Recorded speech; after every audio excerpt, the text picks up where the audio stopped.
der Livestream der Nürburgring Langstreckenserie. Präsentiert von Falkenreifen. Herzlich willkommen zur Nürburgring Langstreckenserie. Welcome to the Nürburgring for the NLS, the Nürburgring Langstrecken Series. Und jetzt ist das Rennen freigegeben. The red lights are out now. Fans sind wieder da.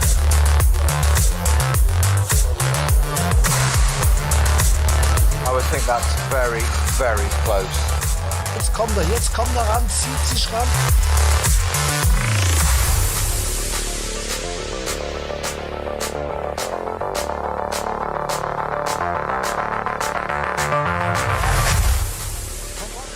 It's day two of the Red Bull Formula Nürburgring, the festival on the Nordschleife in early autumn.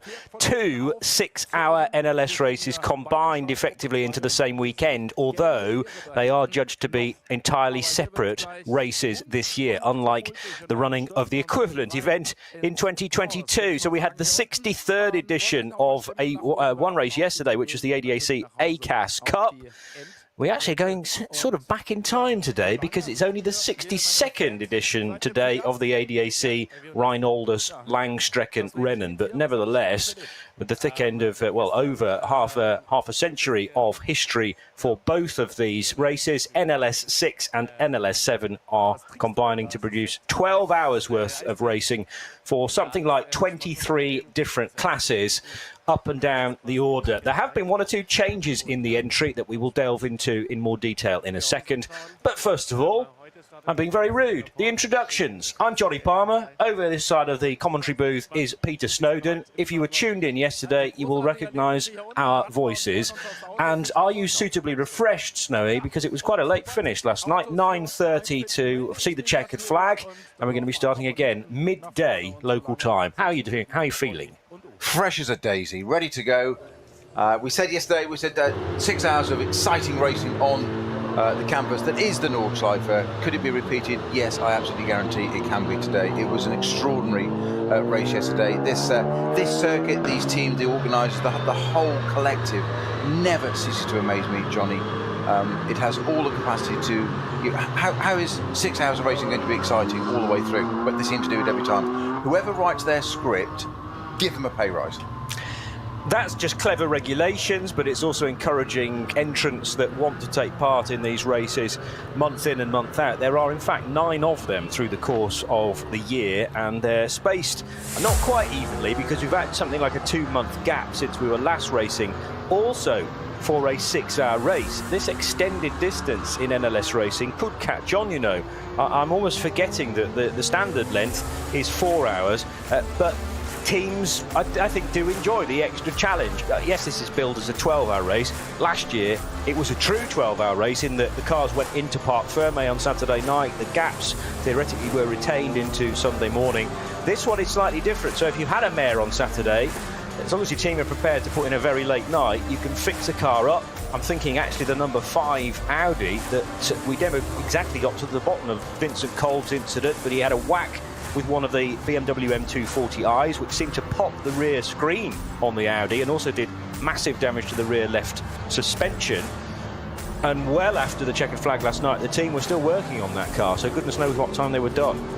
Yeah, a surprising incident, as you say, Johnny. We didn't really get to the bottom. We just saw the aftermath, i.e. the car stopped at the side of the track with relatively little damage. The rear wing, everything was all straight, but you were the first to spot the rear window was missing, so obviously something had flexed in the bodywork there, taking some kind of whack. Then we could see the reference on the left rear suspension had significantly more toe out than the engineers would prefer on that car, put it that way. So it would have turned. It had turned, all the left-handers would have been brilliant. The right-handers would have been slightly more challenging, I suspect. But it's, in fact, right on screen there it is now, the number 5 Audi with Christian Kolb and Frank Stippler showing that car. Great to see it out again. Sad not to see the Falcon cars out again, the 2 Porsches that you said yesterday, quite rightly in our pre-show this very time yesterday, that the Porsches didn't seem to be that far up the grid as you would have expected, but it was a very unrepresentative qualifying yesterday morning because they were full of code 6. You know, this morning's was less so I think it is a little bit more representative. But Falcon, that were 2nd and 3rd yesterday, not taking part in today, and again haven't got to the bottom of that. David Pittard was second in the number 3 car, or one of the drivers in the number 3 car. I did message him last night, and he very rudely hasn't replied yet. So Pittard, Terrible. Up your game and get on the blower, my friend. Find out why. Want to know why Falcon aren't taking part today? I cannot believe that Falcon would not have been up for it. They're 2 very smart cars, got a really good result. But is it driver availability? Do their drivers need to be somewhere else? Do they need to be travelling to another part of the world, perhaps? We earlier on in the season, that was at the start of the year, the Rover team only had 2 drivers across 2 cars, if you remember, and we had a sort of slightly bizarre NLS 1, I think it was NLS 1, where they actually parked their sister BMW after the first stint because they didn't have enough drivers to do 2 driver changes, and completely focused in on the other car for the majority of the race before at the end we saw both cars come out again to finish things off. But it may be as simple as the two drivers in one car class, Backler and David Pittard, as you've mentioned. We also had Dennis Fetzer and Martin Ragginger. Are they required in another location and therefore could only commit to Saturday? I am speculating, so perhaps we should move on there. But there should be something like 91 cars taking part in today's race. So there has been a bit of a drop-off. Only one car has not managed to qualify. That doesn't mean we won't see it in the race, but the 500 BMW F30 for the GT Tyre Motorsport by WS Racing team, their car didn't even get out of qualifying, or it had a drama on its out lap effectively because there were no times recorded whatsoever for car 500. We saw 5 cars not able to qualify yesterday, and most of them, I think, did actually feature in the race in the end. So it's not necessarily that's your end of day. No, very, very much so. And we had, perhaps the most extraordinary story of yesterday in terms of cars not qualifying was the number 34 Valkenhorst BMW with Kuba Gamaziak at the wheel in qualifying. He went off of his own admission, his mistake. Yep. But Arenberg, I think it was, we're 4 minutes into the qualifying session, and the car rotated and ended up in the gravel, unable to recover it and take part in the session. So he did not qualify. He did not set a time. But the rules here do allow that if a driver, and it is the driver, I'm sure that a team manager will actually write the letter for him, so to speak, because they'll want it worded a certain way. Okay. But the driver can apply in extenuating circumstances to the clerk of the course, the race officials, and say, can we take part? Now that comes down to the ring permit, how experienced you are, what level the team is, etc., etc. I'm quite sure. I would suspect if it were your first attempt, you popped in the gravel 4 minutes into a race, you probably wouldn't have got your ring permit in the first place. Somebody like Kuba Gamaziak, they're going to want that car out there. They know they're not going to be silly. So what was permitted was you've applied in writing, permission's been granted, you haven't set a time, therefore you start at the back of the grid effectively. Even more so, you start at the back of that starting group, and by explaining that, here at the Nürburgring we have 3 starting groups, 1, 2 and 3, different colours, red, yellow and black of the German flag. And the first group, red, has multi-classes in it. So not only do you start at the back of your peer group, you actually go to the back of that grid. So the GT Cup cars in there that you mentioned yesterday was a bit like Porsche Carrera Deutschland at one point. Yeah. Now some of those cars we observed were really, really quick yesterday, and up there mixing among the SB9 GT3 cars. What they were able to do was, which I thoroughly approve of the organisers sanctioning this, they were able to keep their times. What I mean is, they didn't just put all the SB9 cars that set their times at the front. If you set a time quicker than an SB9 car, that means you're quicker. Yes. So take your slot, you've earned it. And I think that's absolutely right. In past, that didn't happen. It used to be category by category. It did, yeah. So for Kuba Gamaziak, what they did was they started at the very back of that group. So you're in all that group of 5, 6 classes. I think there were 2, I think SB9 and the GT Cup cars, they had 13 each. So there's 26 cars straight off, plus others. So you're 30 odd cars in that first group. They're at the back. They had to come through. What do? They came through. What do? They won it. Yeah. So it can be done. Also, the Schnitzel Mercedes, number 11, that car didn't take part. That started from the pit lane. That car was being worked on by engineers as the race started. and still had a great result. Yeah, well, I really do think a couple of great stints from Colin Carasani, and he battling with Dennis Fetzer in the closing stages was a delight. Actually, Carasani just ran out of steam in the very last few laps, but otherwise Carasani had held back Dennis Fetzer, then he built a gap of 6 or 7 seconds, but then the next time they came round, and this typically happens around such a long lap, it's all changed again, and Fetzer was actually ahead of the Dayglow yellow and black Schnitzelarm Racing Mercedes. But I think those two guys could be ones to watch in the future. We will be getting stints today from Phil Ellis in the number 11 car, who may well start that car, and some more from the 19-year-old Dutchman Colin Carasani. He won't have the Porsches from Falcon, though, to fight with today.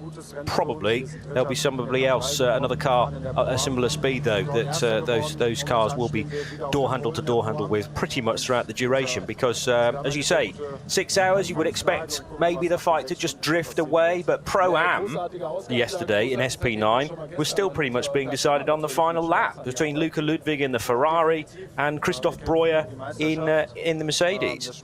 Which leads me nicely to the grid for today. Front row is the car that was out of that race yesterday. The Shearer Sport PHX Audi is on the front row with Frank Schliffler and Vincent Kolb. Alongside it is a Pro-Am car on the front row, not because it's an Aston, because it's a Pro-Am car. Yes. But more to the point there. And that is the Christoph Breuer car, by the way. I just called it a Mercedes. It's not a Mercedes. It's an Aston Martin. Maxime Dumouriez and Marek Borkman in that car. Yesterday's pole position car is also a Pro-Am. That's the Ferrari 296 of Racing One, with Christian Kohlhaas, Stefan Aust and Jakob Schell, which is in hyphen, so we know that's not his real name. Does sound quite interesting. Jakob Schell. Sounds good. That's third. You've got Shell and Ferrari. I mean, long-time partners. Indeed. Alongside that is yet another Pro-Am car. So the first 4 cars, we've got a Pro car on the very front, but the next 3 cars are Pro-Am. Mercedes for CP Racing, Charles Putnam, Charles Espinow, Shane Lewis, and of course Adam Christodoulou in that car. That car was third on the grid yesterday, if I remember, but yes, just faded a little bit. Charles Espinow started that car yesterday, and I was reminded, I thought it was Charles Putnam, the man, as you say quite right, has his name above the door, CP Racing. I thought he normally started the car. Actually, it's Charles Espinow that normally starts, certainly in the Preventing Hankook 24-hour series, which I'm guessing they're going to. There's certainly the finale next weekend, all live on RSL at Barcelona, and that car will be out there. I'll be amazed if they're not. So 2 back-to-back European races. This is an American-based team. The car is kept here, but they're all Americans. So that's another good showing for that car. And I never really felt that Adam Christodoulou got much of a shot in that car yesterday. I don't actually remember him being in it. Exactly. I'm just saying that. I'm thinking, did he actually drive it yesterday? Yeah, I'm sure he did, but unfortunately they probably had 1 or 2 dramas along the way, and because it wasn't up in and around the top 6, in fact, it wasn't. Was it in the top 3 Pro-Am? It may have just finished third, but third in Pro-Am represented something like 12th overall, and we may have rather lost track of it. Adam Christodoulou, an adopted American, I suppose, within that team. He has raced with CP Racing before. They'll give him a passport, or there'll be something. He'll get a baseball or a cap or something. There'll have to be some kind of identifier. Yes, Such is their sense of humour about that. That's true. They may have struggled to understand him in the early days, just considering he's from Lichfield, mate. But yes, they know that Adam's talent, particularly when it comes to this place, and the Mercedes 6.2-litre V8 AMG. I mean, Adam is he's raced for Black Falcon before, he's raced for a lot of the key teams, in fact, effectively pseudo-factory teams for Mercedes. Plus, a few years ago, I mean, how long are we talking? When did he become a Nürburgring specialist? It's probably the thick end of a decade now. Yeah. I've forgotten he was from Lichfield originally. Yeah. Yeah. I think that's right. And I cut my competition teeth. Here you go. This is one for the UK listeners. First ever official competition was a sprint. So you're going to guess where this is. Kerbra, yes. Yeah. I wonder if Adam Christodoulou has ever done a sprint at Kerbra. That'll be something to ask him next time. Let's open that book and make the offer to him. Yeah. Yes. He would be very, very quick should he get the opportunity there as well. That's of no doubt, is it? Yes. The other classes that we will be keeping a close eye on are the heavily populated Cup 2 Cup 3 and the BMW 240i's. And again, if a Cup 2 car has performed well in qualifying, and it looks like the highest one today is actually in 10th place, whereas we had one in 4th yesterday, and it was able to start from 4th, as Snow's just detailed.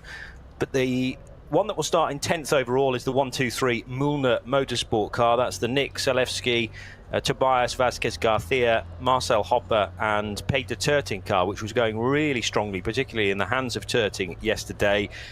Alongside it will be the 100 Max Cruiser racing car of Nico Otto and Ben Leuchter.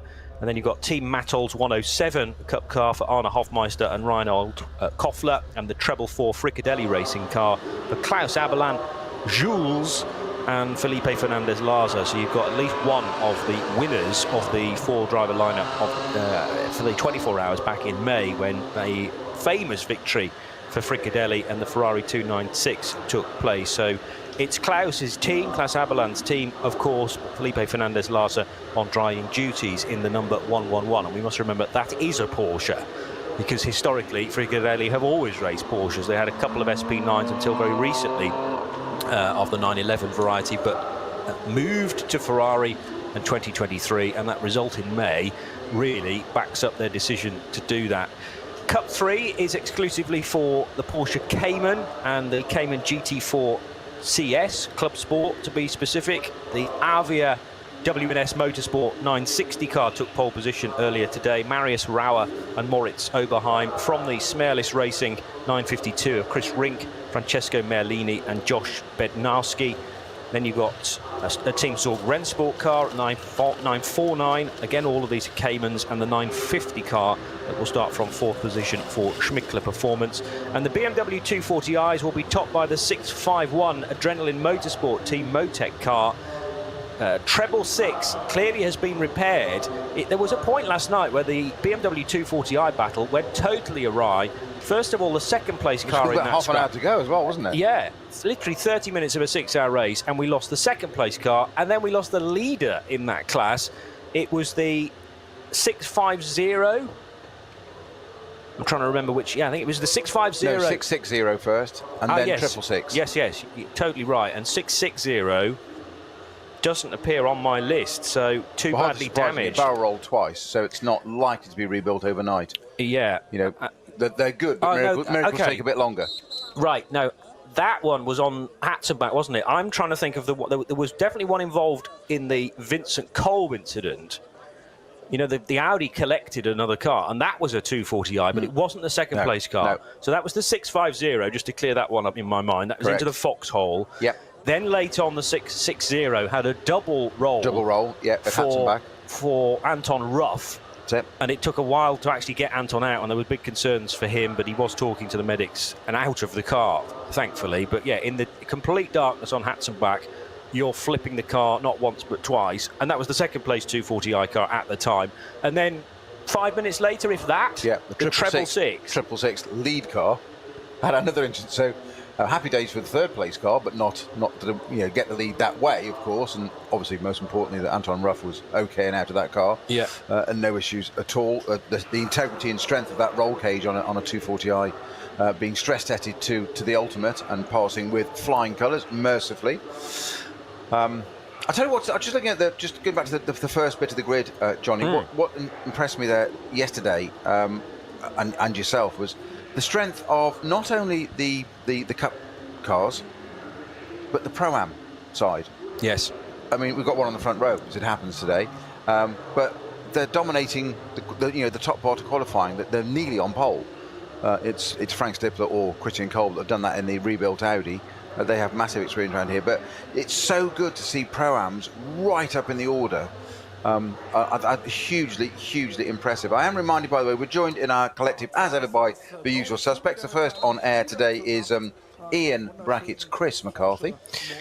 Morning, Chris. I called Ian Chris yesterday to fill everybody in, much to the hilarity of Ian himself, and who has Snowy. now tweeted, in whatever you want to call it. Has he changed his X handle to now include the name Chris? that'd be far too complicated. You're listening yet? Well, that wouldn't surprise me. He's got 6 hours to do that, so we'll let him do that. But he has just tweeted into us saying that that's at RSL_studio for those that wish to. Adam Christodoulis certainly drove the CP Merc in the dark yesterday, perhaps even to the end. So he was in the car at the end. Right. So thank you for that, Ian, and your support mechanism, your researcher, Chris. Thank you. I also think he qualified that car to put it up into third position as well. And, they were then holding back their secret weapon.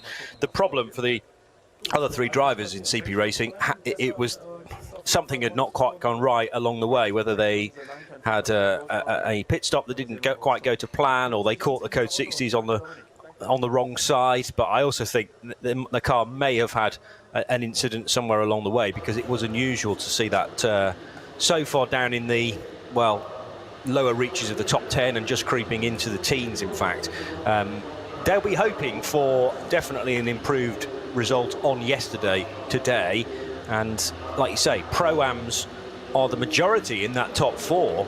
We've got second, third and fourth on the grid that are all Pro-Am cars. Charles Espenlaub likely to start again today, and they'll want to try and stay in touch with the Ferrari from Racing 1 and also the 17 Pro Sport Racing Aston Martin to try and continue that Pro-Am battle that was so enthralling yesterday. It involved two cars yesterday. If we can get three or maybe even four involved heading on to the final lap, that would be superb. It is the Red Bull Formula Nürburgring weekend. Isn't it useful to be able to actually say the venue that we're at? I'll practice that through the course of the day. I said it a number of times yesterday. You'll have plenty of opportunity. The Nordschleife. There we go. A number of Formula 1 cars that have been on display, but also heading out onto track as well, to the delight of something like 30,000 fans that have bought tickets to be at this particular event. An NLS race is a draw anyway, but when you extend a 4-hour race to a 6-hour race and then do it again on day 2, then throw in a load of Formula 1 cars for your entertainment. You were raging about Matthias Lauda being out in one of his father's cars, and a number of other historic F1 machines, probably mainly on the Grand Prix track. I'd be surprised if any of them are let out to Hatzenbach, but nevertheless, I mean, a wonderful motorsport festival this weekend. There is on various streaming platforms you can see, but there is footage from in the cockpit of Sebastian Vettel in his old RB, I think it's a 7, I'm going to get corrected and slated for that, I know, but I think it's an RB7, one of his championship winning Red Bulls, of him driving around the Nordschleife yesterday. I think it's either Friday practice lap or a Saturday run. It's kind of academic. It's a fairly contemporary Formula 1 car. I say fairly in the perspective of they haven't run Formula 1 cars here at the Nordschleife since 1976. That year, the 1st of August 76, the year that Niki Lauda had his horrendous crash that he shouldn't have survived and did, and came back 6 weeks later. I mean, a sporting comeback. I know no one greater, to be honest. Quite incredible. And his son Matthias driving that car today. He was my schoolboy here. That's why I would love, just love to see that car go around. Just fabulous. It doesn't even need to be driven at a pace. That's not the point. Yeah. It just needs to see son of Niki Lauda driving that car around here of all places is quite extraordinary. We had Daniel Ricciardo down today, or Danny Rick, which I find it easier to say. He's obviously broken his hand or wrist in Dutch Grand Prix qualifying a few weeks ago, so his super sub was no less than David Coulthard, 13-time Grand Prix winner and Formula 1 champion runner-up. A couple of occasions, actually. I think he was runner-up twice, at least, Coulthard. We've had Max Verstappen's father, Jos, out in the car as well. Yuki Tsunoda is out. So there's been a lot of...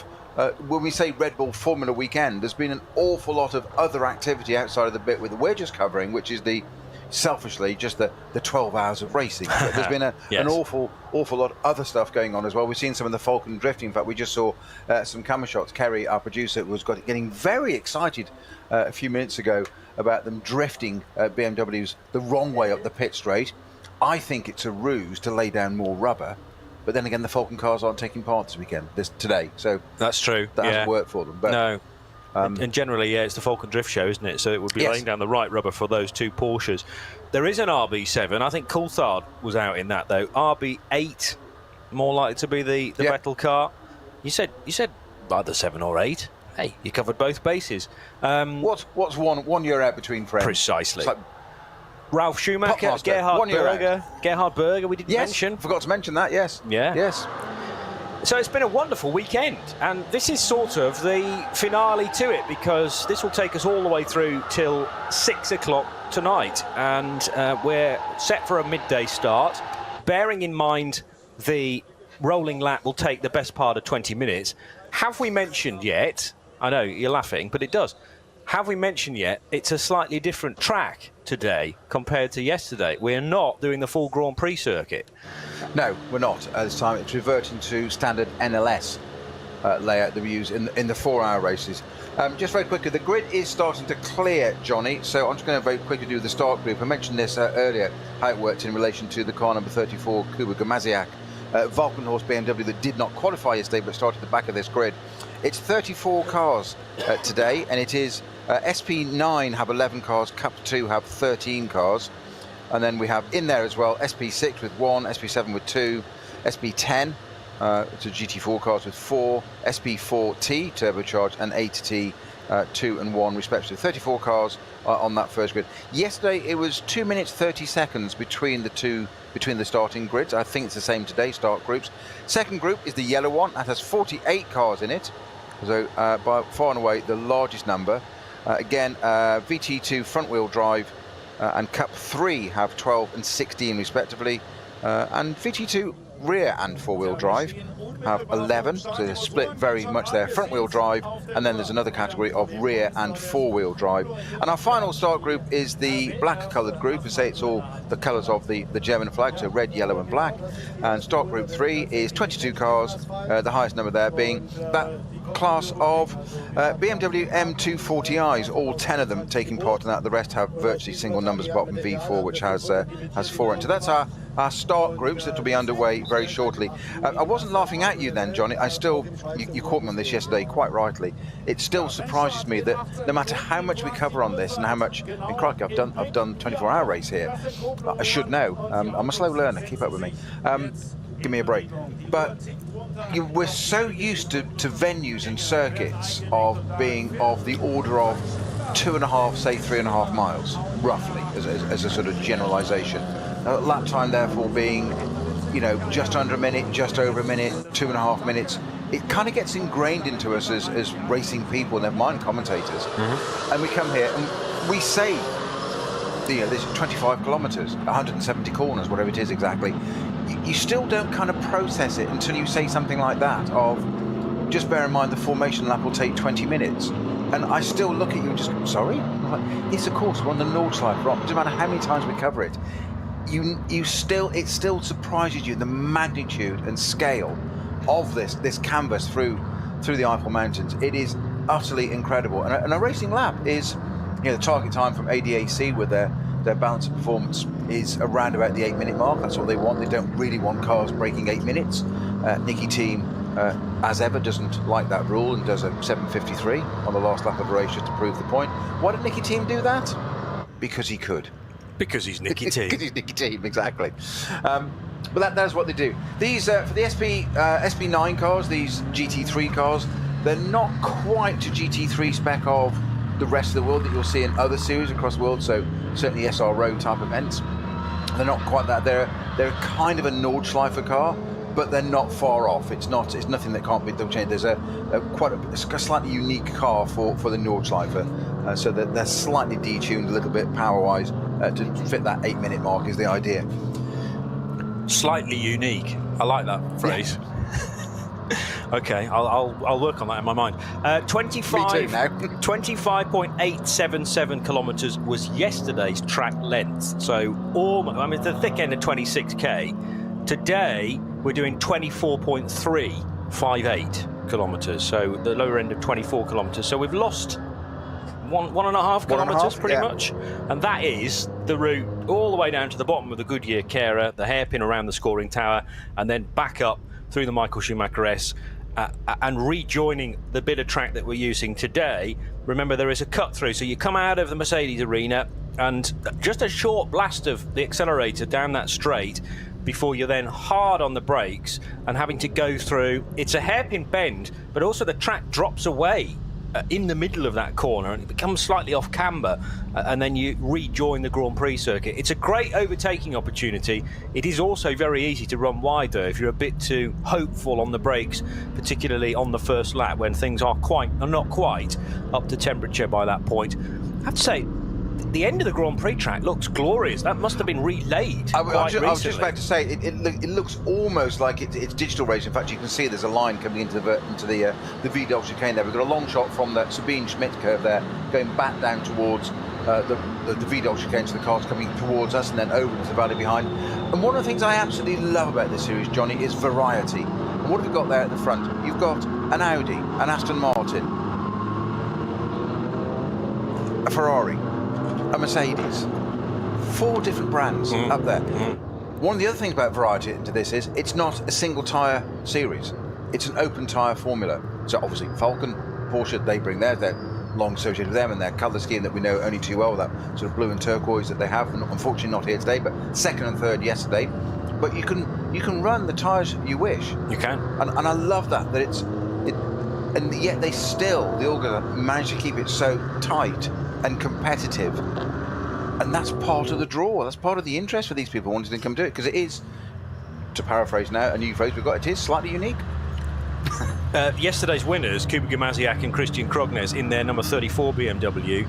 Kuba, one of the first things he said was to credit Yokohama for producing such an amazing tyre, both in terms of its durability across the stint, but also that they could lean on it in qualifying as well. The Beamers from Valkenhorst have been on Yoko's for a few years now, a number of years, so that they know that tyre very well. Whereas the Audis and the Porsches, predominantly in SP9, will be on Michelin tyres. Pro Sport Aston, probably on Michelin's as well? Or does that run on Goodyear's? I'll have to check the badges on. Often, well, the problem is that a lot of these events are actually Falcon sponsored. So I remember a number of times going at the Nürburgring 24 hours up to a car and going, oh, it's got to be on Falcons because the brand is displayed on the top of the wheel arch. But actually that's an event sponsor. Yeah. So you have to look either, of course, at the tyres, or if the car has not got any wheels or tyres on it when you're checking it out, often there are decals on the very front of the car telling you which brand they've decided to go with. That can sometimes change in a season, race to race, but generally speaking, they decide in February, March, and stick with that then all the way through to October. The Caymans, which will start at the front of Group 2, these are all of the Cup 3 cars then heading towards the end of the lap. And then you've got the BMW 240i's. Now they have to run on a control tyre, which is provided by Goodyear because it's effectively a one-make class. So you're not going to get BMW 240i teams going, wow, what fancy doing this race on Michelin's or Pirelli's? You're not allowed to. Goodyear is the given tyre for the 240i division, and some of the other classes through the field are like that as well. Thankfully, SP9 Pro-Am and SP9 Am remains an entirely open tyre category, and long may that continue. 6 hours are on the clock. The third starting group is now working its way around the Mercedes arena, and I've given you the order within the BMWs. So 240i's pole position, the 651 Adrenaline Motorsport Team Motec car of Aaron Venish, Marvin Marino, Alex Hart and Michelangelo Comazzi of Switzerland.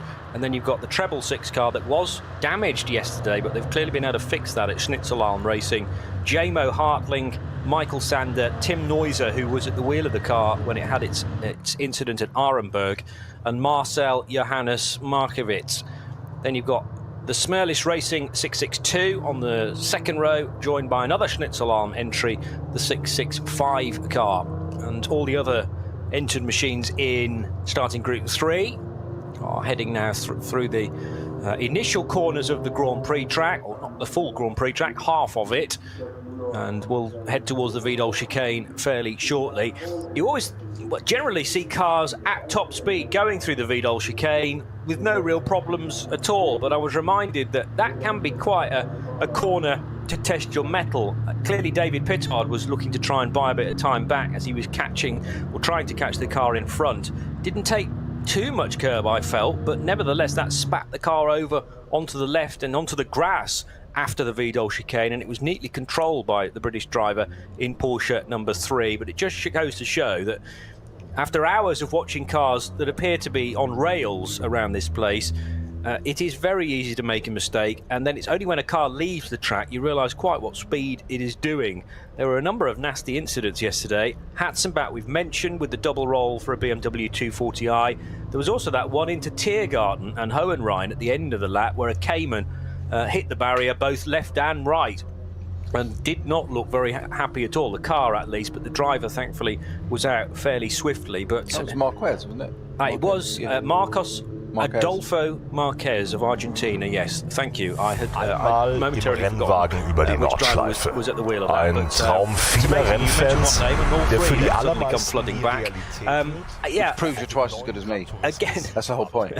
Again, just a really nasty accident, and it takes something like that, as I say, to remind me at least. These cars are going really at an unbelievable speed between bits of metal wall, effectively. Not for the faint-hearted. I think all of us in motorsport and drivers are just as guilty as anybody else in motorsport. We become kind of immune to it because in reality, to the layman, if you like, for want of a better term, the risk is phenomenal.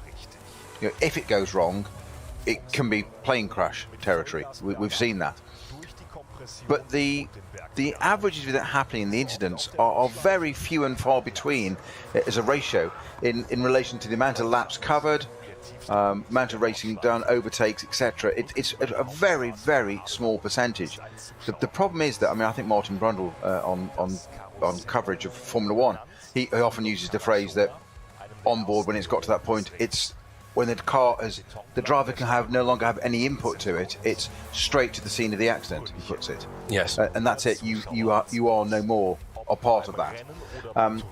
One thing that does happen, and you've never been in this situation, mercifully, when you do have an incident in a car, the most assaulting sense is the noise.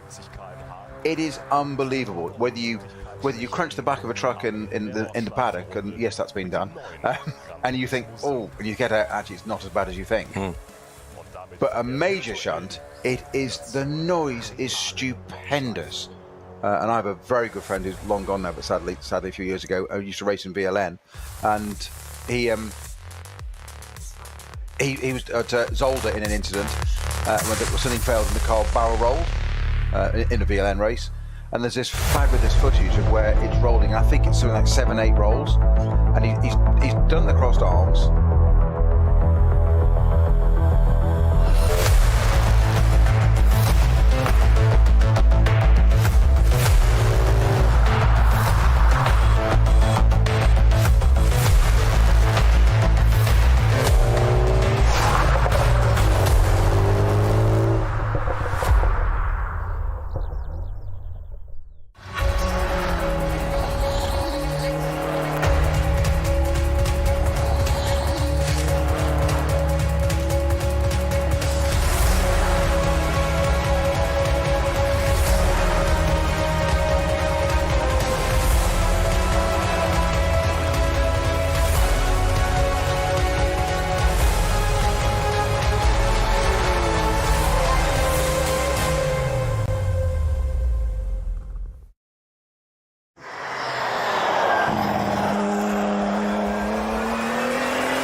verleiht Flügel.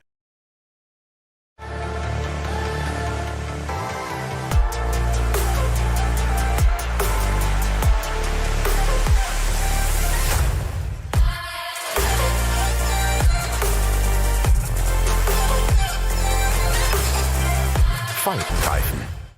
World's first asphalt watch. Nürburgring Asphalt 1. Over 90 years of racing history.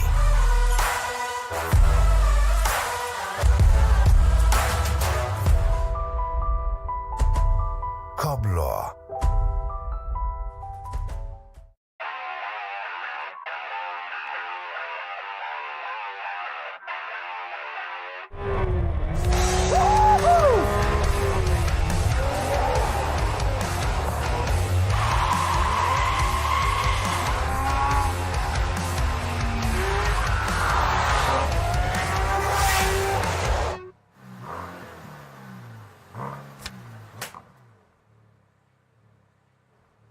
Liebe Fans, besucht unsere Social-Media-Kanäle auf Facebook, Instagram, YouTube, Twitter und TikTok. Willkommen bei der NLS.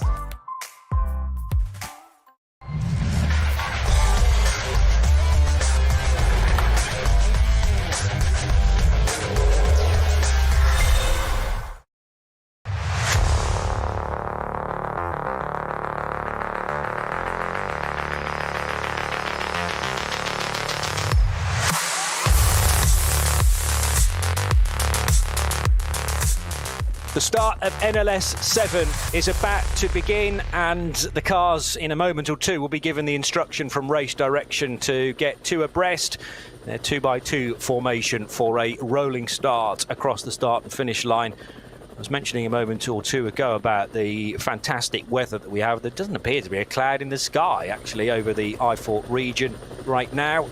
The second concrete section of the Kleiner Carousel, the Schwabenschwanz, in the distance, and then the cars partway down the Dottinger Hill, pretty much when they get to Antonius Bucher, will be given the instruction to start to form up. It's the 62nd edition of the ADAC Reinoldus-Langstreckenrennen, and we were laughing earlier on in the weekend that we have the 62nd edition of one race the day after the 63rd edition of another race, but you kind of know where we're coming from in that respect. And last year, It's a series of organisers, isn't it? is it? So it's their 63rd running. Oh yeah, yeah. No, I know the event. Yeah, Yes, I know yes. the reason, really. Yes, okay, that's fine. It's that's just fine. funnier to pretend I don't. Sorry, I'm sorry, Johnny. You and funny. It's Sunday. It's too early. I wasn't expecting that so early in the show. Well, My apologies. Yeah, no. I'll get back under my rock. I have rather gone before the starting gun there. Jokes, generally speaking, only creep in the final 10 minutes when I'm properly warmed up. But yeah, we've got 6 hours today, and bearing in mind, of course, some of these cars will have received some work overnight, but we shouldn't forget that these are fairly tired workhorses already. They're capable of doing a 24-hour race before then a significant rebuild. But yeah, 6 hours on the clock, and although they haven't been in parc fermé conditions, there might be the odd stress of a component that maybe hasn't been spotted by the teams, which might only manifest itself today. Those cars that were involved in big incidents and have subsequently been repaired, how reliable are those cars going to be today? So I wonder whether there is the chance of some more mechanical failures on Sunday compared to part one of the weekend. Plenty of weaving taking place for the number 5 Audi.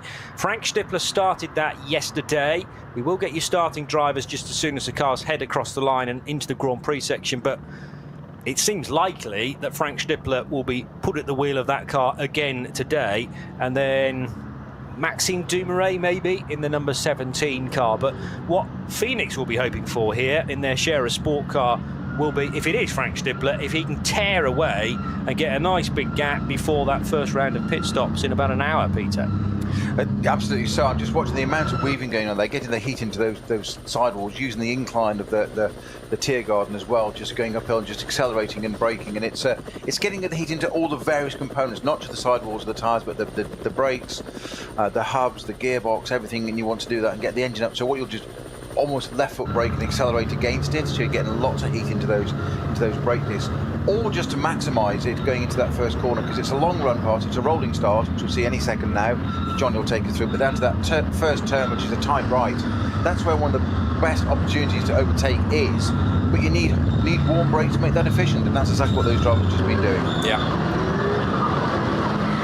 Love this part of the day where the cars are filtering their way through Tiergarten and Hohenrhein, able to make space for one another just about, but how closely bunched are they, working their way out of the chicane on the Hohenrhein and now across that bridge to be greeted by 5 red lights on the gantry that will very quickly turn to green. He says they do now, and it's a good getaway for Frank Stippler, although I have to say not as great as I was expecting. It is Stippler, it's Adam Christodoulou in the number 45 CP Racing Mercedes, and can Christodoulou take the race lead? The Ferrari is briefly ahead, but only has the outside line for the Mercedes arena. Stippler is going to just try and live with the Ferrari's pace, but he can't hold back Luca Ludwig, who slots up the inside as everyone swings now through the left-hander for the first time of asking. Aston Martin's been started by Marcel Markovits in the, by Marek Bachmann in the number 17 car. Markovits is in there in the number 11 Schnitzelarm Mercedes as well. So you've got 1, 2, 3, 4, 5 cars, and it's side by side again between Luca Ludwig and Frank Stippler, who's trying to be later on the brakes and to the high side of the cut-through that we're using today. Stippler, oh, and a big squirm from the Ferrari, whether that was contact or just low tyre temp on the 296, difficult to tell. No, and just tyre temp, no contact from Christodoulou behind. Well, no, between the Ferrari and the Audi, I was wondering, door handle to door handle. I'd like to see that again to be sure, but it was well controlled by Luca Ludwig nevertheless. Stippler's back to the lead, even though Luca Ludwig led for the first few corners, and Christodoulou, who's clearly no mug at all, we knew that anyway, already into 3rd position in the 45, so he's gained a spot from where they started. I just love the driver's mentality. Adam Christodoulou there, fighting all the way through. He nearly took the lead, had to back out of it through the big left-hander of the second turn. But when Ludwig in the Ferrari was trying to get alongside Christodoulou, immediately in the CP Racing, Adam Christodoulou took that opportunity, took the right-hand side of the track. Well, if you're going to go around the high side, I'll take the inside, because you're going to lose out at the end of this. I'm going to gain a place, which he did. And it's just that, just seeing those opportunities of see it unfold in front of you, like, well, you go there, you take your risk, I'm taking that slot, and when it disappears, well, it's because it's going to be full of a CP Racing Mercedes, which it was. I did think that for a minute there that Christodoulou in that CP Mercedes was going to take the lead. Really very, very close to doing that. Second group is just starting. So this is our Cup 2s are in the, so there's Cup 3s in this group, isn't it? Yeah, leading the Cup 3. So the 960 car for Avia W&S Motorsport already lost the lead. One of the alternatively fueled Porsches is in this group as well. That's the 320. It's 3 abreast for second position, though, within the starting group. And the front row of the Caymans are those cars that were side by side. So 952 and the 949, and Team Zorg Rennsport car there as well. Bright yellow Cayman trying to slot up the inside will get the position, and that is the 952 car. So the entry for Smerlis Racing of either Chris Rink, Francesco Merlini or Josh Bednarski. And if I scroll down on my timing screen, I might be able to get you some starting drivers in a moment for these Caymans, but let's enjoy the battle nevertheless. We can almost disregard the 320 Porsche, which is in a different class, the alternatively fueled division in this second class, and that is the Boleslev 4 Motors Bio concept car. So it has a bit more ponies than the Porsches, the Caymans in behind, effectively. But the 960 car in the Avia colours, so white with red and black, took pole position and does lead in the early corners on the Grand Prix track as they all head up towards the Vidal chicane now. 952, the yellow car, has lost 2 places, so started second and is now down in 4th position within its class. There's also a Toyota Supra in there as well, which may be part of the... That's also an alternatively fueled car, in fact, for Griesemann, so the Toyota Supra GT4. You can run, of course, Supras in SP10, but the 10s started in the leading group with the SP9 Pros. Going to be really busy on the Hatzenbach now and heading towards Hoek Eichen for the first time for this second starting group. And interestingly, there's now a message on our screen to say that the starting order for the first group is under investigation. Now, in certain championships, that's just a standard message, but I don't think we get that ordinarily during NLS races. So maybe there's a worry that somebody wasn't quite in their correct position when those cars headed over the line. You cannot overtake before you cross the start line for obvious reasons. I think it is standard practice, to be honest. But if there were any element of doubt, I would say it'd be the Racing One Ferrari that was one that probably gained the most before it got to the line. Not saying anything inappropriate. On that point, Luca Ludwig in that Racing One Ferrari 296 is right up with Frank Stippler in the number 5 Audi Shearer Sport by PHX car as well, pulling away already slightly from third place man Adam Christodoulou in the number 45 AMG CP Racing entry. Not quite converted that amazing first couple of corners for Adam Christodoulou, but it's a 6-hour race. And if 2 race starts weren't enough for you, here's the third, because BMW 240i's galore, and there's also a little Porsche involved as well, looking to try and cause a bit of a nuisance for those 240i's. But from pole position, 651, the Team Motec Adrenaline Motorsport car looks to have had the best getaway. The Aaron Venish, Marvin Marino, Alex Hart and Michelangelo Camazzi. So 4 drivers in 651 today.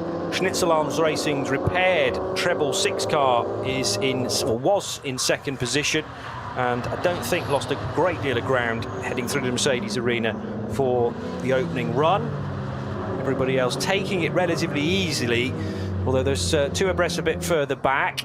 It's important to just keep up to speed with those cars in your class as much as possible without necessarily any heroics, because it's the first few corners of a 6-hour race. What you don't want to be doing is spinning the car on cold tyres and losing an awful lot of time that you just simply cannot make up again in the remaining 5 hours and 53 minutes.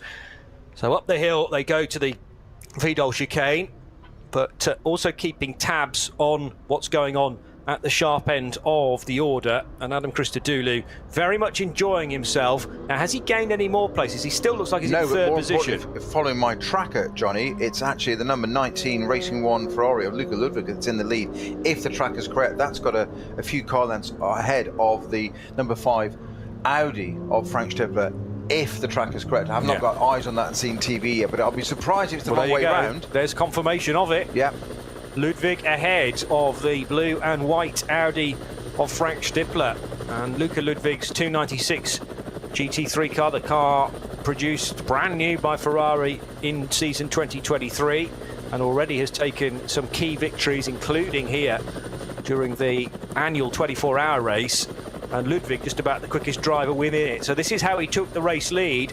Looks like it may be the real quick stuff at Klostertal and Kesselchen. I think it's later on in the lap, actually. They're coming out of Brünchen and Flansgarten, and he got a really good run on the Audi underneath the rear wing of the number 5 car, and just got the extra horsepower, the extra kilometres per hour necessary to dart up the inside. But you don't actually see a great deal of overtaking taking place there prior to the Schwalbenschwanz. It looks very, very simple on our Rover Royals helicopter shot, but trust me, that takes a certain amount of equipment to do that, and I don't mean the 296 under his feet.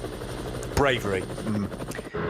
To the Tiergarten at the end of the first lap, and Frank Stippler won't have liked that one bit, so he's going to try now to make sure the Ferrari doesn't get too far in front. Christodoulou under some pressure, I noticed, as well. Was that from Dumoulin in the Aston? Yeah, either Dumoulin or Markovic. I couldn't tell. It was a sort of greeny yellow car. You're right, it is the Aston though. And yes, the Aston right with Adam Christodoulou now, and in the background BMW has made strides for Kuba Gimasiak, yesterday's race winner with Christian Krognes. Now, what happened at the race start? Our TV directors think there might be a worry about perhaps a car going too early. It was the BMW maybe. Over the start line they go. No, I can't see anything immediately obvious there, so maybe the message we do get every time, it goes under investigation, and we'll see whether there is a problem with this start. But there's nothing screamingly obvious there anyway. It's been a cracking getaway for Luca Ludwig initially. Frank Stippler, despite having the inside line for turn 1, couldn't hold the Ferrari off. 2 cars running very wide through the Mercedes arena with the number 11 Mercedes and the number 24 Aston Martin, which has been started by either Phil or Ben Dürr in the Dürr Motorsport Vantage. And then that car absolutely level pegging the blue and white Müllner Motorsport Porsche from Cup 2, who has Peter Terting at the wheel. More side-by-side action at the cut-through hairpin. There was contact. I thought there might have been. So side-to-side between Stippler and Luca Ludwig. That's what made the Ferrari squirm so much, Snowy.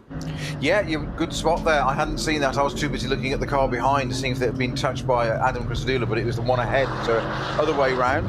103 has a drive-through penalty for a jump start, and 103 is Mies in the Cup 2 Porsche that's in 11th position at the moment, so they've got a drive-through penalty straight away, so they need to get that served and get that soaked up as well as they can. There's 5 hours 50 of this race still to run, so it's not academic, but it's get it done and get it served, and as we said yesterday, move on. Yeah. Otherwise it plays on your mind and it becomes a demon, and you don't need that. Yeah.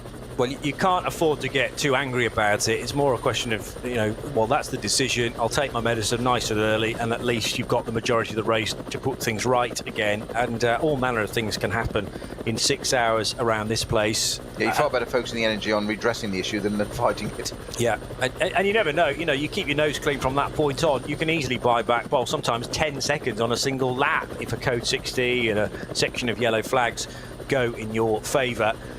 Wonderful footage from the Rover live helicopter of the cars at top speed heading through the left-hander at Schwedenkreuz, and now they slow for the right-hander at Arenberg, that massive gravel trap, almost drawing you in if you do make a slight error underneath the bridge, and then the shadows cover the whole track from left to right. This is why it's called the foxhole, because you disappear down into the forest and re-emerge at Adenau. Adenau forced to give it its full name, where there is a clearing, there's a bit of runoff as well, and the track rather zigzags to the left and then to the right. You have to shave off a significant amount of speed though that you've built up on that run all the way downhill, but a very rewarding part of the track if you do get it right. Meantime, the next starting group will flood across the line to tick off their second lap of the race.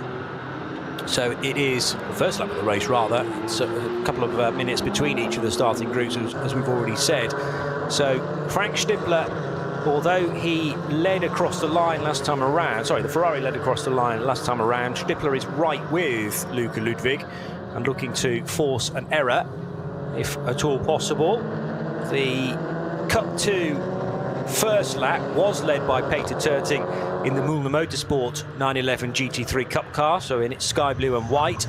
Then Reinhold Koffler in his Team Matol 107 car, and Felipe Fernandez-Laza for Fricadelli Racing complete the top 3 in the one-make Cup 2 part of the race. SP9 AM, as long as the Equipe Vitesse Audi continues to run, then it will win its class, because it's the only SP9 AM entered car. Remember, there are no technical differences between any of the SP9 entries. The Pro-Am and the AM suffixes refer to the driver makeup, so you can either have it made of platinums and golds, as the Pro lineups generally have. There's a few silvers in there as well, I appreciate.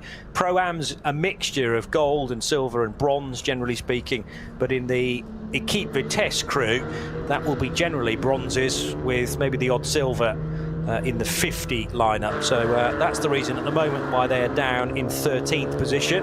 It's definitely the chance for that car to make a bit more ground over the next few hours. The two front-engined GT cars, i.e.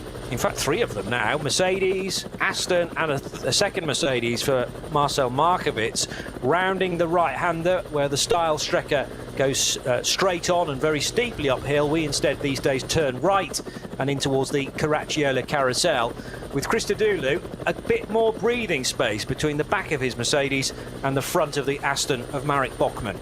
Yeah, we mentioned before, didn't we, John, that the Pro-Am lineup was strong at this. Well, they're first, third and fourth at the moment, which is pretty impressive. Now, a car that's going slowly on the ticker that's caught my eye is the 660 entry, which is the Smirlis Racing M240i from that category. But, of course, that's driven by Anton Roof, Roland Presser and Jakob Riegel. That's a car that had that barrel roll at the end of the race yesterday. So either they've repaired that, which I'd be stunned if they have. They've had overnight, I'll grant if they do. round of applause for that, backslaps all round, or they've got a spare car or something else. But I'm quite impressed that's even on the ticker, let alone how slow it's going round. But I'll be amazed if it's the same car as finished the race last night. If it is, all credit due. Or didn't finish the race last night, in fact. Well, yes. So you're talking about the 660? Yes. The double barrel rolling BMW. Yes. Yeah, okay. So you've got it on the ticker. I can't see it on the timing screen though. So is that a hangover from some of the cars that ran yesterday? I mean, it really shouldn't be, because this is an entirely separate race. But I remain to be convinced that it is actually out on track. Well, I did say it caught my eye, and I'm quite surprised. Yes. It's come through as a report as there. So bear with me. Could be a clerical error, perhaps, and talk maybe amongst yourselves whilst I investigate. I'll talk amongst myself. The cars, no change there, then. The cars that are running 3rd, 4th, and 5th have just gone by a fairly slow, standard-looking BMW, which may have started in Group 3. There was then an intervention vehicle in front of it as well, but they were both moving, both the race car and the vehicle with the light bar on the top. So that was obviously something for everyone to be very aware of. Eyes on stalks as you suddenly see a car that's doing about 60 kilometres per hour and you're doing 3 times that speed.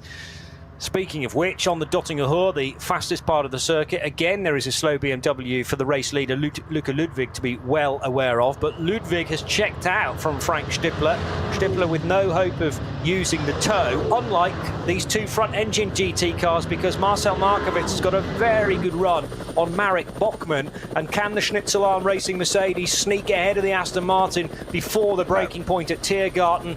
Well, one of the opportunities to do that has rather been taken out of his hands, because again of a slower car heading through those twisty corners at the end of the lap. He wasn't close enough anyway, as you mentioned, Smoey. However, the straight line speed of the Mercedes compared to the Aston does look to be significant, and helped out, of course, by, as I mentioned, the hole in the air that the Aston Martin was able to provide. The Aston again, though, coming out of Tiergarten, really strong, and has made a lot of ground on Adam Christodoulou. So they both hit the brake pedal virtually as one, now turning left through the Mercedes arena, and Adam Christodoulou is losing sight of the top 2, the Ferrari and the Audi, and instead got door mirrors full of the bright green Pro Sport Racing Aston Martin. And almost Christodoulou is going to have to sort of focus here on just dealing with the matter in hand, which is bizarrely 3 cars stacking up behind him. I didn't expect to see this with Adam Christodoulou starting the race. Kubica Maziak could be on the move as well, because the BMW got a very good exit out of the cut through there. And Marcel Markovits' Mercedes now almost getting tapped by the BMW M4 as they come out of the left and right sequence. Another straight here, including a fairly big kink that leads them into the Vidal chicane. But can Kubica Maziak get the move done on the Mercedes? Well, one move to the left to defend from Markovits. That was just about okay. And the BMW instead has to sit behind. But can Gamaziak get in front before Hatzenbach? He's going to dive up the inside, but there's still, again, not quite the width required for that big M4.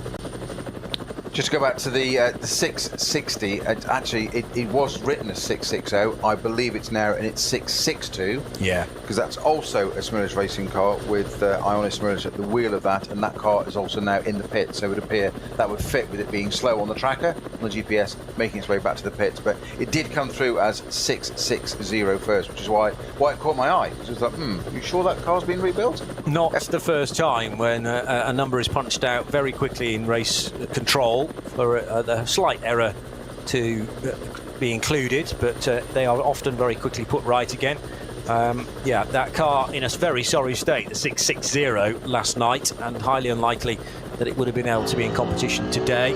Schwedenkreuz and Arenberg will be next up for the Christodoulou, Bachmann, Markovits and Gamaziak party. 4 GT cars, 2 of which are the same, 2 Mercs, then the Aston Martin and the BMW. So they're all front-engine cars, but able to show similar speeds actually, but in different places, and that's the beauty of modern GT3 racing. The balance of performance, trying to balance cars of radically different designs. Some are good through the corners, some are good through the fast sweeping bends, some are great on the straights as well. It depends what you've got at your disposal. Concentrate for a moment on the Cup 2 fight, because Ben Vunagel, Noah Nagelsdijk and Von Danwitz in the 102 car. It is currently Noah Nagelsdijk who drives the Black Falcon Team Identica car, with Kari Schreiner, the BMW for Valkenhorst Motorsport number 36, not too far away either. Meanwhile, the Mühlner car that is still out front in Cup 2, being driven by Peter Terting. There was nothing at all between he and Reinhard Koffler, Felipe Fernandez-Larza, and the 103 Porsche of, now which of the Mieses is at the wheel of car 103? It is Christopher Mies driving that. Wow. Okay, so Chris Mies, an Audi specialist within SP9, has moved across to Cup 2 for this weekend to join Mustafa Mehmet Kaya and Mike Stursberg in car 103. Just looking at a couple of penalties coming in here, some a little bit down the order, but there's three of them getting 1 minute penalties. That's car 481 and 955. But of interest is the 025 car, which is currently running in 9th position. This is 4th in Pro-Am, and that's driven by Jackson Evans. It's the Huber Motorsport 911 GT3, number 25. That's a pro car. So currently running in 9th, but it's got a penalty, would you believe, for 1 minute for starting from the pit lane. Now, I think that one may disappear because that penalty, it had one already, so it had to start from the pit lane. So it's kind of force majeure, really. So I think that may update, but it's definitely lifted at the moment. 127 is the car ahead of the 102. So 127, also a Cup 2 entry. And taking the opening stint there is Andrew Engelmann, having to massively defend here from Noah Nagelsdijk. Nagelsdijk looks quicker to me, but it's a question of having to find a way by. This is for 8th and 9th in Cup 2. It might as well be for the lead, to be honest. I couldn't really tell the difference. As again, Nagelsdijk to the inside line at Breitscheid, and there is no way through there. You just mentioned 103 there. Mies, was it Christopher Mies? Christopher Mies. In the Cup 2 car there. This is the car 103. Currently running 14th overall. And now that's being given a penalty, if you remember, a drive-through, which it hasn't served. You have to serve that within 1 lap under. Now, interestingly, there's the move from Nagelsdijk. Can he get it slowed down enough? Bergwerk, that was, darting up the inside of the 127. Well, I told you Nagelsdijk looked a bit quicker than Andrew Engelmann, and he needed to pounce whilst he had that performance beneath him. And first, second, third, totally together in Cup 2 as well. This is what I mean. You might have a battle for 8th, you might have a battle for 16th in Cup 2. It's going to be just as close as it is currently for the race lead. 1, 2, 3, 4, 5, 6 Cup 2 Porsches, all going absolutely hammer and tongs, and they're going to completely concertina up through the right-hander now and up towards the carousel, the first concrete section of the track. SP9 might be relatively slim on the ground for Sunday's race this weekend.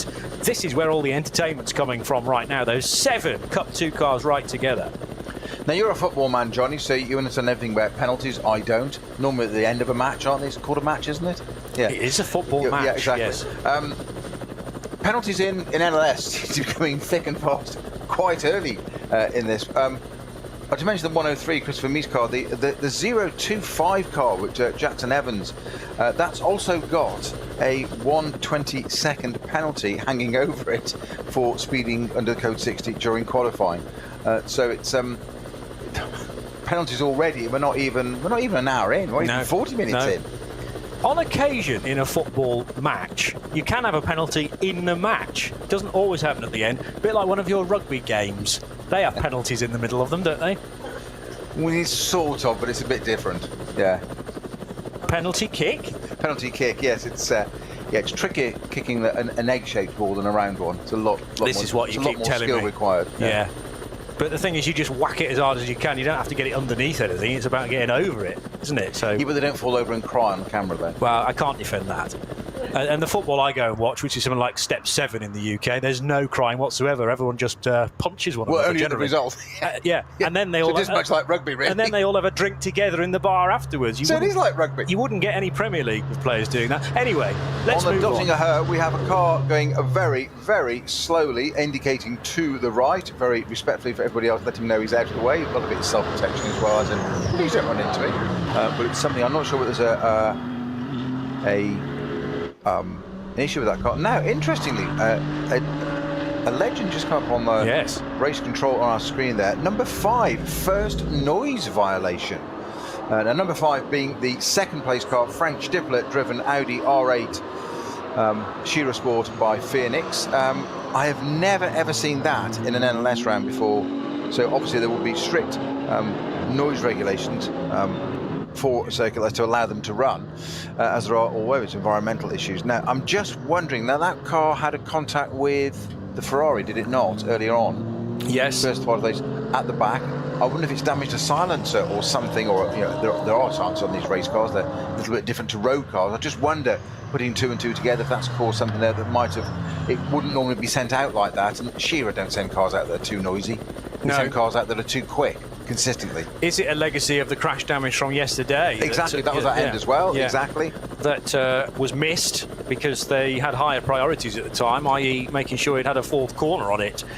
4 wheels and them under an exhaust. Yeah. So late into the night they will have been doing all that, but I'm sure they will have made sure there was time to test the noise levels as well. Well, maybe not, because there'll be strict rules on whether to be able to run engines or not, and certainly on a Sunday. Yes, that's a very good point. So it's a first violation. I don't quite know how many violations you get, and indeed where it is measured, possibly not all the way around the track, but I would certainly think that there'll be a section of the Grand Prix track that is monitored. And but also just thinking that, sorry, it would have come out in qualifying as well. They've had an hour and a half qualifying this morning. Yeah. Well, the team hopefully know what has peaked the sensors, the readout there, and will maybe be able to give Frank Stippler some information on trying to cut that out where possible, but it will be difficult to do on the fly.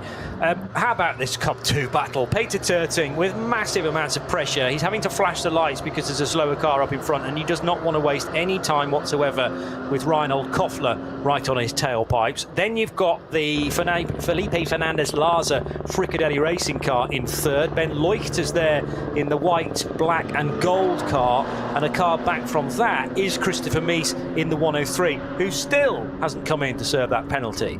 No, but Jackson Evans has brought the Porsche into the pits to serve his penalty. However, the 4th place car from qualifying, this number 11 Schnitzel Alm Mercedes, is now slow on the Hatzbach, and it looks like its front right could have a puncture. Yes. Got to be at Tiergarten. Let's have a look coming round.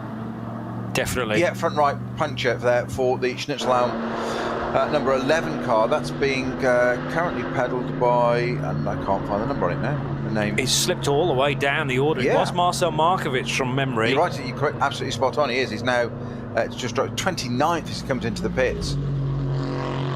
Yeah, and that is because so many cars have managed to sweep past it. So where did that problem first hit? Sector times are absolutely fine through 1, 2, 3. And then the 4th sector that would normally take you about 3.5 minutes has taken Marcel 4.5 minutes. So the best part of a minute dropped in the longest sector on the track. And then, of course, down the Dottinger Höhe as well, results in a 10 minutes and 55 second in-lap, effectively. And Marcel Markovic in the number 11 car does get it to a halt, but there really isn't much left of that Goodyear Eagle on the front right, and the car's been off the road as well. Yeah, a lot of grass in there. That might have come from along the Dottinger Höhe, keeping to the right-hand side and just trying to keep everybody else's way. But that tyre's completely cut. It's literally like somebody's gone to it with a Stanley knife. Other brands are available as well. I think there's more grass and detritus in the grille of that car than just running a little bit to the right of the Dottinger Höhe. I think that car's been off. Yes. Well, I wonder whether when the tyre first went down, that chucked Marcel off the road, and he brought a lot of daisies back with him that the team are now having to scrape out from the grille, because that's it's a massive grille on the front of the Mercedes these days. For the 2020 Evo of this car, it was actually extended out, so rather than it being an oval shape, they drew the bottom left and bottom right corner even wider, so it can gulp in lots of extra air. No turbocharger on these cars, 6.2 litre naturally aspirated V8, and they're hoping, of course, for the car to go out as quickly as possible. No, there's been some kind of suspension failure or something. We've just seen the engineer come out from underneath with a torch. No, game over, the universal sign of... Yeah, that's so the Schnitzel Mercedes that was 4th on the grid on the 2nd row, and had troubles yesterday and started from the pit lane, but recovered well. for the race is now announced. That's our first sort of top runner of today's race. It hasn't even made 30 minutes. Yeah. So clearly more than a puncture.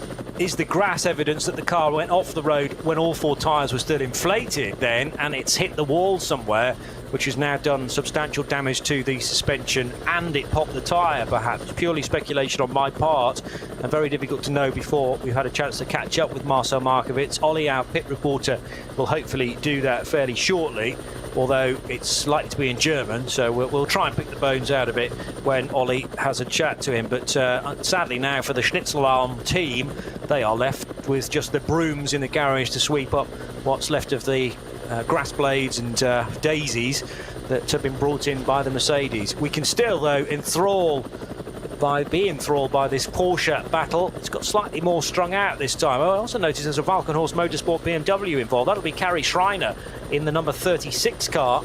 Her car then in 17th position and tucked in effectively 8th place in Cup 2. It's not a Cup 2 car, but you know what I mean. There's 7 Cup 2 cars ahead of her looking to try and get past. So Peter Terting, Reinhard Koffler in the red and white Porsche with the black roof, and Terting doesn't again want to waste any time here, working his way through the right-hander on the approach to the carousel. Needed to duck underneath a couple of slower runners there from start group 3, and they all arrive, these Porsche Cup 2 cars, 4 of them together. One car further back having to go to the high side, and that's actually opened the door. So is there a change further behind? Carrie Schreiner, I think she can luck into this whole situation as well in the BMW number 36. 3 Valkenhorst Motorsport BMWs here this weekend. And a difficult day yesterday. Well, it was when it started, but it all ended very nicely indeed for Christian Krognes and Kuba Gamasiak in the sister Valkenhorst car when they came across the line with the win in NLS 6. Johnny, I've just been delving into the regulations, and I'll try and précis because it's I'll take the salient points here about the noise bit regarding the Audi, the number 5 car, which is at second placement with Frank Stipper at the wheel. This was our pole sitting car today. We saw the legend come up on our screen from race control saying car number 5, first noise violation, and we said, what does that mean? What is it first? What second? How many things like? Well, it's very, very simple. It's monitored by an independent organisation, quite correctly. And basically, the first offence, you're allowed 3 measured values, i.e. decibels above, whereupon you're instructed to come into the pits and rectify the problem. If there's then one further incident, 1 decibel over, you are prohibited to take any further part in the event. Okay. So it's pretty serious stuff. Yes.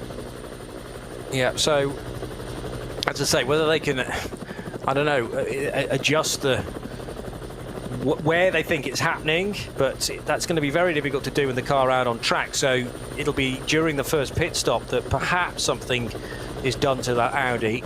But it's going to have to be clever driving from Frank Stippler and quite possibly Vincent Cole to ensure they don't even go 1 decibel above the prescribed limit. And this early on in such a long race as well. Still got 5.5 hours to go. There's now a code 60 at Verseifen, which we are just getting word about. Not sure who is involved there, how many cars, and how long it's likely to be a problem for. But Verseifen now restricted to 60 Ks. There'll be a 120 into it as well to gradually slow the cars down.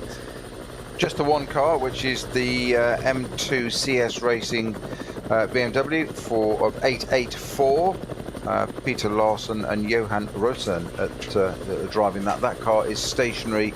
It's just after Verseifen. You're absolutely right. It's actually at 120 into Verseifen through the right-hander. Becomes a code 60 just before the tight right and very tight left of just before Exmüller. So that's where that car's parked at the moment.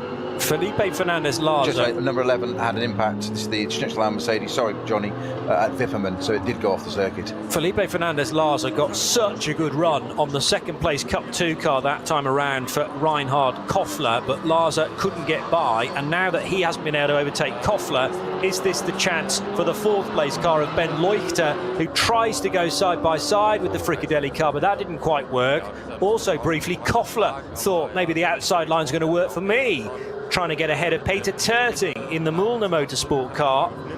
This could easily be for the overall lead. It's absolutely fascinating stuff. And Terting, Koffler, Larser and Leuchter all together as one party. And as they start to slow one another up again, the 112 car, which is being driven by Tobias Müller, looking to try and join onto the back of it as well. The other thing I saw was Christopher Mies peeling off to the right-hand side to serve his penalty. So at least the 103 Porsche has now come in down pit road, didn't stop with the team and took that drive through. So Chris Mies back in the race, but is probably down to about 9th or 10th now in his class. As the lights are flashed by Kari Schreiner, still looking for a way by Tobias Müller. And that BMW M4 rather more potent, well, not necessarily down the straights actually, because a Cup car does not hang around down the tubes, but into the corners. The BMW M4 should be able to pick off Tobias Müller, and does exactly that into Sabine Schmidt's curve. Yeah, we just had a little interview from our intrepid pit lane reporter, Ollie Martini, with Marcel Markovic from the number 11 Schnitzel Racing Mercedes, just trying to tell us in the background what happened to that car. But unfortunately, the sound was muted, or it was in German, so we couldn't grab all of it. But just obviously recounting why that car's out. But all that we do know is it had left the track and had an incident at Wipperman. Cause and effect as ever. If it's gone off, I'd have thought there'd been some bodywork damage. There was nothing telltale on that car at all, apart from the radiator grille, as we saw, being absolutely full of grass and foliage. But the tyre, as I say, hadn't just failed. It literally like somebody had slashed almost a third of it on the sidewall. It was a long cut all the way down, which isn't normally the case. It's normally delaminates, fails. It's a sidewall failure, if you like, in or outer, and you get the carcass in or off the wheel. If it's the outer one, it's a problem because it tends to go in and foul on the bodywork and the suspension. If it's the inner sidewall that fails, the tyre tends to unfold itself outward. Can do a bit of bodywork damage, but at least it tends to come off the rim and get rid of the carcass, and you come back on 3 wheels on your wagon. But that was a very odd one to see that tyre absolutely cut the way it was. Yeah, the suggestion from Marcel is that he was just minding his own business. He was taking the fight to the Aston Martin of Marek Bachmann, and then something just out of nowhere broke. So it was breakage resulting in car leaving the road, rather than car leaving the road and hitting the barrier to cause a puncture. So he was completely... then probably explain if it's gone over a sharp curb, it's cut the tyre in the process. So something's broken. That's what they saw going into the pits. The engineer with the torch, and it was all over. So yeah, so suspension failure, tyre cut, and Jolene did well to get it back then and keep it out of the barriers. True. No further damage to the Schnitzel Arm car, but sadly, a couple of looks from one of the main engineers said, sorry, it's going to take far too long to fix all of this, and we'll be nowhere by the point that it is able to rejoin, sort of, maybe a couple of hours from now. So they've decided to write that off. Although, I mean, the whole weekend for the number 11 car didn't start well. They weren't able to qualify yesterday morning and had to start out of position at the back of start Group 1 from the pit lane, pretty much. They did, though, score a 4th place in NLS 6. NLS 7 looked at this stage to be a did not finish. 979's just come in as well. The Lion Speed GP Porsche 718 Cayman, and that car looking like it's going to be in the garage for a little while, if not for the rest of the race as well. Versiphon, we were hearing about the Code 60. It's the 884 car that has caused this, the only BMW M2 CS racing car that is in the entry, and that might well be one class that is done now for the day, because that car looks to have received quite a bit of damage on the front left corner. Cup 2 working their way by, obviously no overtaking whilst that car is being recovered. Meanwhile, how are things going in Cup 3? Because the Avia Sport car, the number 960, started from pole position. It's jostling for position now with 949 in the Mercedes arena, and they are again side by side heading through. The left-hander and the right-hander still to be decided. So this is Gravson versus Rauer at the sharp end of Cup 3. Little update from Sarah Rigby. Nice to have you on board again, Sarah. Thank you, as ever. Any comments to at RSL_studio? Sarah normally talks of one particular brand, as do I. but she's given us an update on BMW here, which is brilliant. Thank you very much, Sarah. The 660 car we mentioned last night that we thought was in the race and was on a ticker, but it was actually just a digital error or an entry, so fat fingers, as it were, from whoever entered it. The car 660 could not be repaired. However, one of the drivers from that car, Jakob Riegel, is now into the 662 car. That had Ionis Schmerlis in that car only as listed, so I'm guessing that Anton Ruff is probably gone for some physio and a lie down in a spa today after that being barrel rolled through the air just 30 minutes from the end of yesterday's 6-hour race. No mention of Roland Friese, though, who was also in the 660 car yesterday, but that's why the car's out there. So that's cars Jakob Riegel has transferred to the 662 sister car. Thank you very much, Sarah. And Sarah, Aston's up at the front. Just going to say that now. Not leading, but not far away. I said up at the front. You did. I have not told an untruth. Calm yourself, Farmer. Fourth place up at the time front. Yet. There's a lot of time yet, and we know that the 17 car in the hands of all of its drivers is a potent bit of machinery. It looked like the 960 Cup 3 second place car of Marius Rauer had actually got ahead last time we glimpsed the scrap that he's having with the Danish driver Mads Gravsen. So Rauer back ahead of Gravsen, I reckon, and the 950 car in third is either Stefan or Markus Schmickler, sharing that car with Horst Baumann, but the Schmicklers not separated on our timing screen. After 40 minutes, the race-leading Ferrari has come into pit lane, so Luca Ludwig maybe going to be taken out of this car. Why pit so early? Because generally a GT3 car can do about an hour. Well, the decision has probably been made by Racing One to get the car in after 5 laps, which is about the shortest stint you would want to be doing, because these are timed pit stops. They're done to a minimum pit stop reference time, but it's a sliding scale. It's not a set time for every single car. Depending on how many laps you've just done on your stint, that determines how long you have to spend in the pits. If it's only 5 laps, then it can be a shorter stop than, for instance, an 8-lap stint. It depends how long the Audi is going to go now into this opener for Frank Stippler.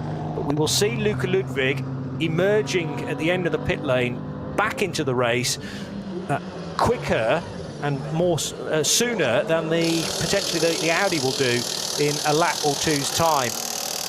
In the opening stint, really 7 laps is as far as we ever see a GT3 car go, because they are very powerful cars, and it's at times a thirsty track around here, particularly as it's full throttle down the Dottinger Hohe for that final couple of kilometres.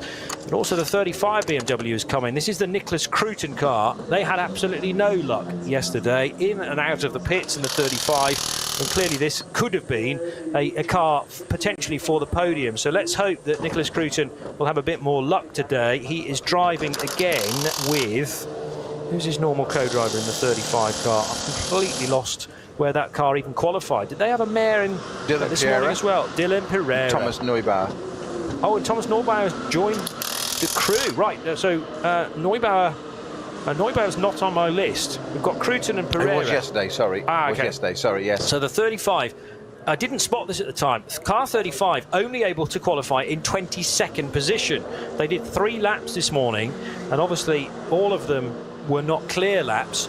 So maybe still this BMW has 1 or 2 mechanical woes to its name, but it has done a very clean opening stint. And Nicholas Cruton, did he stay on board? I was too busy looking at my paperwork to spot whether there was a driver change there, but it might be that the Luxembourgish driver Dylan Pereira has now taken over. Confirmation that in the Cup 3 lead, it is the 960 car of Marius Rauer who is in front again of Mads Gravsen, and one of the Schmicklers in the 950 car is there in 3rd position.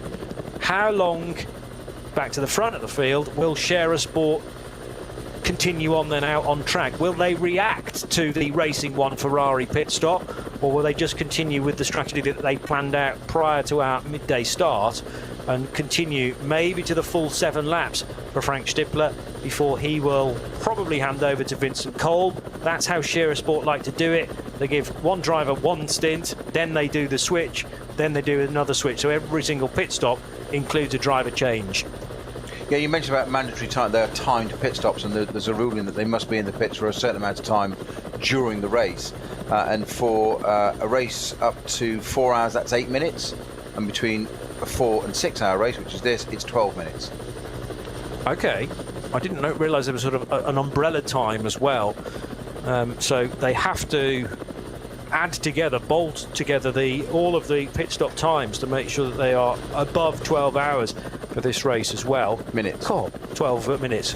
Cool. There's an 12 hours. That'd just be like just turn up at the weekend and do nothing. We're doing a 6 hour race, Marvellous. but you have to spend at least 12 hours of it in the pits. Brilliant. Get the beers in. Yeah, there's a lot to be thinking about here, isn't there? It's not just a question of, right, how many laps have we done?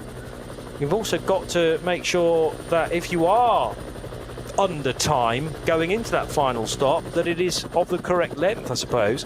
Might even have a chance of later pit stops being longer than they need to be to make sure you tick off that specific regulation. 5 hours and 15 minutes still to go, and we're focusing in on the Cup 3 lead, which sees Marius Rauer in the white, red and black car just ahead of Mads Gravsen. They're turning right now through Brunchen Corner as we continue on with NLS 7.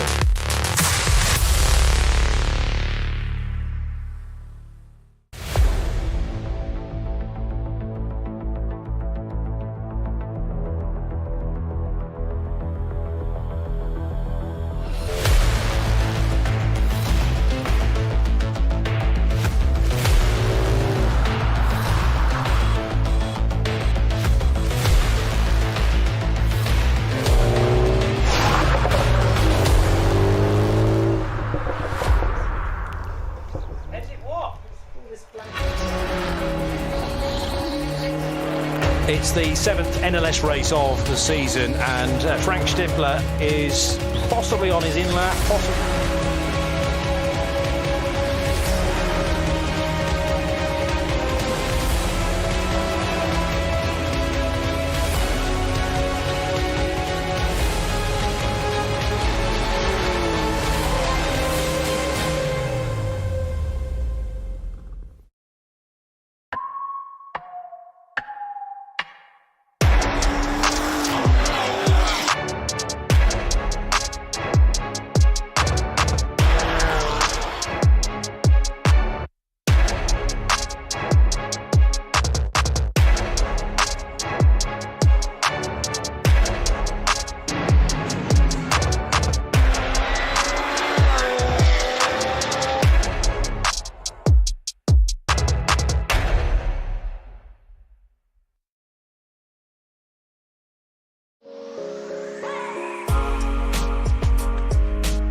Motorsporterlebnis nach Hause.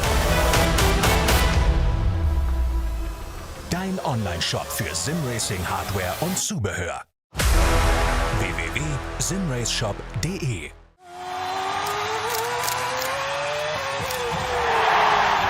Red Bull verleiht Flügel.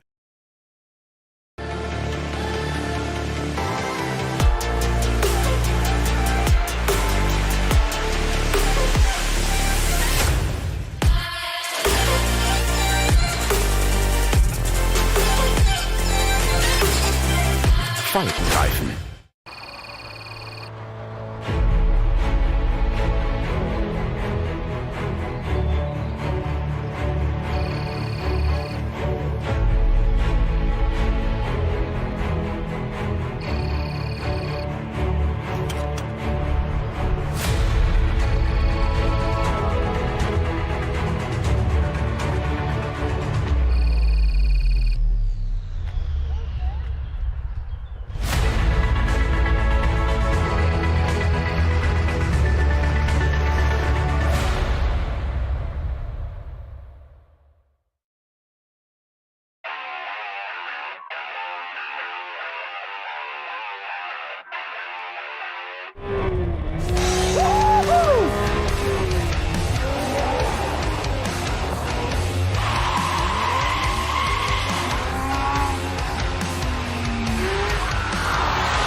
Autofans. Besucht unsere Social Media Kanäle auf Facebook, Instagram, YouTube, Twitter und TikTok. Willkommen bei der NLS.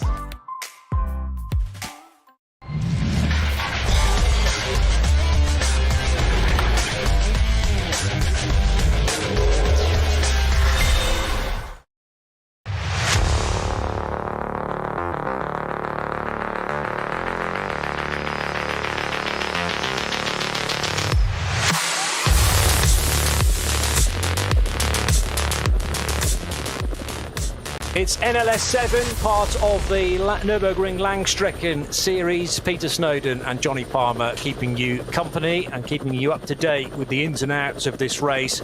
Frank Stippler has just made a pit stop after 6 laps. Bear in mind, Luca Ludwig's Ferrari came in after 5. Stippler the very next lap.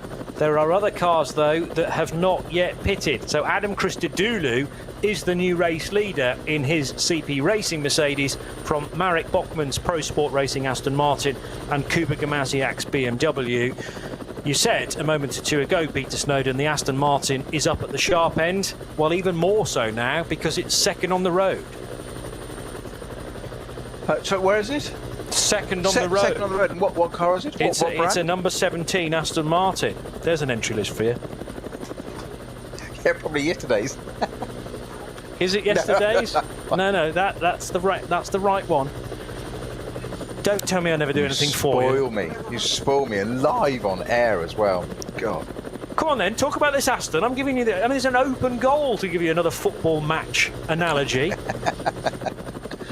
Well, it's just great to see it up there.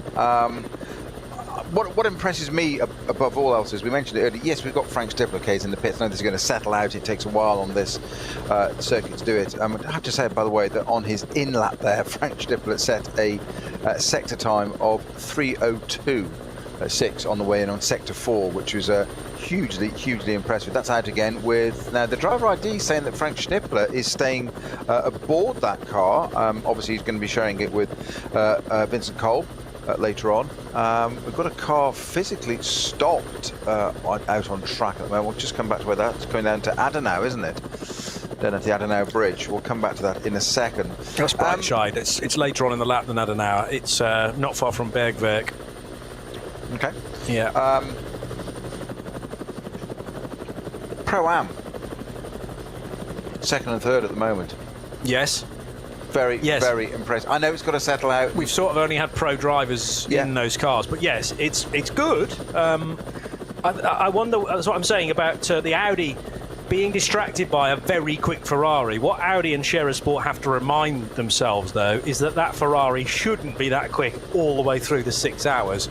Whereas the Audi, and I'm intrigued by Stippler being retained in that car. That tends to be not the way that Scherer Sport do it. They like to switch drivers with every single pit stop, but maybe, Stippler's in a groove and they're going to give Vincent Kolb a couple of middle stints. This is, of course, a 6-hour race, so you'll have probably 6 stints across the piece, and you've got to decide which driver you want for each of those hours.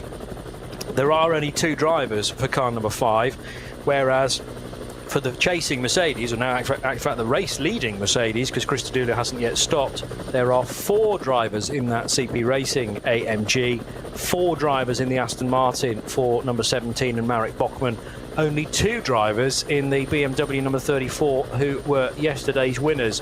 But yeah, it's important that the SP9 Pro cars don't get drawn into a battle that really isn't something to concern them, which is trying to hold back these Pro-Ams. I think that will naturally happen as we go through the course of the race. But Stippler's at the wheel, and he knows the current track conditions as well. He's probably been given a new set of tyres, so he thinks all his Christmases have come early now with 4 new Michelins beneath him. Yeah, that's kind of why I commented on that. It's not their usual sort of strategy, is it, to do that? So they must have a reason for it, and they're obviously sticking to it. This code 60 at coming into Exmoor, it's still for this 884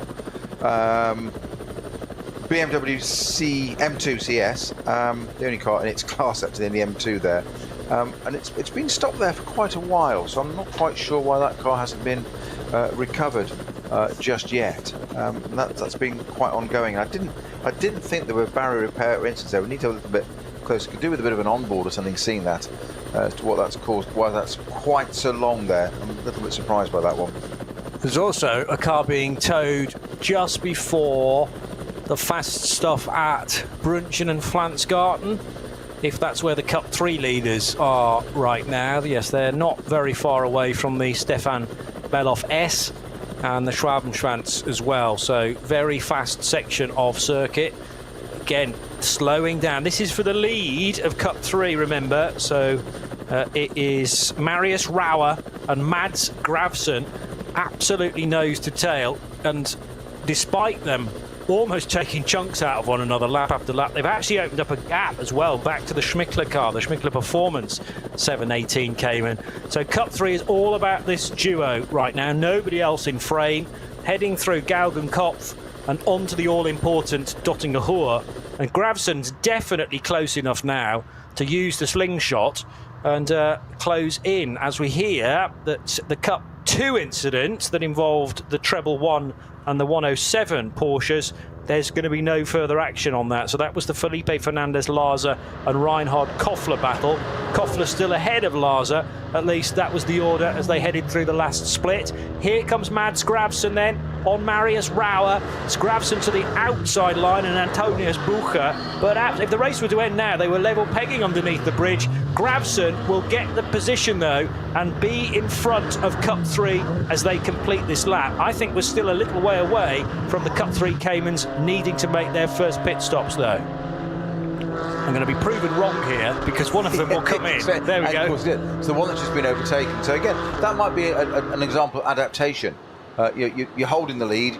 You've just been overtaken. Okay, Get in. Get it refueled. And it can be that psychology again. So 949 now, probably thinking, why has he gone into the pits? I was just racing him. Why has he gone? What's he know that I don't? Yeah. That lovely self-doubt. It's great. It's the best part of driver psychology. Get inside their heads and scratch around a bit. Well, all of a sudden now, you're being told this is likely to be your in-lap, as in Mads Gravsen in the 949. You don't have the pressure of somebody else to race with. And all of a sudden, you're in splendid isolation. You've only got your own thoughts rather than what the other guy's doing. Don't throw it off. And it can be easier to make a mistake now than it would have been when you were door handle to door handle with somebody else. Well, our colleague Joe Bradley, it's one of his favourite lines and absolutely accurate of, you can't teach or tell a racing driver to drive slowly. The point being, not that it's supposed to be driving fast, it's the nature of the description of the job. It's they work in a window, they work in the heat of battle, they see a car ahead, and we often say it, when you're catching someone passing them as another, but they get a sniff of victory, you'll see that car. Suddenly when it's visual, it's suddenly you find something deeper, and you think you've been driving it as fast as humanly possible, and then suddenly that car in front is visible, say 5 seconds away, and something else happens. Yeah. The reverse happens, is what you're just describing here. You've been battling with somebody, you got the job done, and you think, oh, right, I'm going to go on to another lap now defending this, and that car dives into the pits, and it throws you, and think, oh, well, why have they gone into the pits? And it's exactly those thoughts. Then you're driving on your own, as you say, in splendid isolation. That's when you throw it off. Yeah. Not subjecting you will, but that's when drivers can. The dynamic changes. You don't have that visual reference now of anybody else around you. It's not as easy as you think, you know. No, well, hey, I've always said that. Likewise, I've always said what we're doing right now is not as easy as you think. He says, reclining in his seat with a cup of coffee and a bottle of orange juice. Got a cup of coffee? Oh, you got one, did you? I got coffee. Didn't get a cup of coffee. Yeah, right. Yeah, favouritism again, alive and well. I'm just sitting here chatting with my mate. Yeah. Oh, that's not me though, is it? No, it's Kerry over the way there. She's listening. 4 cars. To you, yes. 4 cars are in, all on this lap, and Adam Christodoulou then from the race lead, number 45, comes in his Mercedes. Kuba Gamaziak for the Valkenhorst Motorsport BMW M4. Marek Bachmann pits as well, and the Dürr Motorsport Aston Martin also comes in. As mentioned, GT3 cars cannot do more than 7 laps on their opening stint, so they needed to pit, otherwise they would have run out of fuel on lap 8. The Ferrari has already made its stop and is in a great position because that was only a 5-lap stint, therefore the pit stop could be very swift indeed. and Ferrari number 19 may well be down the order, but it's still got Luca Ludwig driving it, and he is actually down in 14th, would you believe? But of course the top 5 that have just pitted, he is already past those guys, so we'll get a fully updated timing screen in a moment or two. He was looking for a way by there, the 4th placed Cup 2 car of Ben Leuchter, and it just shows how seriously Leuchter's taking this. There was no way that he was going to provide space for the Ferrari, the overall race leader, to get by into the Tiergarten there. And nor should he, but once again, on the pit straight, the car, that Ferrari, is only easing past that number 100 entry. As you say, that's a GT3 Cup car from Cup 2 category. We mentioned this yesterday. It's just being evident right in front of our eyes now that an SP9 GT3 car isn't necessarily quicker in a straight line than a Cup 2 car. Around the Twitter bit it was, and that was just proven beautifully that he couldn't side draft it, he couldn't pull it, he couldn't get past it. But once it got to Tiergarten, he had to sit in behind it because it's got the straight line speed, the Cup 2 Porsche. But as soon as through Tiergarten, it was muscling it all the way through. And that car's now under attack from... Moritz Krantz, who whacked the side of Ben Leuchter's car. Well, nearly turned him round. Krantz was trying to go for the move in the first of the K. Kramer cars, and now his teammate Tobias Müller is able to get by. I reckon that was Krantz in the 1-2-1. I'll take another look at that in a moment or two. I'm sure we'll get a chance to re-describe that to you. Meanwhile, Luca Ludwig is now on the tail of Reinhard Koffler in the 2nd placed Cup 2 Porsche for Team Mattol, and again can't find a way by. These Cup cars have next to no drag, so you've got all the aero bits on the GT3 car that really help them through the chicane, for instance, and Sabine Schmidt's curve, but when they hit the straights, the Porsche Cup car was actually gaining on the Ferrari. So have these K. Kramer cars switched around? There is 1-2-1 Moritz Krantz, and yes, he is now behind the 1-1-2 car of Tobias Müller, but the contact came between Krantz and Ben Leuchter as Krantz was trying to stab the nose of his car up the inside as those two were coming out of the Mercedes arena, and Ben Leuchter was very nearly spun around. He did incredibly well to hang on to that. And Leuchter, with TCR experience in recent years, has now found a home in the Cup 2 part of this race, when SP9 drives are slim and generally reserved for those that have been associated with the factory teams, if you like, for a number of years. And Ben struggled to break into that, but he is mighty behind the wheel of a Cup 2 Porsche and hanging on to 4th position as we speak. Couple of driver changes. The lead car at the moment, as per our timing screen, is the I'm going to love saying this, I hope they hear it at some point, is the American CP Racing number 45 Mercedes, with now Adam Christodoulou, that did a 7-lap stint and now handed over to Charles Espinal, who normally starts that car, but they did the reverse of this yesterday. They didn't put Adam Christodoulou in at the start, so they've done that to try and leapfrog it to the front as far as possible.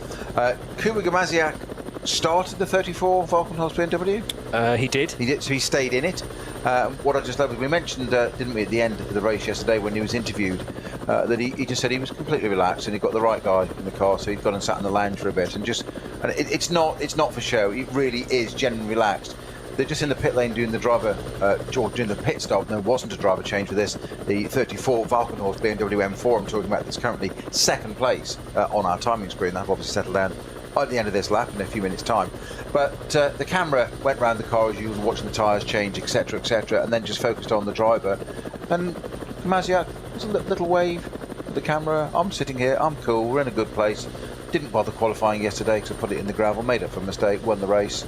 Today, might do more of the same. Don't see why not. Quite like this lasting, this winning bit.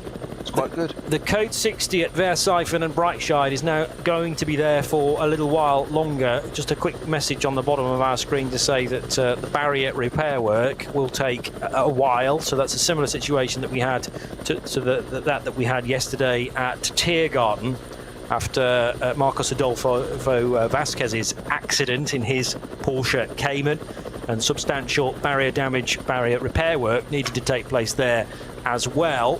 So this is the run down the hill through the right, left, right sequence. There's another sequence of corners soon after this that resembles this one. I always have to remind myself which bit of the approach to Breitscheid you are on, because it's easy to mix the two up. And then eventually you reach the 2nd point that a tourist lap can begin.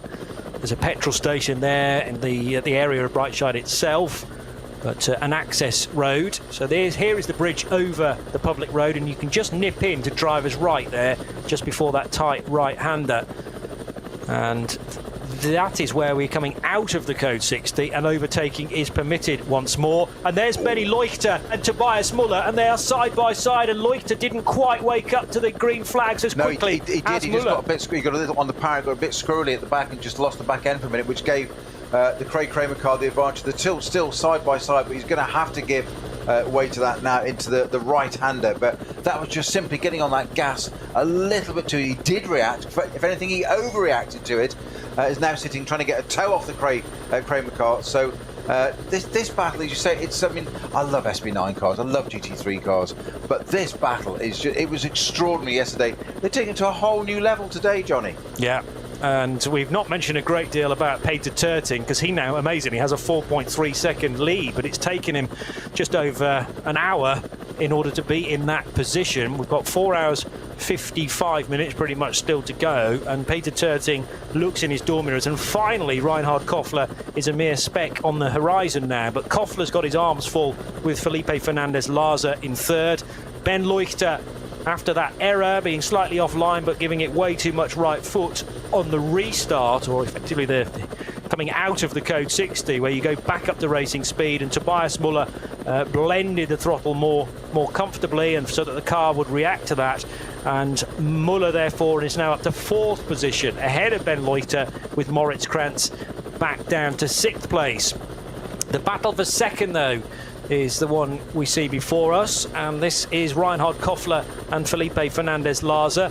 As now, we had information that Verstappen was going to be under yellows for a fair while. It is in fact green. Yeah. Okay, well, the barrier repair has all been done, it seems, as if by magic. We can enjoy these cars are past that section now anyway, but perhaps the Cup 3 and other of the various categories, 23 of them in total, will be heading now towards Verstappen and Kallenhard, and to be greeted by green flags. Here comes the Audi that is now in the hands of, or still in the hands of, Frank Stippler. Car 5, shown on my screen as down in 13th position. It is in reality in a much better place than that. CP Racing's Charles Espenlaub took over the Mercedes from Adam Christodoulou, and that car has dropped a bit of time now, of course, because it is, or has just completed, will be completing an outlap in a moment or two. So it's really next time around, when all of the key runners in SP9 cross the line, that we will get a real-time order. The current timing screen is giving us something slightly outside of reality, if you like, because the top 5 cars displayed on timing and scoring have all just come in for a pit stop. So remember that 45, 34, 17, 24 and 50, they will all now lose ground by virtue of their first pit stop in the race.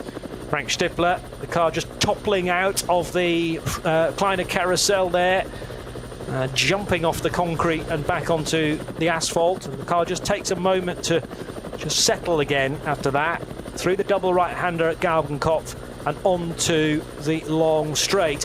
Felipe Fernandez-Larza got the jump on Reinhard Koffler, and here comes Tobias Muller in the red and black Kate Kramer racing car, trying also to overtake the Team Mattol version of Koffler. Not very far away, Ben Leuchter, but he's not quite close enough to make this a 3-car train down the Dottinger Hohe. There's Felipe Fernandez-Larza, though. So the two behind him are working together, really, to draw in the car with the yellow door mirrors. And Peter Terting, no, that's not Peter Terting, that's Frank Stippler, who just got by the two of them. Through goes Tobias Muller on Reinhard Koffler. So it is now Larza running second in Cup 2, ahead of Tobias Muller in the first of the K. Kramer cars. Tobias Muller drives 1-1-2. They're all going to come into pits at the same time now as well, and I would imagine Peter Terting has pitted at the sharp end. Yes, he has. So Mullner's car is in, and the next 4 cars in Cup 2 all come down pit lane at the same time. Thankfully for Frank Stippler, that means relative calm now around his number 5 car. Even though he practically sighed his way by all of the Cup 2s anyway. That is always a heart-in-mouth moment, though, for me. For an SP9, yes, OK, you've got virtually a whole lap on these cars, but it is so intense within Cup 2, you have to do that very delicately.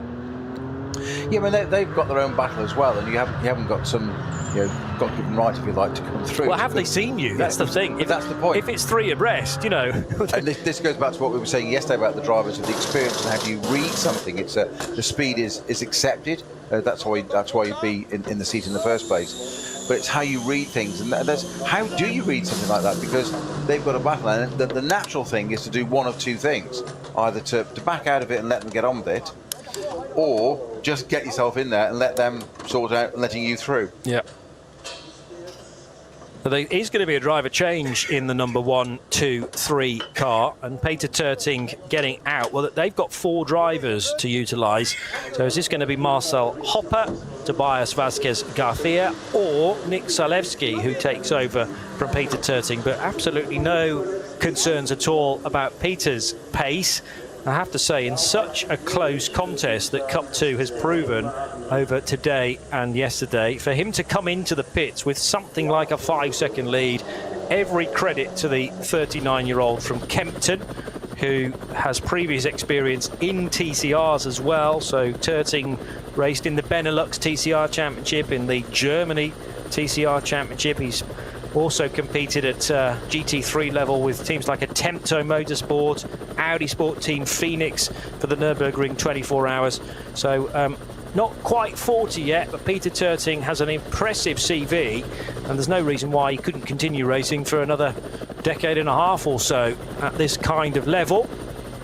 So Mühlner Motorsport, his new home for season 2023, and focusing entirely on Cup 2 competition. On the Hatsan back, the Mercedes from CP Racing, which now has Charles Espenlaub driving it, is scrapping away with Kuba Gamaziak in his Valkenhorst Motorsport BMW, and these guys will have moved up the timing and scoring page because of all those Cup 2 cars that have just made their stop. I reckon this is for basically 3rd and 4th positions. Luca Ludwig now leading Frank Stippler as the 2 cars cross the line. They've both pitted once, so that is a legitimate position for Luca Ludwig, who stayed at the wheel of the number 19 Ferrari at the first stop. As now all of a sudden, batten down the hatches, the Cup 2s are back in the race after a whole clutch of them pitted on the very same lap. Now, I mentioned woes for the Huber Motorsport number 25 entry with Jackson Evans earlier with various infringements, whatever. That car has now caused a code 60 at ADAC, the highest part of the circuit, hence the name. It's stationary on the left-hand side of the track there. So this is the 25 number 25 Porsche that's actually running 21st at the moment. So it is 4th, or was 4th in SB9 Pro-Am. Jackson Evans are now dropping down the order as you'd expect. So not quite sure what's happening, whether it's an incident or whether it's just pulled over, but it is stationary at Hoher Act. I'm just trying to get tabs on the new Cup 2 order now, because some cars will have pitted after 7 laps, others after 8. You can do a bit further in a Cup 2 car. They have, well, 911 GT3 Cup cars probably still the 4-litre flat 6. They haven't yet reverted or moved over to the 4.2 litre as the 100 car. Now, is that still Benny Leuchter? No, it's Nico Otto now, and he went to the high side of the Felipe Fernandez Larsa formerly driven Fricadelli car. Fricadelli now has Jules at the wheel. Brackets not his real name. We've got the K Kramer car that has been taken over by Selv, SELV, the 112. So that was the Tobias Müller car, and it's now Adenauer resident Selv at the wheel of that. So again, Cup 2 is a Pro-Am category. Not surprisingly, some of the quickest drivers will put in for the opening stint.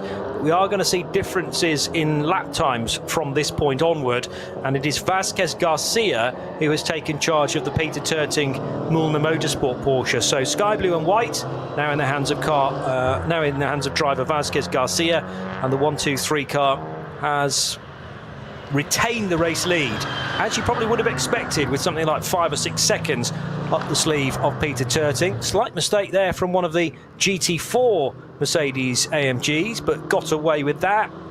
That is car number 140, which runs in SP8T, in fact. So it's a GT4 car, but runs outside of the normal GT4 specification, which is known as SP10 in racing here at the Nordschleife. And car 140 does lead its class, in fact, in SP8T, heading towards the end of the lap. Luca Ludwig, he can't stay at the wheel of the Ferrari for the whole race, unfortunately for Racing One, but he was retained as the driver for the second stint, and they've now got a 20-second lead over Frank Stippler. That's some statement from the team that runs the Ferrari 296, Snowy. 20 seconds. It certainly is, and we never doubted the speed of that car. Just quickly going back to the number 25 Huber Motorsport 911 GT3R, that is now behind the barriers, hence the section of track that was under a code 6 is returned to green. Does look remarkably like that might be the day for that car, as in done behind the barriers, but it did, I think it had an issue in quali. 102 from that class had an issue in quali, and that did come back out again, so I'm not sure. That's the Black Falcon car. Ben Benargle. I've got a feeling that 25 car Huber Motorsport is out for the day, to be honest. Okay.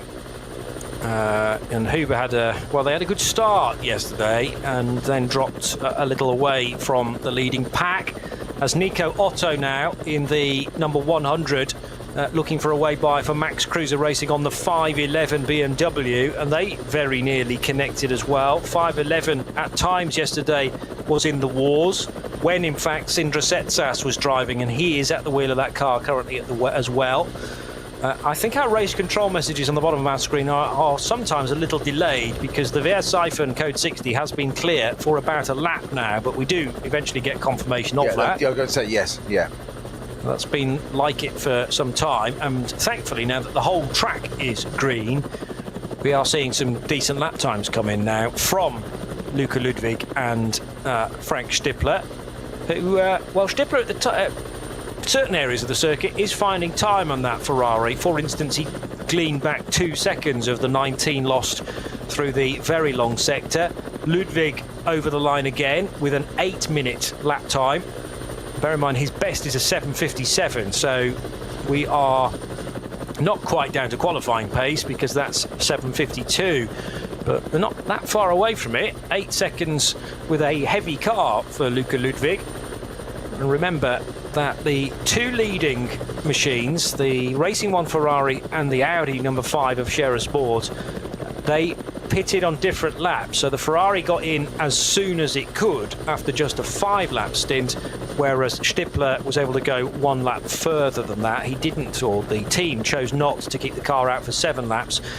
Kuba Gamaziek's BMW did do the full 7, so they will pit next time around in this order: Racing One Ferrari a lap before the Scherer Sport Audi, a lap before the Valkenhorst BMW, and that should rather help the Ferrari, because, well, actually now we're getting to 8-lap stints. They're all going to be in the pits for about the same amount of time. There's the 1-2-3 Mühlner Motorsport Porsche being caught by Nico Otto. So Vasquez Garcia has 1-2-3 Cup 2 Porsches right on his tail, and they're looking for a way by on the run down the hill in towards the twisty stuff. Otto looking for the way through at Brünchen there, with the Grasskreek on the right hand side. No, beg pardon, it's not Brünchen, it's a little further around than that, heading to the left-hander. I've completely lost my bearings on this part of the track now. That's Ice Curver and Flansgarten to come next. Yes, so we are further around the track than I expected. Flansgarten, where they briefly leave the ground and then head through the right-hander. There's evidence of a car going slightly wide and on into the gravel there before the Stefan Beloff S. But how can Vasquez Garcia keep Nico Otto behind him? This is tough from the Max Cruiser Racing crew, who are really starting to turn the screw and deciding to use 2 of their quickest drivers at the start of the race. In fact, they're only drivers, because Ben Leuchter and Nico Otto are the only drivers labelled against the 100 car, in stark contrast to most of the other Cup 2 teams that choose either 3 or indeed 4 drivers to utilise through the 6 hours. The 1-2-3 car has Tobias Vasquez Garcia, but also Nick Zalewski, Marcel Hopper and the opening driver, Peter Terting. But I think this will be, or this could be the point where Müllner Motorsport lose the lead in Cup 2 for the first time this afternoon. Nico Otto getting a very good run on the blue and white car as they head onto the Dottinger Ruhr. And let's not discount the other cars further behind either, because the Team Mattol car, a couple of cars back, is looking threatening. But here comes Nico Otto, a bit of side draft on Vasquez Garcia. Now he jinks across the nose. And who's this coming from a long way back? Is that the 105 car that hasn't been involved really in the scrap too much so far? Oh, he is now. But he definitely... Oh, but there's a problem now with the nose of that car, because part of the nose cover has flicked back on the car and is presumably now forming part of an extra bit of aerodynamics. Has that car peeled in? No, it stayed out. It stayed out. So it's an extra bit of wing that generally a Cup car does not carry. I talked about these cars having next to no drag. That sadly is not the case for car 105. I was right with the number. It's Dominic Fugel now having to, well, drive around this problem. Trying to work out exactly which body part that is that has flicked up, and whether it is as a result of damage. It is the bonnet. It's the bonnet, but it's a very bizarre fold there. So there's an air intake. There's two air outlets just above the radiator at the front of those cars, and then there's an air intake right in the middle, and it's just folded there. So it's as if the first two catches there. Presumably there are side catches on that, just at where the one starts to widen, which is holding it down. So I'm guessing, second guessing, I don't know Porsche's inside out, somebody else, but I'm guessing there's 6 fixing points on that. 2 at the front appear to have failed, so it's now acting as an air brake, and that really will affect the aerodynamics of that car. Joking apart, that's going to be really quite a bit slower in a straight line. I imagine that'll be, you'll feel that straight away. The driver can probably see around it.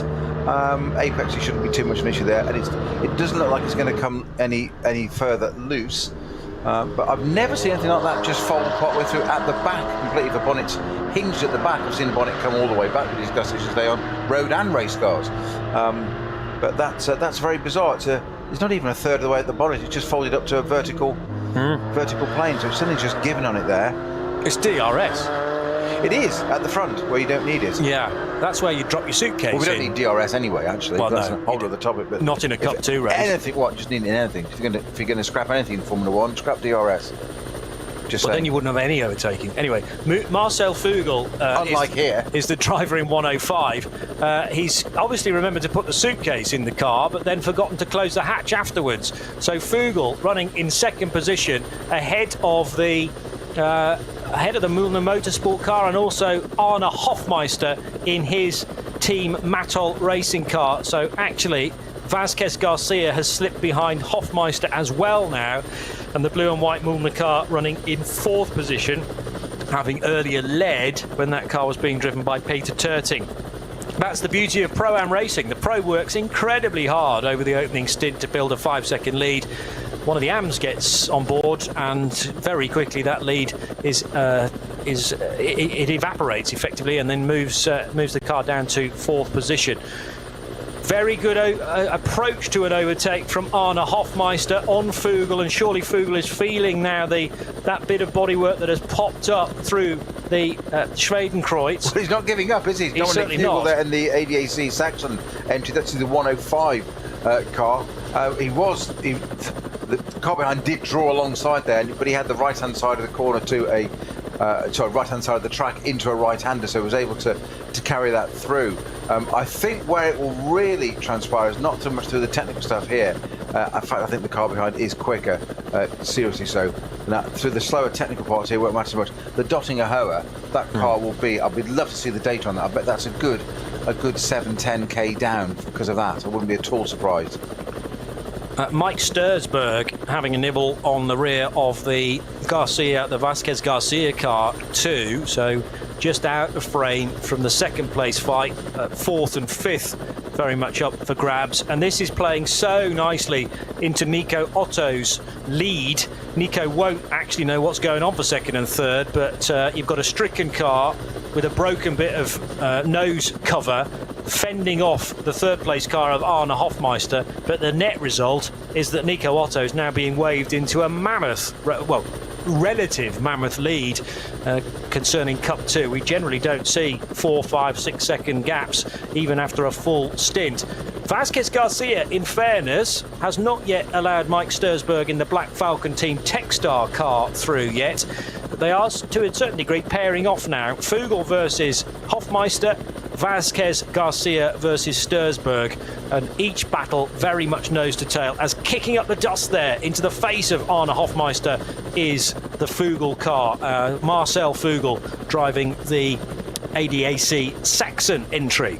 Meanwhile, at the front, Luca Ludwig in the Racing One Ferrari that was on pole position yesterday, the new 296, it was still relatively new, has just set the fastest lap of the race at 7:57.2. Yes, which is amazing. But what's happened to Frank Stippler?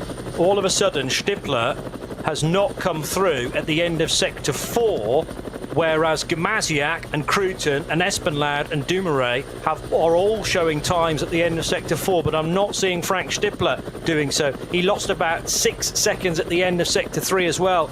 Is this telling us that maybe there's been a puncture on that car? Yeah, it's going slowly at Flansgarden, heading up towards Schwalbenschwanz. Yes, it looks like he's going. Yeah, he's been overtaken by all sorts on the tracker here. So, yeah, absolutely good spot there, Johnny. The former race leader, Frank Stippler, now running really slowly and got quite a long way to bring that Audi back. So I hope it's nothing more than a puncher, because they had bad luck yesterday, which they don't normally have. Shearer and Phoenix, whatever combination you want to call them, they're very good at avoiding that. They know what they're doing. It's not their first barbecue, is it?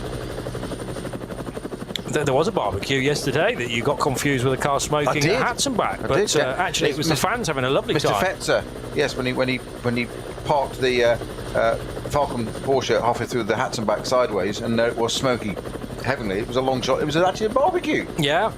Well, just participation. We like it. Hey, barbecues are very popular at this place. Stippler is going to be at least 8th at this rate. Yeah, he's only just on the Dottinger now.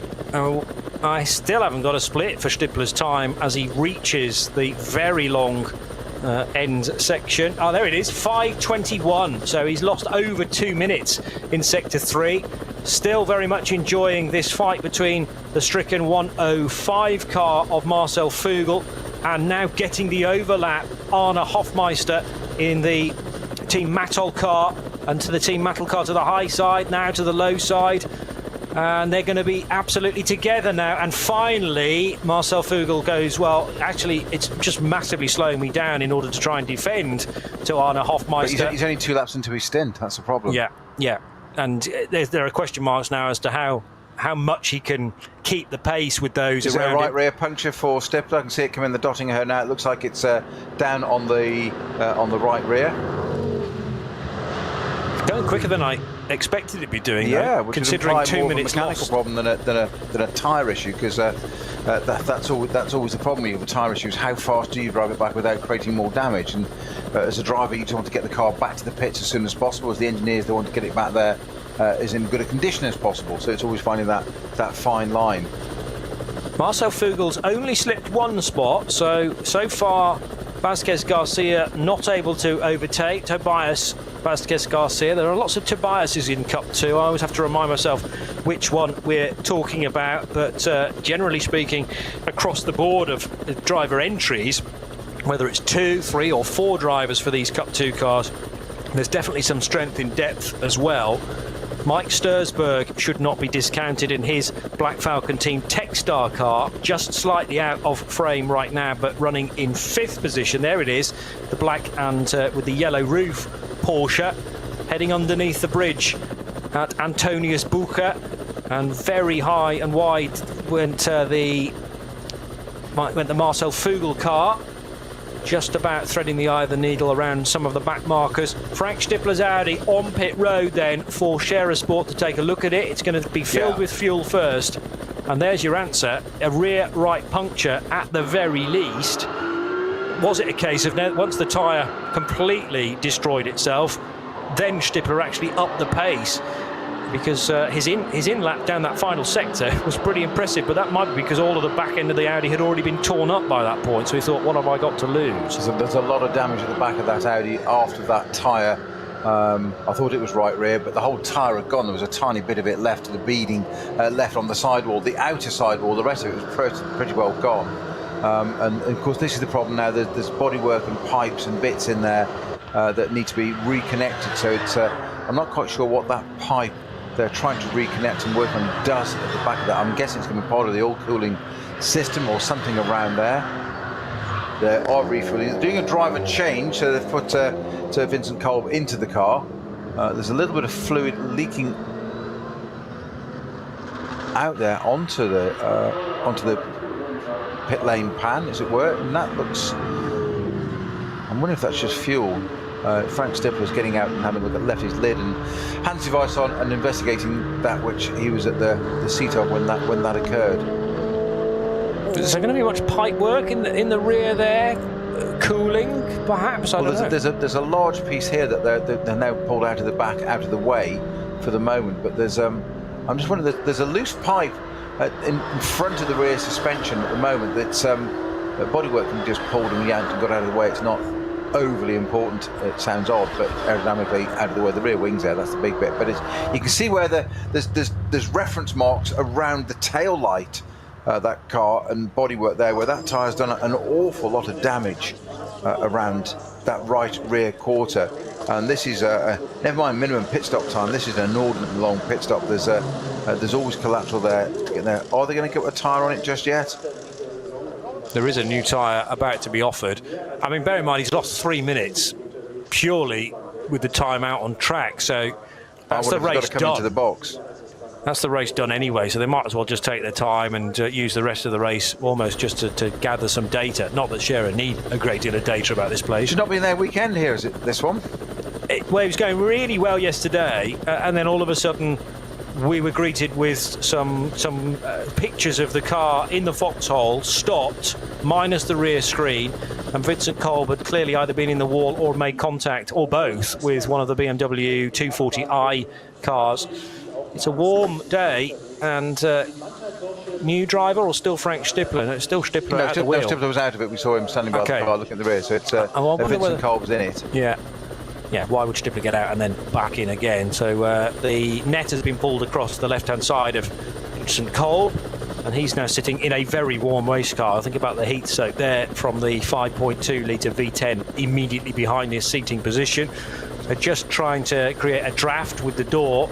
No idea whether Vincent Kolb will be sent back out again, but it feels like quite a way off yet as Scherer Sport PHX continue the repair work. And that's denied us of a strong runner at the front end of the field. It does rather open the door, though, for Valkenhorst Motorsport, who all of a sudden have 2 of their 3 M4s in the top 3 places. They're not leading the race, though. They are 2nd and 3rd, so they're doing a bit of a Falcon Motorsports from yesterday in their current positions. And it could also mean that we get a number of Pro-Am cars now featuring in that overall top 6. But it's Luca Ludwig for Racing One, who continues to lead, and now with very little pressure on his shoulders because, well, Ludwig's just crossed the line. We're still waiting for the 2nd place car of Kuba Gamaziak to appear as the Audi is back on the move again.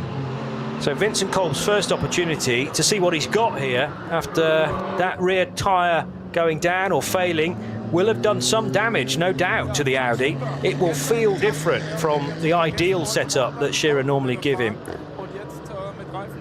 And Frank Stippler's about to be interviewed by Ollie Martini. How much of this we can pick up upon, we'll get our helpful producers, who are German speaking, Michael and David and Jan, to help us out with this as well, to make sure we get all the news from Frank Stippler. It feels like Frank's been in this position before, though, as well, earlier on in the season. Good car underneath him, and then all of a sudden, on the Dottinger Hohe, the number 5 car is going very slowly again. We tend not to, it's weird, isn't it? We seem to have incidents very early on in an NLS race. More rarely do things like this, as significant as this, happen in the 24 hours. And perhaps, you can afford to be slightly more conservative on a car setup when you're thinking about competing for 24 hours as opposed to a 6-hour race. But I'm not suggesting it is anything to do with cambers. There are so many curves around here, and sometimes you're forced up a curve because of back markers that you're looking to clear in a hurry, and it could be something as innocuous as that. Yes, I'm just hoping that our German producers on the feed can manage to get an interpretation of Frank Stippler's fairly in-depth explanation to our pit lane commentator Ollie Martini. He's got that usual Frank Stippler look, hasn't he? Of it is what it is, and let's just get on with it and rescue what we can from it. And there's a reason he's been so successful. He's still smiling to some extent, but if it's just a tyre failure, what can you do? What I'm intrigued at, Johnny, is that the bodywork on the back of that Audi on the right rear is there's a big hole in it now. That's fine. It's not the end of the world. But there's that piece of hose that I mentioned that was just turned backwards out of the way through an aperture in the back for the moment while they worked on it. I assume that needed to be reconnected, and that's what they were working on to do. It hasn't been, and it's still there at the back. 470 has also right rear body damage, and that's got a flat on the front left. Now, actually, that whole wheel looks like it's a bit further out than it should be. Is it just me? Is it just filling that wheel arch very nicely? Unfortunately, he's only part way through the part of the Mercedes arena going to the hairpin loop back. So that's got a long. That's what's one of the Hyundais, isn't it? 470. That is it's the Valkenhorst Hyundai 130N that had issues yesterday, where they're driven by Bennett Earl and Lim MJ. Another one in hyphens, meaning it's not a real name. It's a nom de plume. Indeed. The advertising on the side, book your race taxi. So there's perhaps an opportunity to pedal a Hyundai of that description round the track at a very high speed. Speaking of which, one of the Valkenhorst BMWs wanting to come through that corner and utilise all of the race line on the exit, and couldn't because of the slow Hyundai trying to nurse its way back to the pit lane. But also of the same team. Is the bit that I'd missed. Definitely don't want to collect that one. Of all the cars to have slowing in front of you of a different class with a puncture, so speed differential massive, and all of a sudden it's like, oh, it's one of your teammates as well. Yeah, I mean, obviously that is a factor, but also, I mean, now, presumably at this point, presumably at this point of the circuit, it's on the left-hand side coming up to the Michael Schumacher S. Am I right on that part where it is at the moment, or is it Vidal? That's the chicane just ahead of the Hyundai. Yeah. It doesn't have to turn left onto the Hudson back. That's what I'm saying. It can go right on back into the pits. This could be ridiculous. Actually, it would be more dangerous to take the car all the way around there to everybody else. Not to mention him. I think I agree with you that the wheel's trying to work its way loose, though. It's not necessarily a puncture on that car. That the wheel was too far out, not flush with the arch. So that may be easy to rectify from the team's perspective. Therefore. Another race control message up on our screen. Number 524 has an overspeeding in the pit lane, which is under investigation, and that makes it the SRS Team Sorg Rennsport BMW 330i of Stefan Oertel, Lucas Oertel, Maximilian Oertel, and Matthias Bendorf.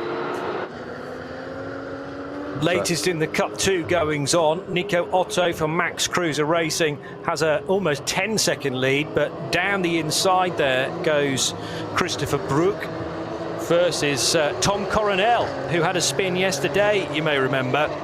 Tom Coronel, no he didn't,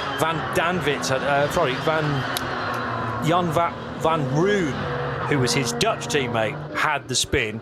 It showed Tom Coronel at the time of the spin, and then cleverly Tom got the driver ID switched just before the car came into the pit lane, and we were laughing at him, but actually it clearly wasn't Tom. Because he was in the pit. He was actually in the garage. Yeah. So that was a driver ID issue, which then coincided with a half spin for car 127. It's going a lot better today. It actually is Tom Coronel driving currently, and that car is running in 5th place and having a really good fight with the K Kramer Racing car of Brook. In fact, Brook's just got ahead, so make that Brook in 5th and Coronel down to 6th position now.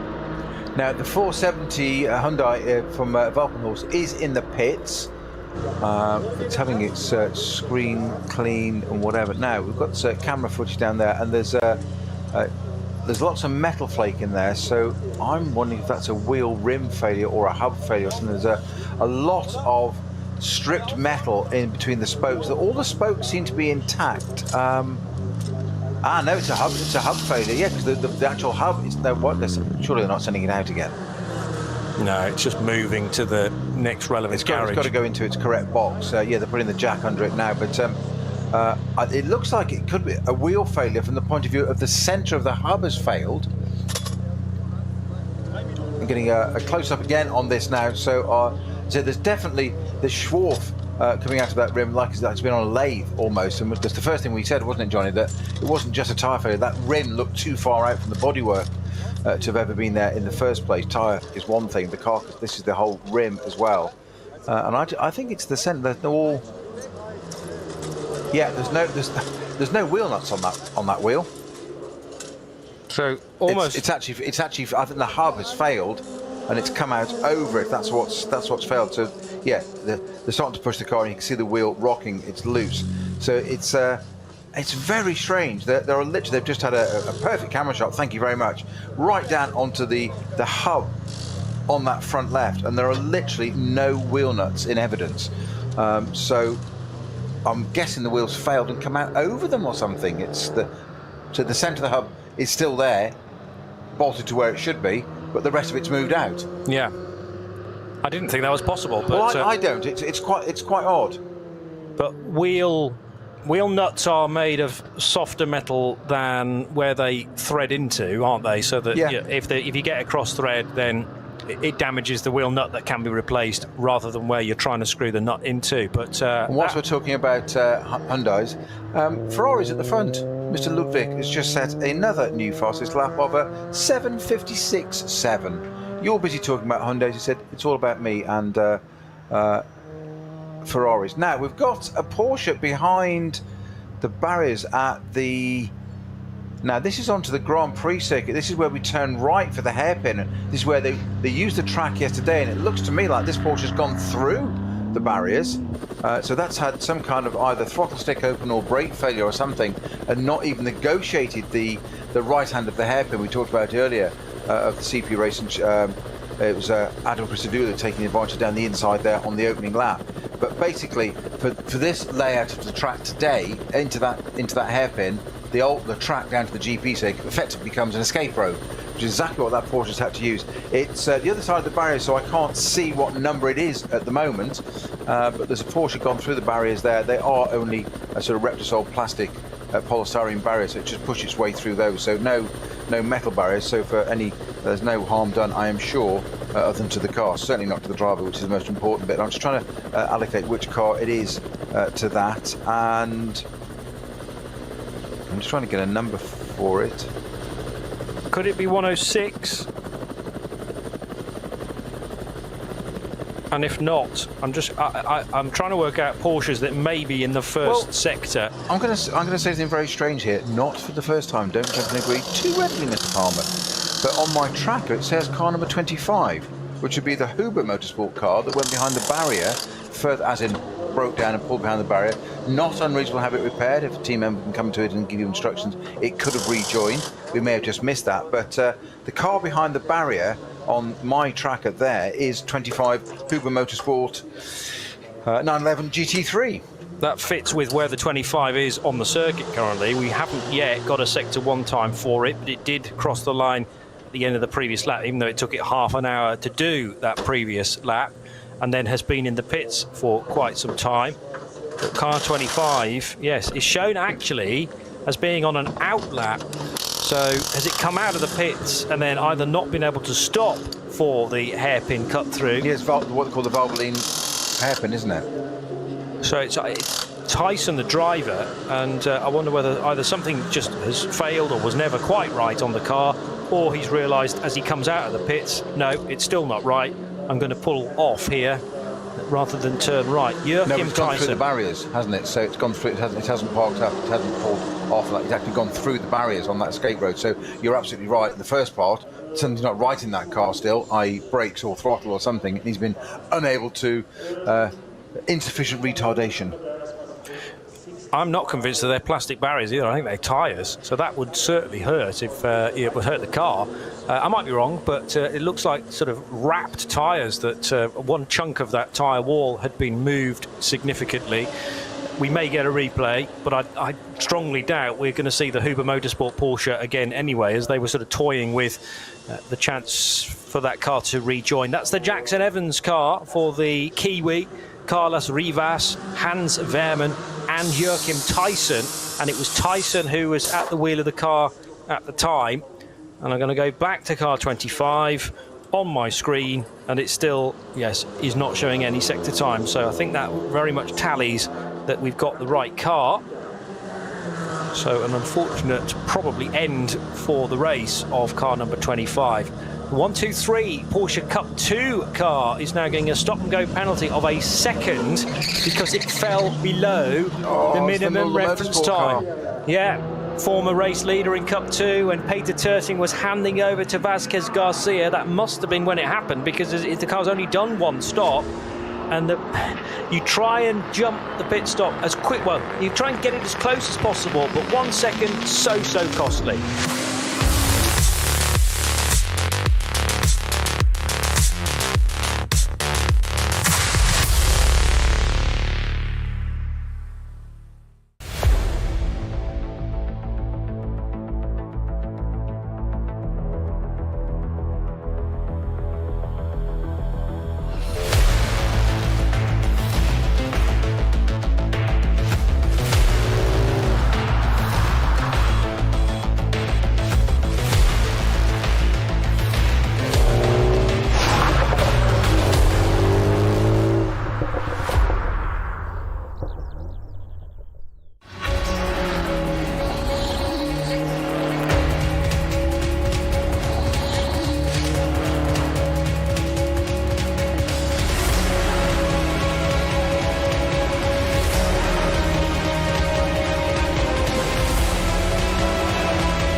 verleiht Flügel.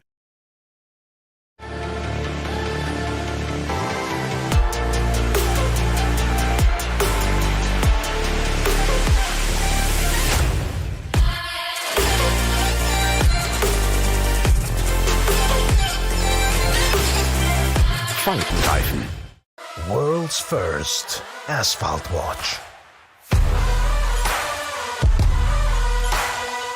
Nürburgring Asphalt 1. Over 90 years of racing history.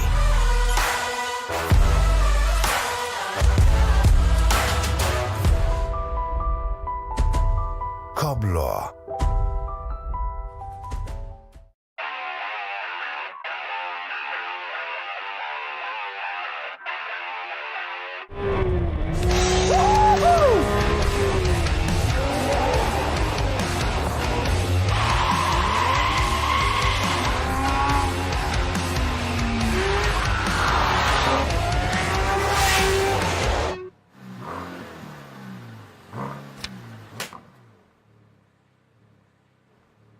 Liebe Fans, besucht unsere Social-Media-Kanäle auf Facebook, Instagram, YouTube, Twitter und TikTok. Willkommen bei der NLS.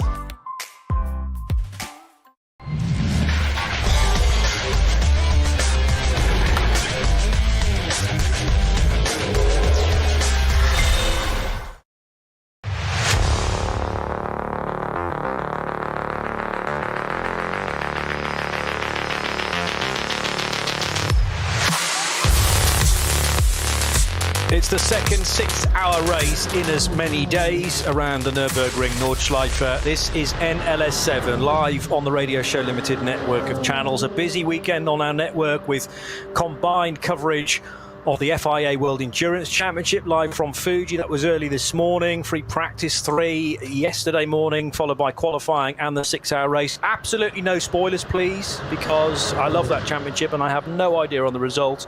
Plenty of people will be paying close attention to NLS at the moment, and then they'll want to visit the World Endurance Championship race at a later date. So if you know anything snowy, please keep stum.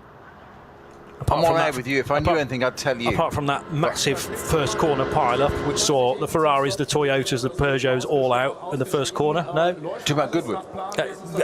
Maybe I am. Yeah, the big weekend at Goodwood, of course, this weekend as well. But we're fully focused on the Eifel region, on Castle Nürburg, and beautiful weather conditions for day 2 of the, let's try this again, Red Bull Formula Nürburgring event. And the Ferrari 296 for Luca Ludwig has just pitted for the second time. They got Luca out, and it will be the turn now of either Christian Kohlhaas, Jakob Schell or Stefan Aust in their Ferrari, looking to try and cycle still another 3 drivers through that car then in the remaining 4 hours and 10 minutes. Oli Martini working hard as ever in the many garages here at the Nürburgring, and unfortunately all of that metal swarf pouring out of the front left corner of the 470 Hyundai may well mean that it's now out of the race. It's been pushed to the very back of the garage, I noticed, so lots of work required on that car, maybe too much to be done in the next 4 hours. Kuba Gamaziak should be fine for a few more laps. When did that BMW first make its stop? 7 laps in, which is as long as you can go for the opening stint. So Gamaziak's now completed 6 on the current run for him. He can do the rest of this lap and 1 more, which will mean that they'll pit 2 laps apart, basically. The Ferrari compared to the Valkenhorst BMW, 2 laps away from one another in strategy. A quick update on the collective from Sarah Rigby, which is very kind of you. I'll read this out for a reason. You'll see as I get into it more. But morning, gents. Thanks for the mention just on at @RSL_studio. According to Jacob Beagle on Instagram yesterday, Anton Roof stepped out of that car himself and was okay. That was the big one that rolled yesterday. I mentioned him earlier that he was driving the 662 sister car now, not the 660, which we thought it was originally because it came through on a ticket with the wrong, it did say 660. And I did mention also that Sarah Rigby is a massive Aston fan, probably greater than even me, but she, I said it was quite rare for her to comment on something non-Aston that she mentioned on BMWs, and her last line was, by the way, Jacob normally races Astons. That's where the interest has come from. Of course, Sarah Rigby, thank you very much, as ever, for your updates. And there has to be an Aston theme. Well done, Sarah. Here is your every race opportunity to mention Mr. Rocco's full name in Equipe Vitesse Audi. Lorenzo Rocco de Torrepaggio. Thank you. Oh, yeah, it's so. Come on, that was good. That was really well polished. Straight out. Yeah, I know. I didn't even give you a warning on that. How those winter nights flew by in my house last winter. The Primer Grey Audi that is the only official entrant into SP9 AM for Michael Heinrich and Arno Klassen, Mr. Rocco's 2 teammates as well, but it is Rocco at the wheel of the race of the Audi right now, and he has managed to get that car up to 7th place. Now that's a little bit to do with the retirements and the dramas that have befallen various cars that should be better placed on timing and scoring, but nevertheless the SP9 AM car has had to keep things clean as well. Whether this particular interview is going to be in English, so can we tune into this, Kerry? It's very enjoying, and yes, it is. I'm learning a lot at Nürburgring. Also sie fühlt sich wohl, das Team heißt sie herzlich willkommen und sie genießt es ohne Ende hier auf der Nordschleife unterwegs zu sein. Your car is going to be repaired and you're going to be out today again, I think. Yes, it looks like I have one lap left for my permit A license, so local motorsport team is going to help me with that. And I'm delighted to have a few more laps later on if it gets repaired. I'll keep my fingers crossed. Thanks a lot. Also, ihr fehlt nur noch eine Runde. So a few more laps to do in order to gain signatures, and for a lot of drivers that is what it's all about in order to get relevant licences. We talked about, in fact, a licence being taken away yesterday because of speeding, and then you've got to go through the process all over again, and probably a few more checks as well to prove that the speeding offence was a one-off. Yeah, I mean... Yes, it's not actually the licence. You keep a licence, but it's your permit. So there's a race permit to run at the Nürburgring, which is separate to your licence. So right, okay. So the way they run it is at the Nürburgring, you have to have your ring permit to run on this track, and that's what's taken away. So you'd have a racing licence, which enables you to race everywhere. So in other words, you could lose your ring permit here today for contravention of a Code 6 in this example at the Nürburgring, but go to Barcelona next weekend, being prevented, for argument's sake, as and that's just next weekend, but happens to come up and race still. You don't lose your licence, you use your permit at the ring. So it's a separate governing authority under. So you've got the ASN, so you've got your national ones, and then under the umbrella the FIA. Then you've got your governing, you've got individual licence, so Motorsport UK in the UK, wherever it is in France, Germany, etc. But then the Nürburgring is slightly unique. I said this, I meant to say slightly different and said unique and combined it, so it's now become a new phrase. Slightly unique, and it has its own ring permit, and it's down to the jurisdiction of anything that happens at this event only on this circuit. If you were invited to drive at NLS 8 later in September, you have a racing licence as a racing driver, is that correct? Mm-hmm. It's still the current one? So you would arrive at the Nürburgring with a licence which is from the UK? Yes. So you're UK registered as a racing driver? Governing ASN is the UK in my case. And Race Direction, or the organisers of the NLS races, see that as a legal licence to be enough to race here at this track. However, just having a licence, wherever it may be registered, is not enough to race at the Nürburgring. Correct. There's a further level, separate, on parallel or different, to race the Nürburgring because it's deemed to be so different. Now, you can go in at a certain... So a complete rookie cannot just go straight in there. You've got to do something straight away. You've got to do some trials, training, classroom stuff and whatever. In my particular case, I've maintained an international race licence so I can come and do NLS in a lower category car, not SB9 straight away. But you have to do, I think you've got to do 4 hours in 2 races to get to SB9 category in something like a SB10 or something, so a GT4 car. So you've got to prove that you can do it still. But the international license on that basis says, yes, you've got that sufficiently. So you're not allowed to maintain my international license under the governing body from the UK without having done so many events, so much history in the background. So you can't just go and apply for an international license. Clear as mud. No, honestly, I didn't know all that, so thank you. And lots of other people tuning in will not know that either. I didn't realise it was too layered. I mean, often I'll mix licence and permit, frankly not really knowing the difference, but you've cleared it up nicely. It's slow into the cut-through there on the Grand Prix track, so they're clearly down to a Code 60 level. It's RS1, part of the Radio Show Limited network of channels. If you want to get involved, at RSL_studio on X, with your Zeets or something or other. Still getting used to the new terminology there, but it will become like second nature in due course. Kuba Gamaziak leads for Valkenhorst Motorsport, their BMW M4 from Christian Kohlhaas, who took charge of the formerly driven by Luca Ludwig, Ferrari. So Ludwig out, Kohlhaas in, and there has already been that change, but that's only because the Ferrari stopped. The BMW, as I've explained, will be pitting 2 laps later. That's now a lapse time, effectively at the end of lap 15. We should be seeing the Kuba Gamaziak BMW coming into pit lane. The latest in Cup 2 sees Nico Otto lead for Max Cruiser Racing, and by a huge margin for Cup 2 levels of 13 seconds over Arne Hofmeister's team Matol example. So it's the 100 car in front of car 107, then the 121 of Christopher Brook, which is the first of the 2 red and black K Kramer Racing Cup cars, and the second Max Cruiser offering, which is for Jan-Jaap van Roon, the number 127. So Tom Coronel got out of that in the last stop and Van Roon took over. That's only just happened. So again, car 127, quite a bit out of pit stop sequence compared to the 3 cars ahead of it, but that might well work come the final reckoning at 6 o'clock tonight. Depending on where you decide to make that first stop and how early you want to do it, will obviously send you down a different journey through the course of the race, and you may not encounter code 60s that other cars do.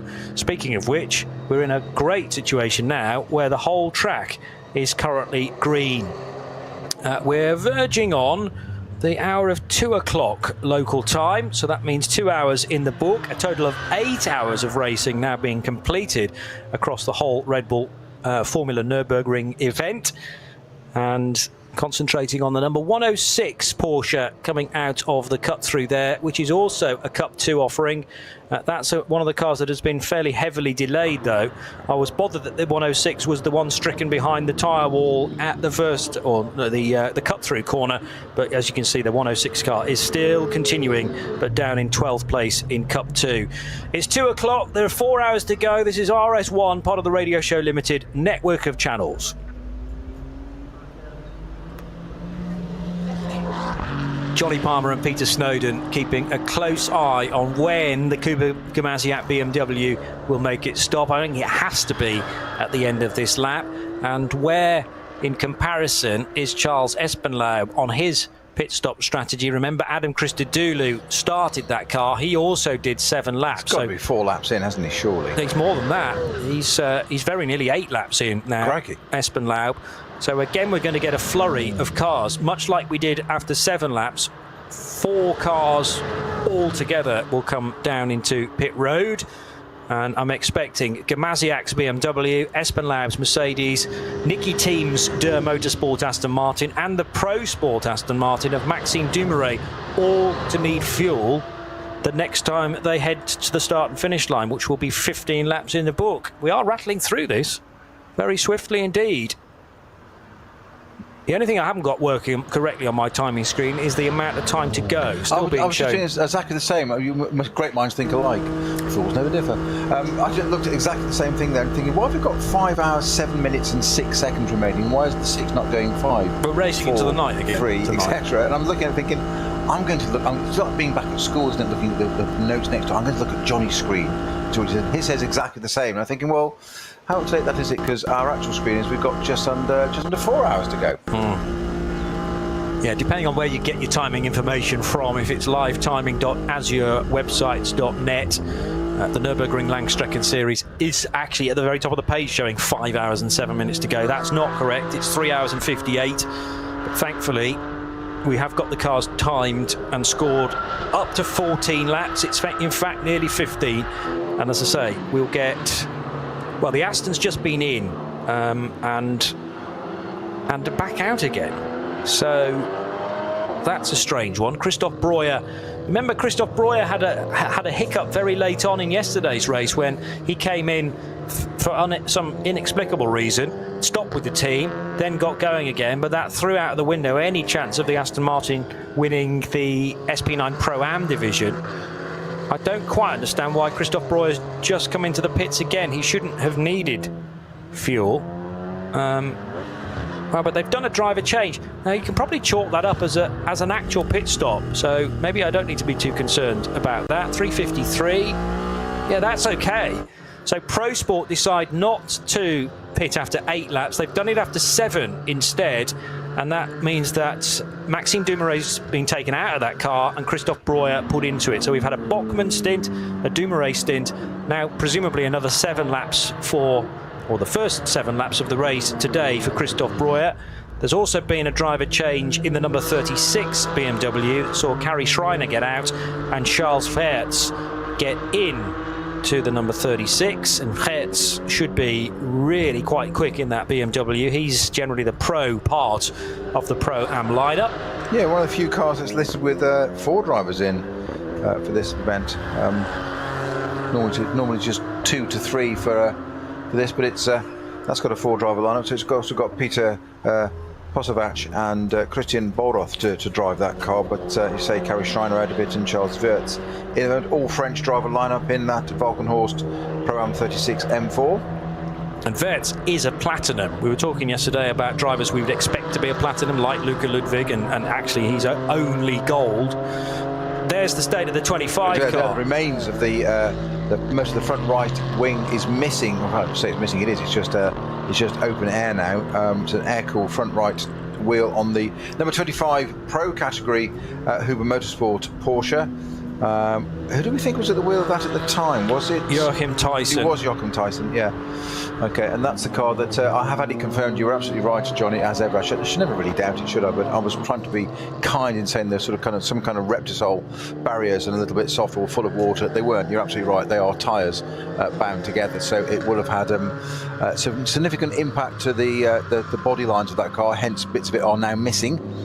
So again, we don't know what really went on. That car stopped further round the circuit earlier, was then obviously got going again, rejoined, presumably came to the pit and got going again. So how soon after leaving the pit it had that failure, I don't know, but I'm saying failure, that's my assumption. It's always dangerous to assume, but given it's the Valvoline hairpin part of the circuit we use today, so the halfway through the GP circuit, when you start to go through the Mercedes arena, start to descend down the hill, you blend right into this hairpin. The GP circuit effectively becomes escape road and becomes quite nice and safe in the marsh. Stand behind barriers.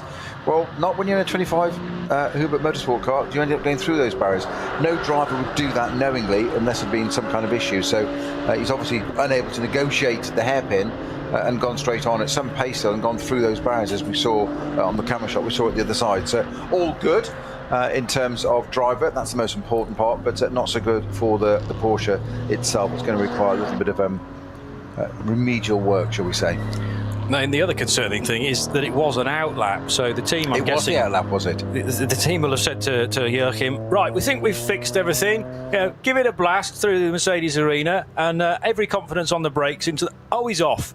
And he's into the tyre. I'm only joking about this because we know that Tyson is okay, and it's not fixed. And that's the danger of motor racing, is that the cars had a drama. I mean, one of the sectors that would normally take you 3.5 minutes took him 26 minutes. So that's the reason why it took so long then to get the car back. Did it come back on a flatbed? It did, yes. And into the garage. Then the team are trying to fix it as quickly as possible in an endurance race. So sorry, it was on a flatbed at the end there. Sorry, my apologies. The bit in between, I'm not sure. Right, no. Yeah, but the sector 4, as I say, 26 minutes. That's almost too long for a mechanical drama. You would have given up by that point. Anyway, the in-lap was 32 minutes. It was then in the pits for probably another half an hour with the team trying to fix things up. And then they sent poor old Joachim Tyson out, probably for his first and only action of the race, and he lasted 3 corners. The car lasted 3 corners. No doubt nothing to do with Joachim at all, and a legacy perhaps of the earlier damage. Anyway, Huber will be back. Certainly got some action there, didn't they? Just seeing 3 of the cars coming into the pits there. I think the CP Racing, Mercedes and Aston are in. There's also a Porsche Cayman just ahead of that. CP Racing right down to the end of the pit lane. Yes, it was almost looked like he was doing a drive-through there for a minute, but it's actually right down at the far end of the pit lane. What I do like, though, is safety is paramount in all this, on-track, off-track. People always forget the pits is part of the racetrack. It's still classified as part of the racetrack, and that's where your likelihood of injury for external people, i.e. mechanics, engineers and officials, is that you've got such a prolific a number of them there in the pit lane, so it's all the more reason to drive slowly. You've got your pit lane speed limits, why they're so hot on that, but just how overspeeds can happen, because now it's electronic. You press a button on the wheel. These days it tends to press it and it's activated it, so the car won't overspeed. I remember when I did this 20 odd years ago, it's something you held the button, so if you actually didn't hold it with enough pressure, you could actually so you could be doing something else and going through a screen to read something, or pressing radio and sort of steering with your knees. I exaggerate for clarity, but if you didn't maintain that pressure on the speed limiter button, it was very easy to overspeed again. So it's now become a system where you press a button, it turns it on, and then you have to turn it off. The ease of the previous system, I would say, was when you came out of the pit, you got to the pit exit, you just let go of the button, and you just floored it, let go of the button, and away you went. So it was kind of like launch control. Cold tyres, don't let it squirrel. Interesting. But nowadays, you get to the speed line, the end of the pit lane, you've got to turn the system off again. And of course now they have, I had one in this GT4 Aston earlier this year, which completely caught me by surprise. Went out the pit lane, just on a test day, mostly with 4 cars on track. Turn off the speed limiter, up we go, and it goes to 80 k's, not 60. It gets to 80 and it won't go anymore. And I'm going down the crane and thinking, is it on, is it off? And you have certain lights that should tell you it's on. Well, they're not illuminated, but I'll put it back on again and turn it back off again. No, it's not working. So decelerate, trying to go up through the gears. No, it won't go above 80k. And so I radio in saying, it's probably me, but I know I'm slow, but I didn't think I was this slow. 80k, and they're like, I'm going to box. So came in, and we've got Tom Canning and Darren Turner helping with this car, and Tom Canning drives it, and Darren Turner was just smirking, and he just said, "You're not aware of this, are you?" And so there's a button there, it's yellow. It says FCY on it, full course yellow. And I've never seen one of these before. And I'd obviously just caught it with the glove or something going into the car, knocked it on the wheel, inadvertently turned it on, and it's for when you're sitting behind the safety car, full course yellow, you sit there, and you just activate that. Yep. It sits the car at 80k. I'm like, yeah, that would affect, my lack of ability will affect my lap time, so I don't need an 80k limiter on it to do that. I can do it all on my own. There's one way to make a situation where one button confuses a driver. Give him 2 buttons, each with their own speed limit. But yeah, well, I call them Fisher-Price steering wheels now, because there's so many buttons and colours on it. And it's like a toddler's heaven. With all these little buttons, and it does things. What I find extraordinary is the cameras in the car now have rear view cameras. Now I'm used to a camera for parking. Yeah. So that will turn on when you engage reverse, whereas this camera shows you what's going on behind. And what they do now is it's colour coded in the side of the corner. It's like Top Gun. You're thinking Maverick. It's brilliant. Not only you're driving a lovely GT4 car, but the corners of the screen are little markers in them, little sort of angle. And if it's bless you, Kerry. And if it's green, the car that's behind you is a sufficient distance away. When it goes to yellow, it's getting closer to a certain measurement. You can set the parameters, and when it's red, it's probable that you don't want to turn in on that car because it's close enough there. Everything's foreshortened on the camera like it is in the mirrors, so it's probably that you don't want to do that. Some people still turn in, but it's extraordinary you drive and how quickly you adapt to those aids to your driving, because it's something else you don't need to think about. It's a reference there. Yes, no, but do I get on with this or not? In some ways it takes some of the skill away, in some ways it adds another of can you concentrate on it and make the most out of it. But fabulous things now, even just in the last few years. I mean, it's 16 years since I've driven a contemporary car, and it was just extraordinary, just such fun. It's like, oh, I'm actually quite liking this. Yeah, any opportunities for the rest of the season? We were talking at length about the correlation between driving on a simulator, various brands are available, I know, and then there are the factory teams that have their own systems as well, and how that compares to driving cars in real life.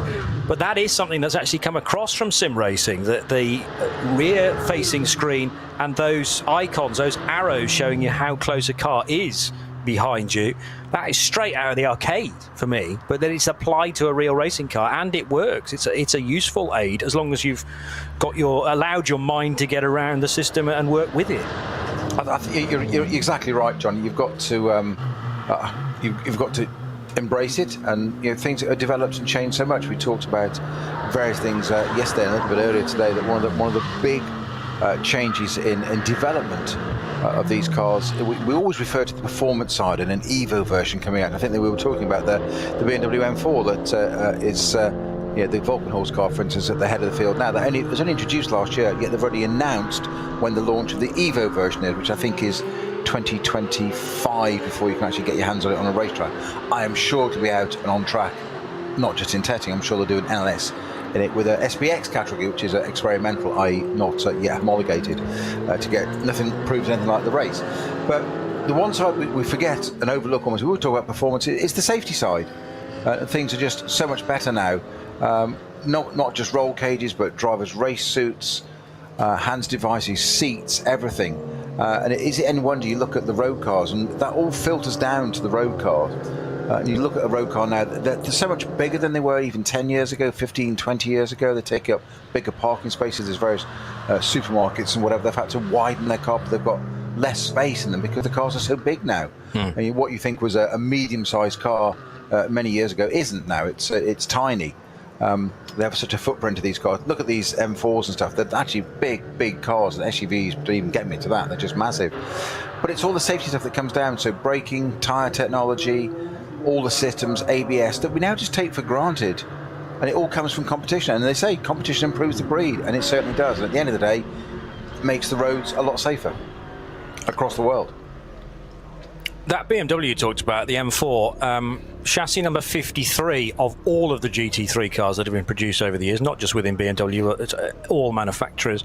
And it's actually a legal GT3 car until the end of 2029. So you can continue to race the original M4 GT3, should you wish, without the Evo bits, for another 6 years. However, as you say, development year next year for the Evo, and then likely to be seen on the racetrack for the first time in 2025, only 3 years after it was first seen. And indeed, well, it didn't have a great year, the BMW, last year, especially here at the Nürburgring for the 24 hours, but didn't that change in 2023 when the new M4 started to win an awful lot of key races. The latest cars to be added to the GT3 stable, I always forget that the Porsche 911 GT3R is a brand new car for 2023.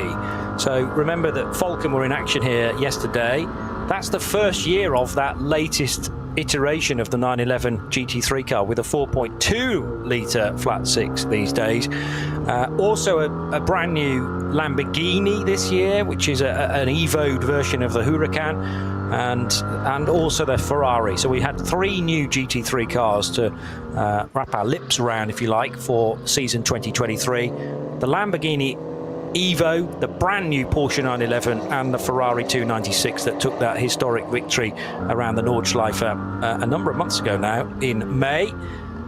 Hearing in the background the 503 BMW. How's that getting on within class? It runs in VT2. And remember, VT2 is split between front-wheel drive and rear-wheel drive cars. And in the rear-wheel drive category, that's the Black Falcon car that is running in 5th position, receiving quite a bit of attention this weekend because amongst its drivers is Jimmy Broadbent of racing sim fame. Steve Brown is currently at the wheel of that, and Mikhail Shaurodin is the 3rd driver for the Black Falcon Team Bilstein car. They run in the 330i. So this is the car, and I'm pleased it's in the race. This is the car that wasn't able to qualify this morning for whatever reason. So car 503 had a DNQ next to its name, but has been allowed to join the race. And it's up to 5th position in what is an 11-car, 12-car field within VT2 for rear and four-wheel drive. So very competitive indeed, as it always is. And there are cars pitting slightly out of sequence from this 503 as well. As again, we can hear in the background Steve Brown and the engine powering the 330i through a straight 6, being a BMW. Meantime, speaking of BMWs, Christian Krognes has got on board the race-leading car. So that had come into the pits as expected. We had a slew of pit stoppers, and how many driver changes took place at that point. Gamaziak out of the 34, Christian Krognes in. Luca Ludwig, a couple of laps prior to that, got out of the Ferrari for Racing 1, and Christian Kohlhaas took over. He's 3 laps into his stint. Charles Espenlaub had just handed the CP Racing Mercedes over to Shane Lewis, and Nicky Thiem gets out of the Dürr Motorsport Aston Martin in its very dark green and white colours, and has handed over to the other Dürr brother. Now, we don't unfortunately know whether it was Phil or Ben doing the opening stint, and likewise which of the 2 brothers is driving right now. That would require a quick question to Dürr Motorsport, but they have everything mapped out in their strategy. And it's interesting to me that they didn't put Nicky Thiem in for the start. So are they holding Nicky back perhaps for the race finish today, whereas he started NLS 6 yesterday afternoon? And here is that Aston Martin. It was at times for me the nose of that car was looking a bit wonky, which is a technical term, but that's purely down to partly the headlights and partly just the way that the livery's been applied to the car. The nose is on perfectly straight, it's not had any damage, and sounds glorious as it thunders past our camera point into Hohenrhein. You've been looking up various GT3 cars, but anything of note that you've learned? Yeah, just the prices. Okay. You're just saying, well, you started with the M4 GT3 car being available till 2029, did you say? But if you've got, we'll do it in euros, given where we are, 530,000 euros to go and get one. But then you need the performance pack on it, and that's another 44,000 euros. Right, yeah. And I don't know whether we've had full details yet about if you wanted to take that racing at Le Mans next year, because GT3s are eligible, and into the World Endurance Championship. There's a sort of uprated package that all the GT3 cars that will race within the ACO will get as well. For a while, it was going to be known as GT3 Premium. It's not going to be known as that anymore, but nevertheless, I believe there is a pack that you're going to have to buy. A pack, sort of almost as it comes in a cardboard box. 50,000 euros, I think. Additionally. Yeah. Okay. To make it Le Mans spec. Yeah. Okay. Well, so many more GT cars will be eligible for the 24 Hours of Le Mans next year compared to the outgoing GTE category, which is a big loss for me. Don't get me wrong. Had it been my decision, I don't think I would have gone GT3 route, but I do understand the reasons for it. And GT3 is an immensely popular GT category globally, the category really. So perhaps... Do you know what, John? I'd absolutely agree with that statement. I don't think it was necessarily the right way to go, but I understand the mechanics behind it, and it's the most popular platform across the world. So why wouldn't you want it in the biggest race? I can see that. Can Le Mans afford to be that elitist? I don't know. And not have them, I don't know. In this day and age, maybe Probably not. No. Maybe not. No. I don't know. Gosh, we almost sound like we're with the times, don't we? Yeah. Part of me would be happier if you just turn the ABS off, though, and put that down to the driver. But I don't think it's quite as easy as that. And the AMs would not like that necessarily. But certainly, some of the AMs, Ben Keating has been quite vocal in the fact that if you give me a GT3 car where a lot of the car is doing the work for me, that takes away the challenge. It goes back to what you were saying about rear-facing mirrors, cameras, mirrors, windows, cameras, and the arrows on them. As the challenge of a racing driver, all of a sudden, it's quite a bit of the stuff about looking behind you is being done for you, and I can see why that's no longer as difficult and therefore not as challenging. Yeah, I think you've got to move with the times though as well. It's I think it's very easy to stay dangerously into that sort of rose-tinted spectacle era of certainly when you get as old as me, you won't understand any of this concept yet, Johnny, because you're far too back young. in that day where Cupras were known as Seats, it was we were talking about yesterday. Even that, that's way too modern for me. Of course. But back in the days when Coopers made racing cars and minis. Cooper, you said. Sorry, I'm in the wrong place. Obviously, that's why Bruce is down the good and not us. But you do. You've got to remember. You've got to keep a big picture view, and I think it's very dangerous to stay in your era. You might like it and prefer it, and that's fine. That's personal preference. That's absolutely fine. But your era was also the cutting edge compared to your predecessors, and they probably didn't like that either. So you can get that, but it moves on. It's fluid. Everything, the world changes, and I think you have to have an understanding of that and see how it is. And I look at some of the drivers now, and it's data driven and data led, and how much they sit there and simulators and whatever. But that's the world. That's the way it is. And I think it's great. I do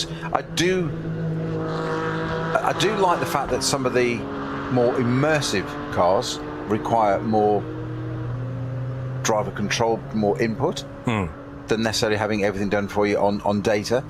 But it also, the cream always rises to the top. The best will always get there. You take people from this series and go and put them in, and we're seeing exactly this. I hate to say it, but back in the UK when we've got Good Revival on, but one of the things that's happening there when the race is there is the St Mary's Trophy, which is saloon cars, and I use the word advisedly, not touring cars, saloon cars of the 50s and 60s. So Austin Westminsters and A40s and not Lotus Cortinas, because they're too new, that's a different race. But you've got effectively ridiculous road cars that were racer saloon cars at the time, just as we are seeing here now. This M4 here bears no relation to the M4 on the road in terms of a race platform. But go and put any of the decent drivers in those cars, and we saw it yesterday, and I urge you, Johnny, to go and watch the highlights of Goodwood yesterday for this. St Mary's Trophy race part 1 is where there's 2 parts. The owners go second today, the stars go yesterday, and we had Rob Huff, Tom Christensen, Jenson Button, Jimmy Johnson, just to name a few, up at the front, battling it out, trading door handles and sometimes a bit of paint, cutting across roads. Karen Chanduk, people, and they're in effectively ordinary cars. They're looking for every competitive advantage, every bit of curve they can use. You can take the driver out of the era, but they'll still want to compete against one another. And it was just some of the most fantastic and respectful racing to it. And I just loved it because they're just racers through and through. Yeah. And the bit you have to watch, the duel between Jimmy Johnson and Jenson Button as former NASCAR Le Mans teammates. I heard that, you heard that sentence correctly, this year. Absolutely awesome. They should be here at the NLS. Well, Go on yeah, a proper circuit. Hey, there is space in the entry. You know, a 24th class within this race for 1950s and 60s saloon cars. I bet you meant the drivers, never the cars. Just get some of the drivers out. I see. No, I'd like to see some of the cars. Turn all the aids off. There weren't no aids in those days. You drove. You're lucky to have brakes. Exactly. It was all through the seat of your pants. And meanwhile, well, there are plenty of cars of that sort of style in this race as well. GT3s perhaps not, but their necks are being absolutely wrung to the ragged edge, and Christian Krognes knows how to do that in his BMW M4. Took that over in the previous pit stop from Kuba Gamaziak, and we're waiting for Christian Kohlhaas to cross the line to get a real-time gap between the number 34 BMW and the number 19 Ferrari. It is 23 seconds, near enough, 22.9 to be exact, and that's likely to continue to open up. Now, there are some yellow flags out on track. I fear for the Ferrari that they came out for the number 19 car and they didn't for the BMW, which was 20 odd seconds further up the road, because that's a gap of 22 seconds. Now, Christian Kohlhaas is a bronze driver, and when you're trying to match him up with Christian Krognes, unfortunately that's near impossible, because Krognes is one of the drivers who features regularly at the sharp end during the 24 hours of this race. So we're not comparing like with like. We were certainly when Luka Ludwig was at the wheel and battling away with Kuba Gamaziak, and that's when we saw something like a 19-second gap open up in favour of the Ferrari. So there's going to be this natural yin and yang now as the 19 crew work their way through their Pro-Am lineup. Good fight towards the end of the lap between the CP Racing Mercedes and the Durr Motorsport Aston Martin. So Shane Lewis in the Merc. The British car in behind, although run by a German team, is being driven by one of the Durr brothers. But these are potential stars of the future. Ben 19, Phil 22. I think I've got them the right way around there, but they're both silver rated, looking of course to try and win a big title in the next few years to bump them up to gold, and going to go for it here on Shane Lewis.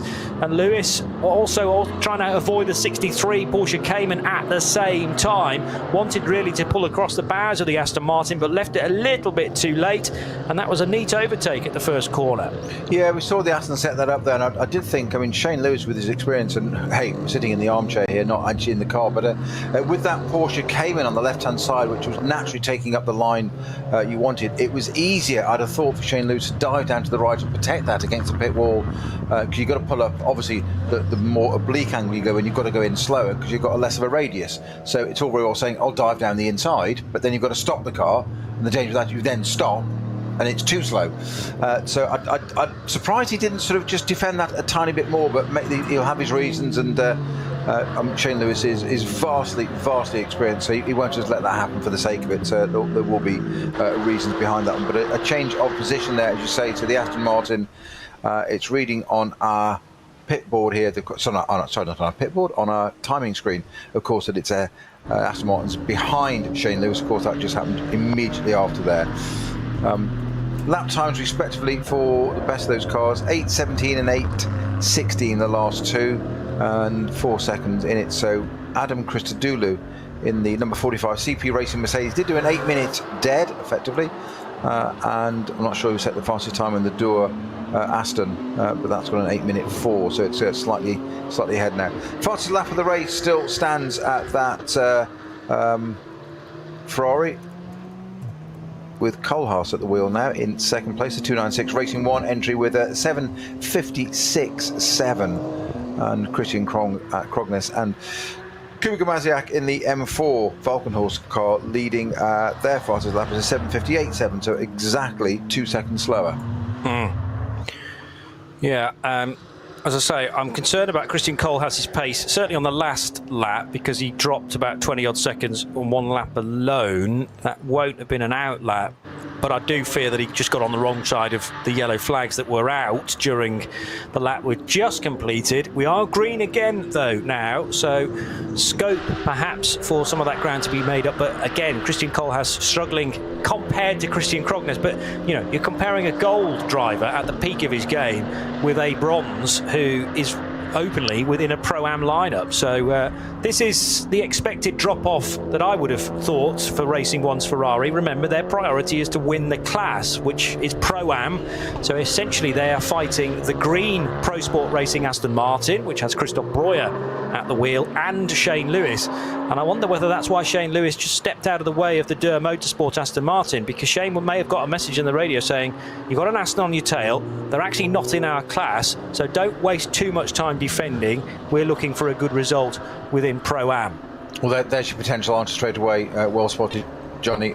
I didn't think Shane Lewis would let that through. I thought he should have defended it more if it was position. It wasn't for position. There's your answer. Yeah. There's experience for you. It's totally right, and it's about not losing perspective on exactly on who your nearest rivals are. You know, an eminently valid point of drivers can be idiots, and you get involved with I'm not going to let him through. I'm not going to let you through, and then the team are going, it's not in the same class. What's the point? And he's like, oh, right, sorry. Okay. Literally. In this case, you know, to your adrenaline. Being able to race with another car that is right on your rear bumper, and you're thinking, I've held him off so far. This is great for me. But when you look at the lap time, actually, if you just let him by and then continued on your merry way in isolation, long game, isn't it? You probably would have got a quicker lap time. And that's where the engineers earn their money, to try and keep you drivers, and I'll speak about Snowy to my right as well, in control, because you're great at what you do, but the engineer is in charge of all three or all four or indeed all five drivers, and you have to think about the result. Mate, if you've worked out how to keep me in control, write a book and copyright it and everything just to get it there, good for you. People have attempted that book, but probably just given up halfway through. What is the point? Ben Loiter's taken... Never got past the forward. Ben Loiter's taken back command of the 100 Max Cruiser car. So we had a stint from Nico Otto, and now it's Betty back at the wheel.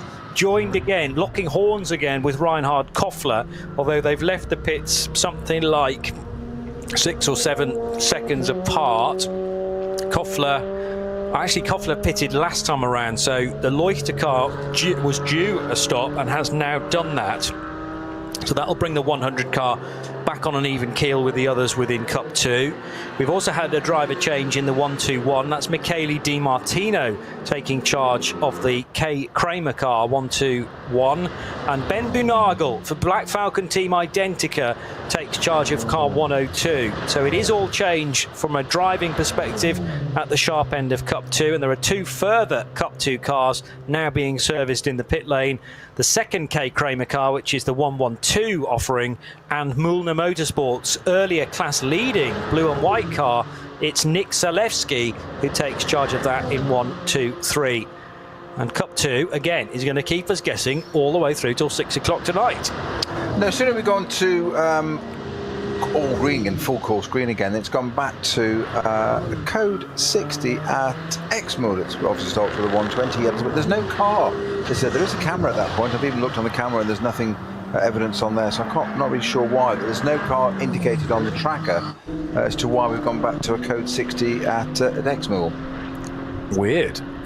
Exmuller and Versifen were affected by barrier damage earlier on in the race, so whether something's being detected that still needs to be fixed, but it's quite strange that we must have had at least half an hour of green flag running through there. Is it some debris that's been spotted rather than an actual car? Maybe a bit of a car has ended up in the middle of the road and requires marshals to tend to that, so that would mean a reason for a code 60.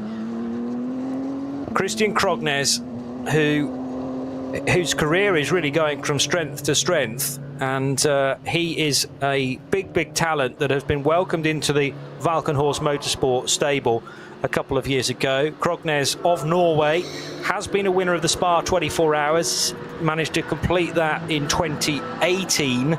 I'm just going to remind myself of the lineup of the 34 BMW that took victory in Belgium 5 years ago. They had Philip Eng in that car, Tom Blomqvist, who's now regularly racing in the IMSA WeatherTech Sports Car Championship, of course, for Acura, and Christian Krognes, and the three of them took victory at Spa in 2018. Yeah, shabby lineup that, isn't it? I mean, there is no weak link whatsoever in, and again, it's nice and tight with only the three drivers. I think the regulation is, if you run in pro, you can only have three drivers at the Spa 24 Hours, and since then, regularly racing with Valkenhorst in what was known as the what has become known as the GT World Challenge Championship. He also races regularly at the Spa 24 Hours, as mentioned, an event he's earlier won, and here at the Nürburgring. But it tends to be, for Christian, it tends to be exclusively here in Germany now for the Norwegian, having cut his teeth at this venue early on. Didn't really go the single-seater route in the early days. I'm sure he started with some karting, but first ever 24-hour race took place in 2010 for Christian Krognes when he was driving an Audi TT, which was in SP3T at the time. Pizza preparation in various places around the paddock, and I think it's no coincidence that Peter Snowden, the gentleman sitting next to me, has just reached for his lunch as well. We haven't got any pizzas in the commentary box. But Kerry is now salivating at the sight of this pizza making. Well, there's a lot of that's Emmental. Look at that, pepperoni and Emmental. Look at that. No that's expense spares there. Layers and layers of Emmental. So, all right. You're getting very excited about the Swiss cheese. Avia were doing that preparation, and Avia have the 960 car in the race. Earlier it was leading Cup 3, but somebody must have suggested the idea of pizzas to them on the radio, because they've dropped from the lead of the class all the way back to 10th. That's not really worked so well, but at least they will, when their drivers do come in for a stop, be refueled in more ways than one, with some posh cheese on toast. That's Welsh rarebit, isn't it? Oh yeah, no, you're right. You're right. It doesn't involve any Emmental at all, but the Avia pizzas certainly do. The 24 Don't you try and invade my Emmental party. The 24 car is showing evidence of how much running it and everybody else in this weekend have had. I'm sure they gave that Aston Martin a bit of a polish overnight, but nevertheless it will have been bearing some scars from 6 hours into the night time yesterday, and the Durr Motorsport Aston Martin Vantage. I wonder whether we're going to start to see a bit more of Durr through the course of the next few years, and particularly the two brothers who are racing this weekend with a certain Nicky team, and I'm sure Nicky will be one of first of all an amazing racer, but also a great coach for the Durr brothers to try and extract that little bit of extra lap time. It's been a busy season again for Nicky. He's done one British GT race, I notice, earlier on in the season. He also has done a fair bit of European Le Mans Series races, FIA, WEC, of course, as well, and raced actually at the Spa 24 Hours with Audi this year. So away from his Aston Martin exploits, he was sort of a guest driver for Scherer Sport PHX, but I suppose now he's no longer fully associated with Aston Martin as the factory team. That gives him a little bit of wriggle room. They're all self-employed, effectively, these drivers. So if you get a chance to do a big Keystone event like Spa, there's no Aston seat, get into an Audi instead. Yeah, as you say, I mean, these guys are professionals, and it's all data collection, isn't it? You get to go and drive certainly something like a well-run Audi R8, it's a different experience. Today, front-engined, rear-engined Porsche, front-engined Astons, BMWs, mid-engine Ferrari, Lamborghini. Haven't seen much of Lamborghini. Conrad Motorsport missing from this. They're normally running the Huracan. True. Shame not to see that out again. I'm sure it'll be out before the end of the year. But it's all experience. Somebody like Nicky Thiem is going to be quick in anything. We joked yesterday he'd be quick at with a wheelbarrow. He would. But he'd probably still have some data. He'd still say it had understeer, or it did something, or it didn't turn in, it was too light, or put some more weight on the nose, or something would be better with a load in it. Where he'd have some comment to make, because thus is the way. They don't just go, oh yeah, that was fun. It's like, yeah, there's always a reason behind it. So it's just data collection. So it's more experience, and I'd also other teams think, are aware of that and will want to. The more a driver collects that, has that in the knowledge base, the more you want them, because it's experience. You know that phrase, looking at something with a fresh pair of eyes? All of a sudden you've got, someone who doesn't drive Audis very often, Audi R8s, versus the guys who are regularly in there. And if the Audi's got, I'm not suggesting it's got a sort of standard defect necessarily, but the Audi regulars will just be kind of like, oh yeah, it just does that. Whereas somebody who's coming in from the outside, who's driven Aston Martins and Porsches, goes, hang on a minute, we can find a way around this problem that you guys have just been living with for the last 2 or 3 years.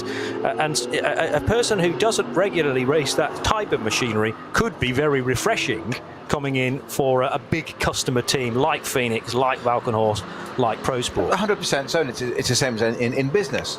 It's the same sort of thing. So you become complacent, and one of the worst things you can have in a driver actually is a driver that drives around an issue in a car and doesn't give feedback. Yeah. So they just think it's normal. The engineers don't know about it. You might stop seeing it though. Exactly. As well. And they don't. The engineers don't know about it. Then, as you say, you suddenly get somebody else of, let's just say, equal quality or parity, gets in the car and go, why does it do this? And the engineers are going, huh? What do you mean it does what? And they went, well, it does that. We didn't know. We didn't know that. Why didn't you say that? And like, oh, I'll just drive around that. It's like, well, you should have told us. It's been 3 seasons, and so you're absolutely right. And it's you do need it sometimes, and that's what you need sometimes. Just a different, a fresh perspective. Yeah, so I can see why it would be attractive to cruise running cars at the same time. Valkenhorst now run 1-2. Not sure I mentioned that, but it's the 34 ahead of the 35, and the 35 car I knew was quick yesterday, but it couldn't catch a break either with Nicholas Cruton or Dylan Pereira at the wheel. Cruton came in today after a reasonably long stint, I seem to remember. Let's just check. Or was it one of the 5-lappers that pitted the earliest possible opportunity? It was. So Cruton came in after 5 laps. They kept Nicholas on board and he did 7. And then at that point, the Luxembourgish driver Dylan Pereira took over. So I'm now expecting a double stint from Pereira, who is a mean racer, particularly, well, generally in Porsches, actually. But again, he'll be learning a great deal about BMWs this weekend. And the 35 car is now next to the sister car on the timing screen. In reality, there's 38 seconds between them. But Valkenhorst had a great win yesterday. They couldn't back it up with any of their other cars, though, because the rest of the podium was filled with Falcon Porsches. On course at the moment, and I realise I'm talking about a race that's not even halfway through yet, but it's looking very strong for the Valkenhorst BMW customer team. Johnny, I'm going to put something to you here. Go on. I think Valkenhorst are playing with us. They're teasing us. Okay. The 34 car yesterday didn't even qualify for the race. Yeah, it was allowed in, quite right, at the back of his starting group, as the rules dictate. All correct, present correct. Done. Goes on to win the race.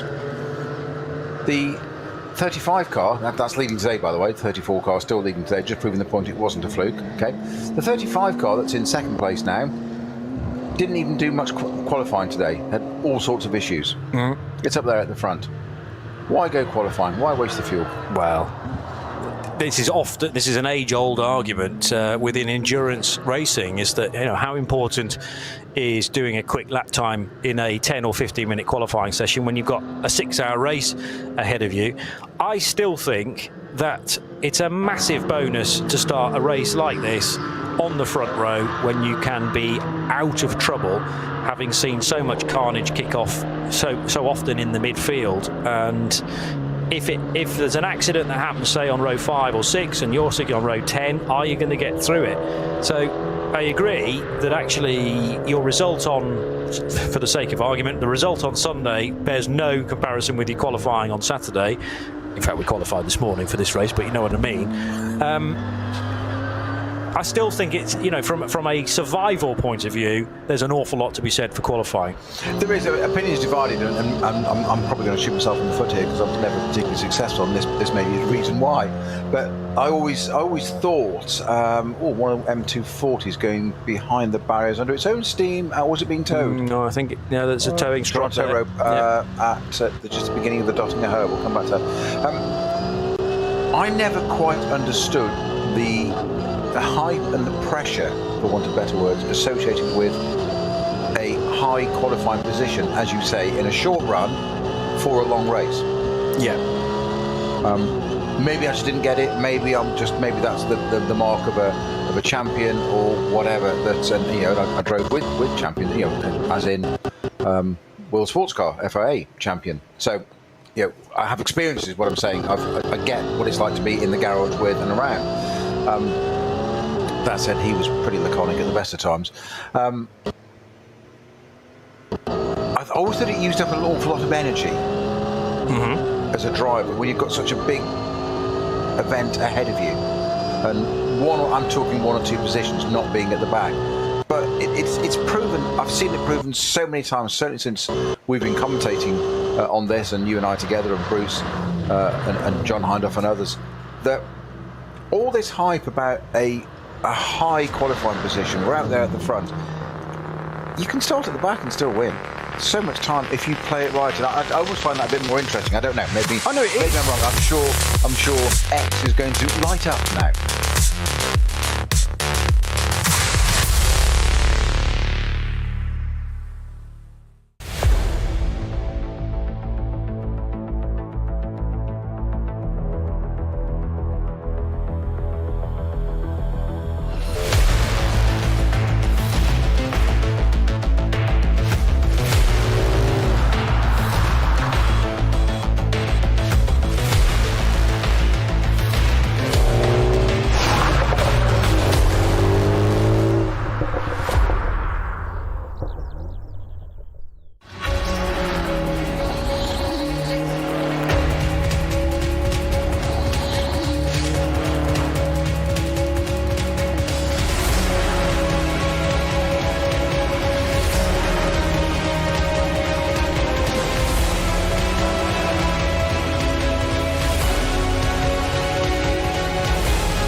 Motorsporterlebnis nach Hause. Dein Online-Shop für Simracing-Hardware und Zubehör. www.simraceshop.de.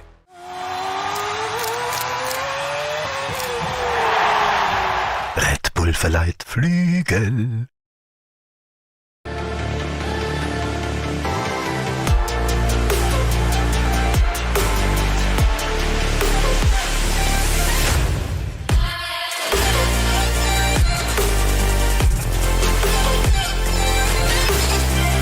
Falkenreifen.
Liebe Fans, besucht unsere Social-Media-Kanäle auf Facebook, Instagram, YouTube, Twitter und TikTok. Willkommen bei der NLS.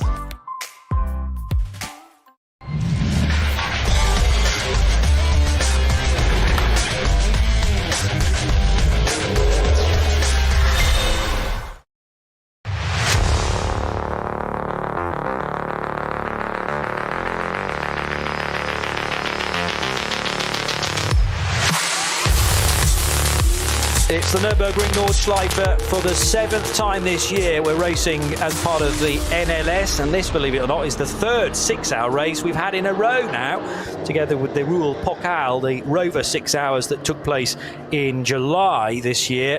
We are back to the more bread and butter rounds after this one, with a 4-hour race close to the end of September, and then the 7th of October we'll see NLS close for the year with NLS 9. It's Peter Snowden and Johnny Palmer, and Snow's had a bit of lunch now, so are you getting a sort of second wind into the... I'm just amazed to be ahead of you in anything. Well, you were into the supper a lot earlier yesterday.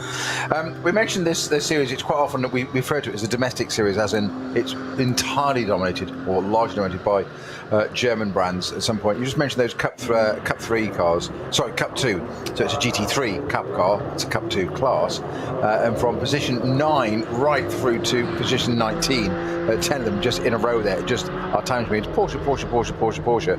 What is surprising to see, and as our second place car just comes into the pits now, but just ignoring that for a moment, 2 BMWs at the front, teammates Valkenhorst, Ferrari in third, 2 Astons in fourth and fifth, and interesting to see the Pro-Am car ahead of the Pro car at the moment. That might change, no disrespect when they put Nicky Team in that, it just might. And then Mercedes and a BMW M4 again is the Pro-Am Valkenhorst car. So 34 and 35 being the Pro Valkenhorst cars. Second one of those literally is in the pits right now. Dylan Pereira at the wheel of that for the moment. I think he might be staying on board. And then the 36 M4 GT3 is Valkenhorst, but it's a Pro-Am category car there, not Pro. And that's the top 7. We always try and talk about as many different cars within the entry as possible, and Ollie Martini is now having a chance to catch up with one of the alternatively fueled cars. There's an interesting article on the Nürburgring Langstrecken Series website, actually, delving into the 20th anniversary for 4 Motors, and the fact that the sort of history of them getting together was actually a coincidence. I won't spoil the article necessarily, but if you head to Nürburgring Langstrecken Series.de, you can read all about the history of 4 Motors. I couldn't quite believe it's been 20 years of green revolution in motor racing, but they always fuel in a slightly different location from the normal pit lane. There's a little pull off there, a lay-by if you like, where you dive in and fill the cars. And this isn't the only car. We're talking about the 320 Porsche, and also through the years there've been that famous Mustang as well that has parked up there to take the fuel on board. And, you know, talk about different ways to fuel cars, and obviously that is the concentration on many places around the world now for sustainable motoring. Well, it's actually at least a 20-year-old project for these guys, and will continue on, I think, as a key part of the Nürburgring racing too, to try and delve into new technologies that will first be exposed through motor racing and eventually then will be seen on the road. I'm just admiring Ollie Martini's shirt. It is quite distracting, isn't it? It's black, but it's got lots of little logos all over it, which are multicoloured, which are silver, yellow, blue, red, etc., repeating. And it looks like, close up, they're all racing cars. It looks like it's an image of a W125 Mercedes of the 30s in different colours. It's an absolutely fantastic shirt. I have no idea what's going on with biofuels, sustainable fuels, but I know all about your shirt now. Yes, well, I would hope that, as part of the commentary team, that we're also being sent the same sort of style shirt that we can wear for future NLS races. But well, I was going to go flowery today, and I'm not sure whether you were ready for it or not. No, I wouldn't have been. No. Especially after spending over 6 hours in a commentary box with you yesterday as well. There's only so much a man can take. Well, it's in the bag, so we'll pop it on tonight before we go out. As well. By the way, we're taking you out after this event tonight. Oh, you really? Yes, we taking are. me out? We are. That's the best offer I've had all year. I don't mean in a contract-killing type way. That sounded very sinister, but no, it has been arranged because there's something happens tomorrow that I think is something like let's go Germanica Geburtstag. For a mish. Yes. Yes. I think you're right. Yes. Hey, yes. Your calendar is properly in line and correct, isn't it? Well, we're mates. It's important. Thank you. Thank you. Yes, it is officially a birthday weekend for Johnny Palmer. Right, drinks tonight. I'll pencil that in. I'll see whether I get a better offer in the next 3 hours. I'll just see if I'm doing anything else, if I've got any space in the diary. I might have to move a few things around. Yes. Well, let's. I don't want to, wish time away here, because we've got 3 hours and a bit of racing around the Nürburgring, which I still think is going to be highly entertaining. Although a warm day at the Nürburgring, so always good to have things to look forward to. A couple of beers tonight might go down a treat, and you, as the consumers, the viewers, the listeners, as long as you're of the correct age, I would firmly encourage that tonight as well. After, if you've stuck with us for 12 hours, blimey, you deserve a drink. Probably need a drink, yes. Christian Krognes now completing lap 20. He's almost round the 21st lap, in fact. And was it 39 laps yesterday were completed, weren't they? Yes, in a massive 6 hours. Interesting little stat for you. Just mentioned about this being our third 6-hour race in a row. Correct. A quarter of NLS races this year have been 6 hour. Yes. Yeah, which surely happens before. I mean, this officially is billed as a 12-hour race. It's me, isn't it? Where do you get these stats from? It must have been a long weekend last time out to work all this through. We had a 2-month layoff. This officially is a 12-hour race, of course, but then again, you look at the results, and what it will show is 2 6-hour races, 2 separate results, 2 separate qualifying sessions, and indeed 2 organising bodies. I don't think it is. I think last year was a 12-hour race. This is a 12-hour weekend of 2 6-hour races. I see. That's my understanding of it. Yeah. Answers on a postcard to @RSL_studio. Well, it's all in the phraseology, I suppose.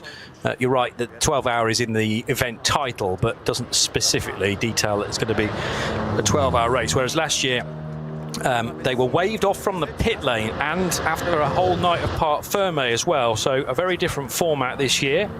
I'm sure that after the event, various bits of research will be done to drivers and teams to ask which way of doing it they preferred, and that will be the way that we move forward. I'm sure we haven't yet, and there's still quite a lot of water to go under the bridge, I get the feeling, about a calendar for next year within NLS, but it would be nice across maybe 9 races to have different lengths included.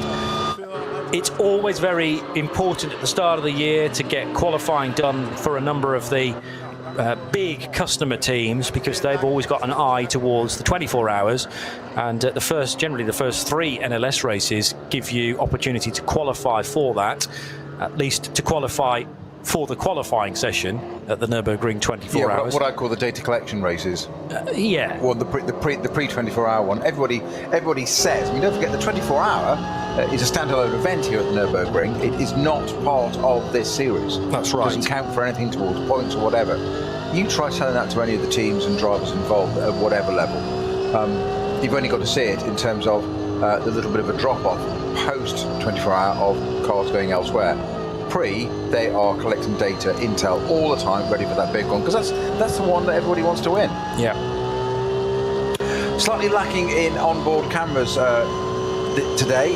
One of our main cars, of course, was the Falcon cars yesterday, so 2 of those are out straight away. So we've not got much in terms of GT3 SB9 category onboard cameras, some of which is usually very, very exciting to watch down through hats and back. I often refer to this part just because it's the beginning of the lap. You swing up through the left-hand Sabine Smits, the complete hairpin round, and then start this fast roller coaster down through the hats and back, and it focuses the mind. It's nice and narrow, and then that blast out at the other end of the lap onto the dotting Ahoa. So usually some great onboard footage there.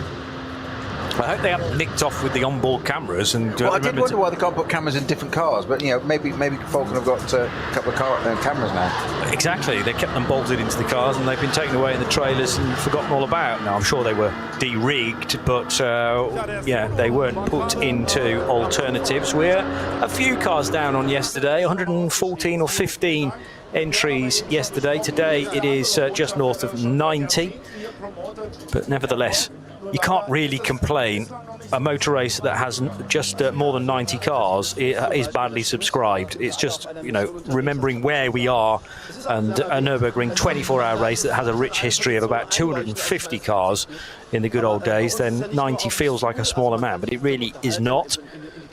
Meantime, the 4 motors gang are still being interviewed. Kerry started to tuck into my snacks here, I notice, but that's fine. They are okay, they're being opened for us. Very good. The 2 BMWs. Now, the other thing I was going to check was, when does the lead BMW need to pit? It's going to be not the end of this lap, but the one after that. I'll be careful with those. I'm just looking at this packet and wasn't aware that you had wasabi peas. Yes. The things you learn about your colleagues when you work with them. On reflection, possibly not the best snack to be on air with, because they're a little hot. Well, they're crunchy and they're hot. crunchy. So you say possibly not the best commentary food. Hence the reason why, for all of yesterday, they remain unopened. But there we are. We're being encouraged to tuck in by our producer, Kerry Cobb. Christoph Breuer has just headed into the pit lane, and also Christian Kohlhaas in his Ferrari is in pit lane too. So the 2 Pro-Am leaders have created a straight-on fight on pit lane here. You talked about the pit lane being the racetrack.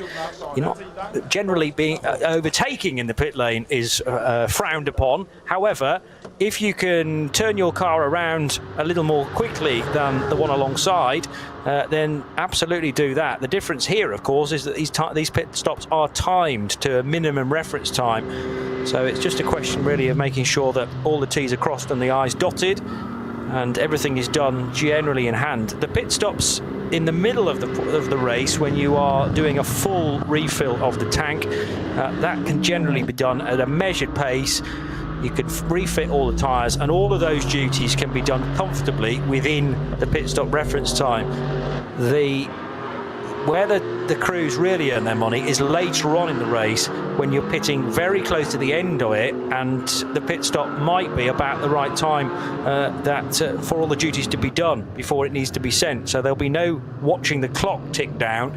It's just a question of do all that you need to be doing to the car as quickly as possible, and then send it to make sure you get the car back out on track and on course for a good result. So if you're going to be pitting the car maybe 2 or 3 laps from the end, that is where we'll see whistle stop pit stops taking place.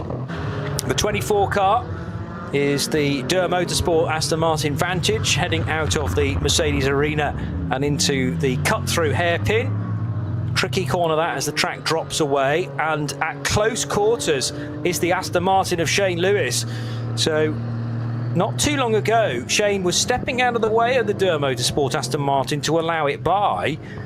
How good has the CP Racing car done across its stint? Now, is this indicative of the fact that the Mercedes is better towards the end of the stint rather than at the start? Because Shane Lewis is managing to live with the speed of that 24 car. And on the face of it, it looks to be a good decision that Shane took earlier on to allow the Aston by, because he really hasn't opened up much of a gap. Not the sort of gap that I was expecting between these two front-engine machines.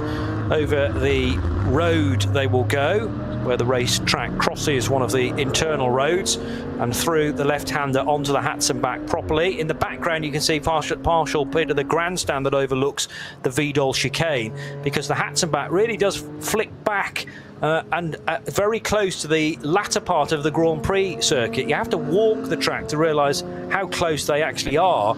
Talk about the Sabina Schmitz curve. That is basically, when you add the two corners together, a full hairpin, and that early bit of the Hatzenbach is very close indeed to the latter portion of the Grand Prix circuit, before then eventually the Nordschleife starts to take its very own route. And also, one of the other advantages of walking it as well is that you don't realise, perhaps on television, until you see it, that physically there, the gradient.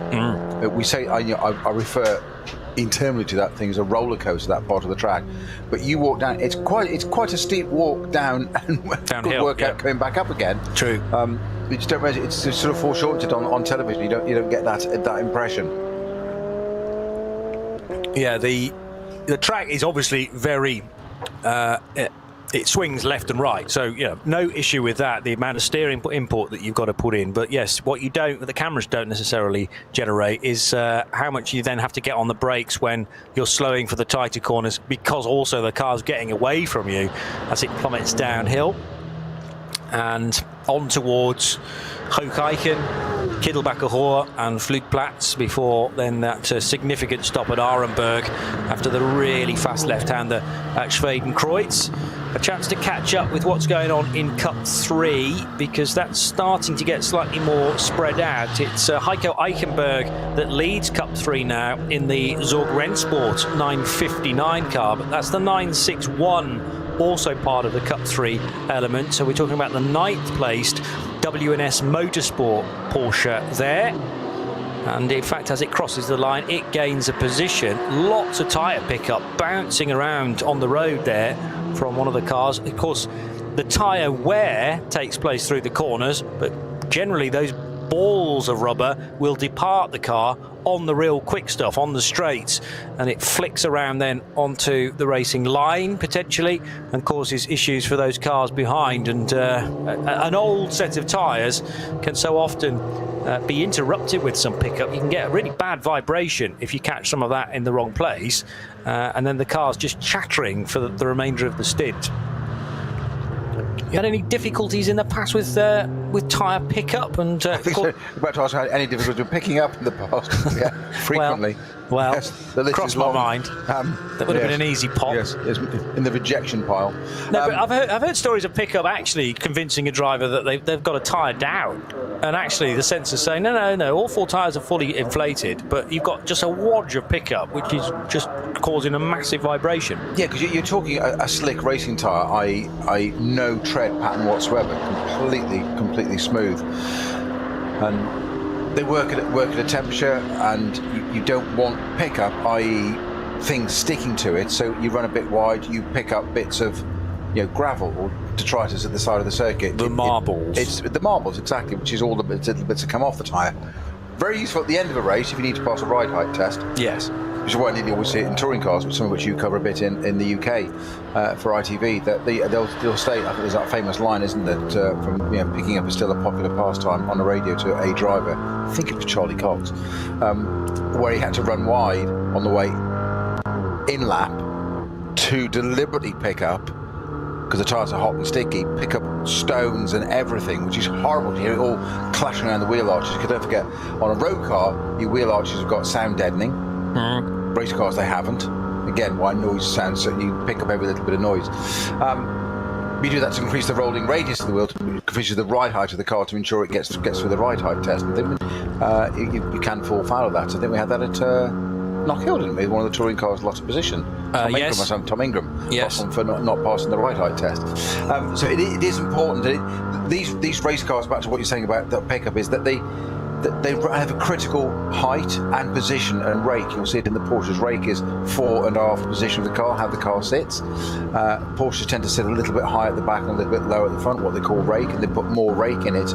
What that will do is, on a Porsche, it's critical because you're a rear engine car. You mentioned it yesterday, John, about the pendulum effect of the engine at the back. Well, the higher you put it, you're increasing the centre of gravity. You then add in a turning motion, i.e. turning into the corner, a bit of steering angle. Naturally, it increases that pendulum. So that's why those cars are quite tricky to run. Certain cars will run lower at the back, and so certainly a front engine car will tend to run a little bit lower at the back, a little bit higher at the front, because you've got that massive engine at the front. Yes. Tyre pickup, I will get back to that, sorry. You don't want that on the tyre because it suddenly isn't that smooth anymore. So it's complete loss of grip, and you'll see it, never mind running wide into the gravel. You want to get all the gravel out of the car. It picks up on the tyres, so you run a tiny bit wide there. Even that bit of dust you saw was that Klaus Backley yesterday made that early mistake, as you put it, running wide. That will have affected the tyre because it will have picked up dust, debris, stones, etc. And it doesn't come off quite as quickly as you think.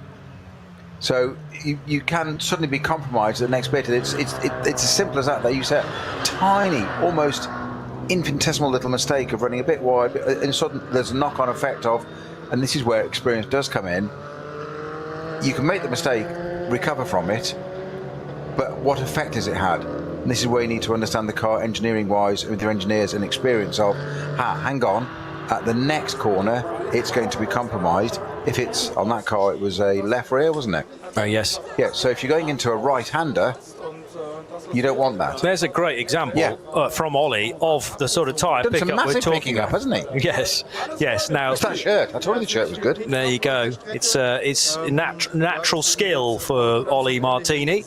That, I think, is a lot of pickup that's been deliberately rolled into a ball. I'd be surprised if you're going to encounter a wadge of it that sort of size. But also, sometimes an old set of tyres may then be scraped of pickup to then be put back on the car at a later point. So you've got to make sure that an old tyre is nicely clean, because there's still some decent meat on it, potentially, for a future stint.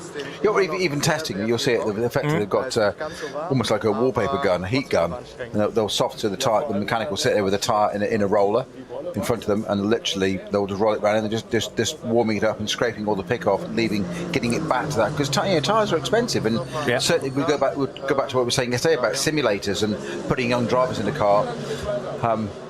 Ideally, you can do all your simulation runs, but you need the driver in a car to see what they actually do. So you will tend to use not an old set of tyres, but you won't necessarily give them a premium set straight away, first time out, and see how they deal with it. And you have to recycle stuff. It has to be reused. Expensive. True. I mean, the current rules in things like the World Endurance Championship force you to double stint tyres, but actually the tyre technology these days doesn't mean you have to do it back to back. You could do an opening stint with one set of tyres, take them off, put a new set of tyres on the car, allow the old ones to cool, and then put them on for, say, stint 4 or 5. And once they've gone through a heat cycle, as long as you've allowed them to cool and become solid again, you can put them back on the car and they're good to go for another stint. And tyres are being deliberately compounds are being deliberately designed for that to be possible in this day and age. A Goodyear shod Megane, it's certainly a Renault, yes, it is a Megane, is in the garage at the moment, but needing some loving care and attention here, because the bumper fairly badly damaged, although I've seen bumpers in far worse states in things like touring car racing, funnily enough. But there's going to be a bit of tape here to make sure that the bumper doesn't fall off anymore. And the 662, is that the yellow BMW that we saw not too long ago, disappearing behind the barrier? Correct. On a tow road? Come back.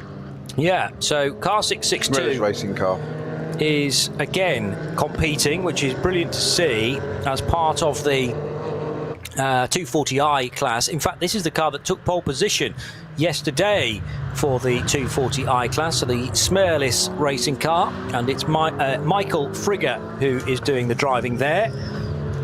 not sure whether it was Michael who was behind the wheel when the problem hit, but you would be permitted to change your driver anyway, just as soon as the car got back to the paddock. Two Pro-Am cars going absolutely hammer and tong here. This has got to be for position as well. Ferrari versus Aston Martin. And yes, the Aston number 17 of Marek Bachmann is now ahead of Jakob Schell. That will give him second position in the class. We're talking 5th and 6th overall. Marek Bachmann needed to pounce there because that car, well, the Bachmann Aston Martin has just done an outlap, so they've both pitted on the previous lap. Yeah, and they came in, and remember, I mentioned that at the time, that the Pro-Am cars were effectively fighting one another in the pit lane. They've now completed one outlap, starting their second, and the Aston is finally in front.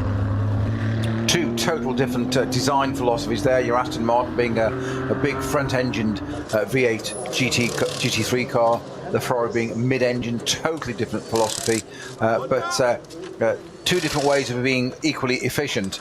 And the 296, I'm quite surprised to see that Aston go by, actually, because the Ferrari is a mighty quick car, but it was through the technical bit of the Grand Prix circuit, the Mercedes arena, that he got the job done.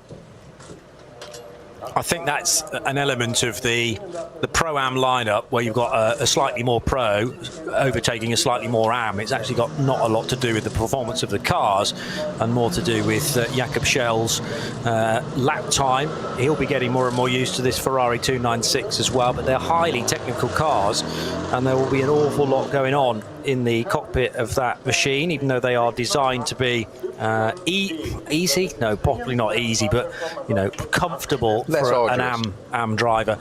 Marek Bachmann, 25 years old, silver rated, and he's just got past Jakob Schell, who I will suggest is not quite 25, possibly double that age.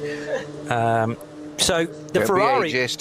I'm not being ageist, just it's fresh eyes. The beauty of Pro-Am is that, you know, you're going to utilise your Pros and your Ams at different points compared to other cars within your class. And the idea at the end of 6 hours is that the 19 Ferrari and the 17 Aston Martin will cross the line almost side by side by the end of 6 hours of racing. Just different ways of getting there. I've just been treated to some pit lane footage there of the 730 BMW 325i. I was admiring the steering wheel, bear with me. It's proper old school, as in it's round. That sounds really funny, but it's a round Alcantara covered steering wheel. Yeah. That's old school. Rare these days, isn't it? A couple of buttons on it. So Flavia Fernandez Pellegrino, Dan Berghout and Juha Miettinen at the wheel of that car, literally that wheel. Although it did look, just as the camera cut away, that might be either taking the lid off or not coming out. So we'll just see if the 730 rejoins or not. We'll be seeing a driver in an open face helmet next. Do you know, I don't think it's even allowed. Is it not? Would you not be able to compete at the Nürburgring 24 hours or indeed the NLS races with an open face helmet? I don't know the regulation, but there's a great question. But in the meantime, we've got 729. I've just mentioned the 730 325 BMW. Well, here's its next car in its class. This is the Thomas Schmidt's entry. That's just finding its way into the pits now with a front left puncture. So your Manfred Schmidt's, Rainer Thomas and Katja Thomas down to drive that. So another one suffering a puncture. I have been surprised actually, the punctures that hit, normally you get a front left. Most circuits are clockwise, as is the Nürburgring and the Nordschleife. You've got lots of corners here, obviously, so you've got lots of both ways. So I'm being surprised. It's a rear tyre failures we saw on other things a bit earlier. That does surprise me around here. Probably a lot to do with the temperature. What is the ambient? It was 27 odd degrees yesterday. So fuel going in, and BMW, Valkenhorst Motorsport more specifically, again in a good position as things are panning out. Christian Krognes knows how to win a 6-hour race at this time of year. Did it yesterday with Kuba Gamasiak. So is it just a question of doing exactly what they did for day one of the Red Bull Formula Nürburgring event and just coming away with an identical result. You could argue that the entry that they're up against today is mildly easier than yesterday because 2 Falcon Motorsport Porsches have been taken away, and their biggest threat today was the Share Sport PHX Audi of Frank Stippler and Vincent Kolb, and that, unfortunately, although still running, is a long way back because of the dramas with the puncture suffered early on in that car. I say it's still running. I'm just going to check, actually. It is being shown out on track still, with Frank Stippler now at the wheel. But to put its position in perspective, it's down in 78th overall. And the last time around, well, actually, it's taken over an hour to do a lap. Well, that would include a 50-odd minute pit stop, though. I'll just keep a close eye on whether it's still producing lap times. It doesn't say it's in the pits, car 5. So we'll wait to see whether the Share Sport Audi is somewhere on the Grand Prix track or whether they've just decided to call it a day. Anyway, it was one of the nearest rivals to this car, the 34, now Kuba Gamaziak-driven BMW. So they've done a driver change to flick back to their starting pilot, the man from Poland, Kuba Gamaziak, who was a star in the Porsche Super Cup only feels like a handful of years ago, probably the better part of a decade now. Was never champion in Super Cup, but did finish second one year, and now has become a Nürburgring specialist, and very much with Valkenhorst Motorsport as well. Conversations being had with Christian Krognes about the performance of the 34 car over the last stint. Generally speaking, it smiles within Valkenhorst Motorsport and their garage, so I don't think there's anything to be too concerned about. And the car looks very stable coming out of the Wiedol chicane and up towards Sabine Schmidt's curve. Yeah, I mean, so far so good. We've got 2 hours 40 to go, but for Valkenhorst, really, they cannot complain this weekend thus far, can they? Certainly not. And as we pointed out earlier, given that certainly the winning car yesterday, which is now the lead car today, didn't even qualify yesterday. The 35 car had issues. That's currently in 3rd place. Very smoky on the Dottinger Hoor. There was a slow car with a puncture, I think, which has caused the majority of that, rather than any fans' barbecues. Now, this interview should be in English with Christian Krognes, so let's see if we can tune in to Ollie Martini chatting to the Norwegian. Is the shape okay? I think your mood is quite nice. Yeah, when you're leading by this margin, you cannot do anything else than smile. I mean, we had a big crash yesterday, and still the car is in one piece and doing really well. So very happy with the team, with everything. Now it's just to keep it together and finish on. Also alles wunderbar. Gestern das Auto eingecrashed, heute bislang aus allem rausgehalten, liegt in Führung. Insofern, das Auto ist noch in einem Teil. Gibt's nichts zu motzen. So what's the plan for the rest of the day? Well, now I'm going to do another double in the end, so that will be exciting. And we'll try to keep it all together and finish a clean, this in a clean run. And hopefully we can stay at the top at the end. Good luck on that. Maybe we'll see us on the podium again. Thank you.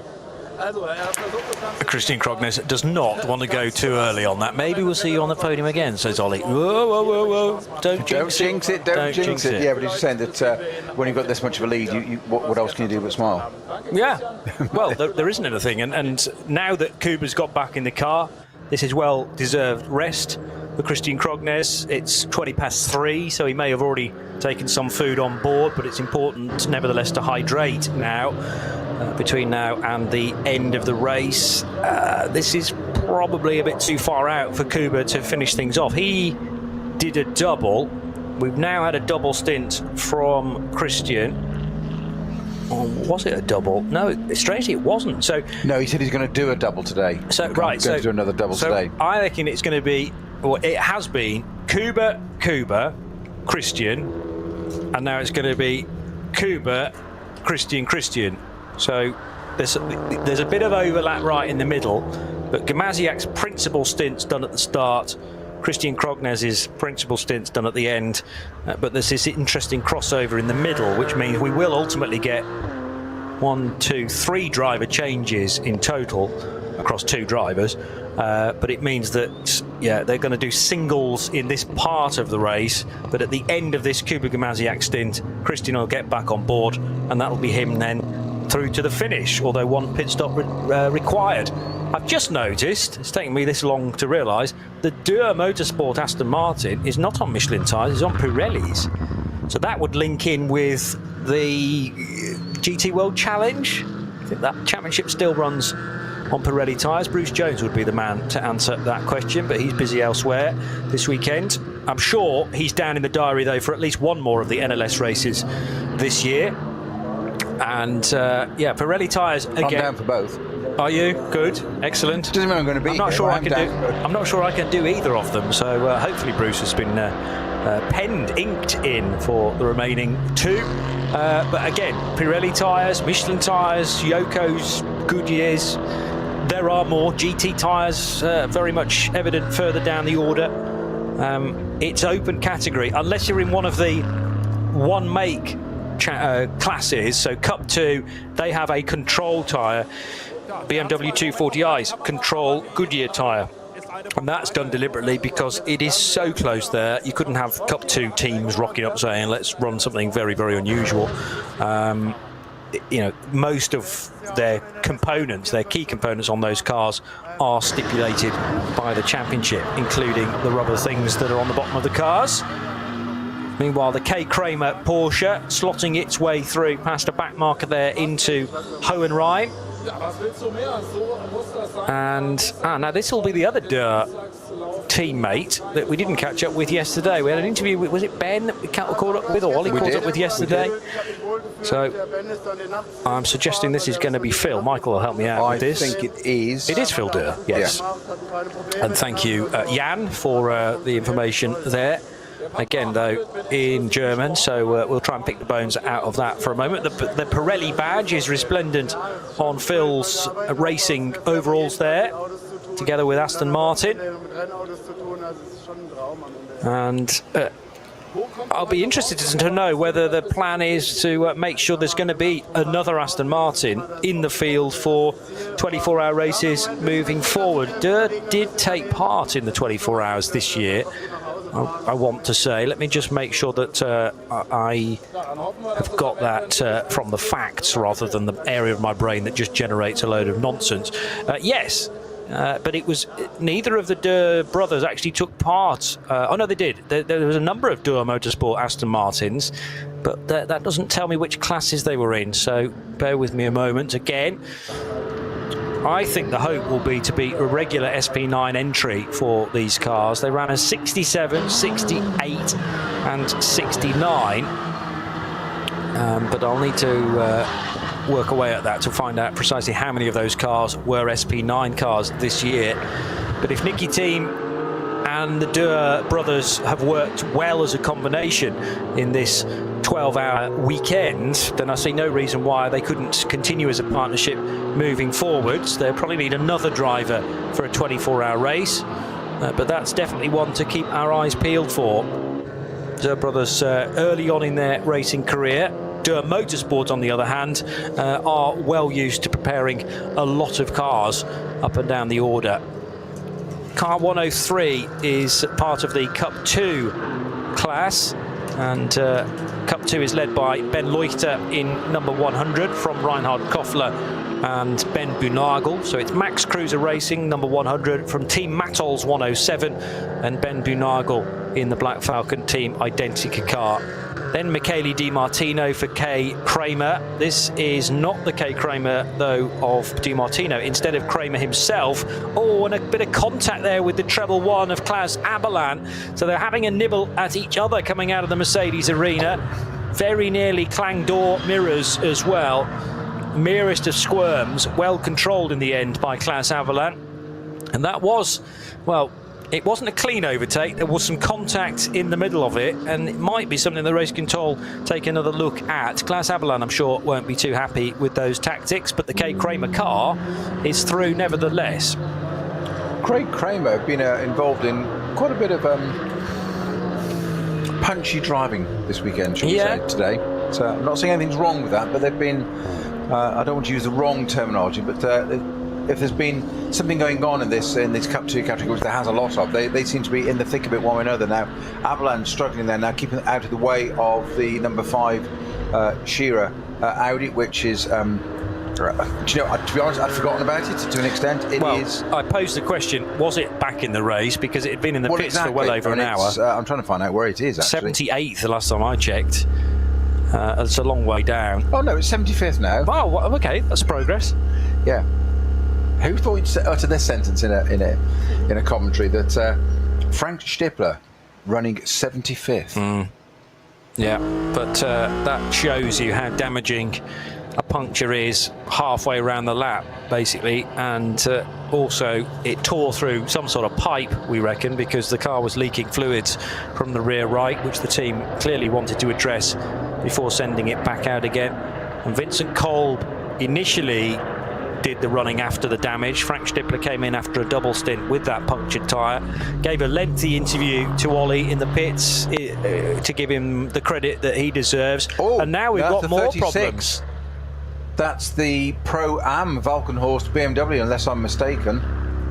Doesn't look like the right livery for 34 or 35, but would be a key story if it was either of those cars.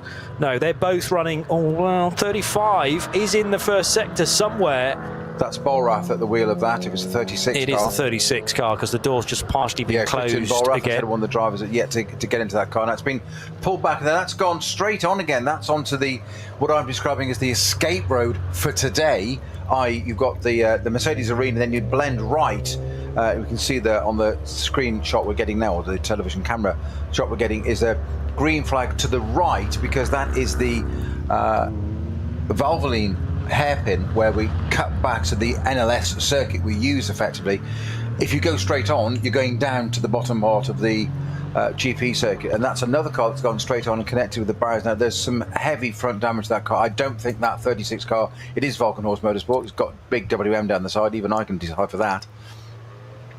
And there's quite a bit of damage at the front of that car, so that's not going to be and that was that on an outlap, Johnny? No, because I was wondering whether it might be, and that Christian Bollrath, his first stint of the race, thought that he was racing on yesterday's circuit. I suggested that was a very easy mistake to make yesterday, and that's why it's important to do a different qualifying session this morning as well, just to remind everybody. Yeah, but there's again something technical there. There's missing a braking point for that hairpin back, which is actually quite a long way back. I appreciate you approaching it at some speed there, but I think that's more, if it was going to be something like that happened, it's more likely to happen on an actual outlap, whereas Christian had done an outlap, and that was the first flyer that he was about to do.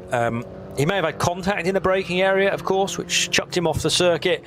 It's not as big an off as the Porsche, the Huber Motorsport Porsche, that actually ended up the other side of those tyre barriers. But nevertheless, some damage done to the nose of the 36 Valkenhorst Motorsport BMW. Well, they couldn't have it all their own way. They are leading 1-2 in this race with their pro cars, the 34 ahead of the 35. And this is the code 60 now that protects the recovery of the Christian Bollrath car. So it means that the number one Porsche, the number one BMW 330i, I should say, which is ahead of the 511, and that will be for position. Yeah, so this is the lead of VT2 for rear and four-wheel drive cars, and it is the Oscar Sandberg car ahead of Michael Schrei, number one, leading the bright yellow and green 511 car. And in a moment or two, they'll be able to start racing again. So Sandberg in the number one car. Oh, is very sideways coming out of the Vidal chicane. I kind of quite like that drifting style of car control. It's not going to be particularly kind to Oscar's tyres.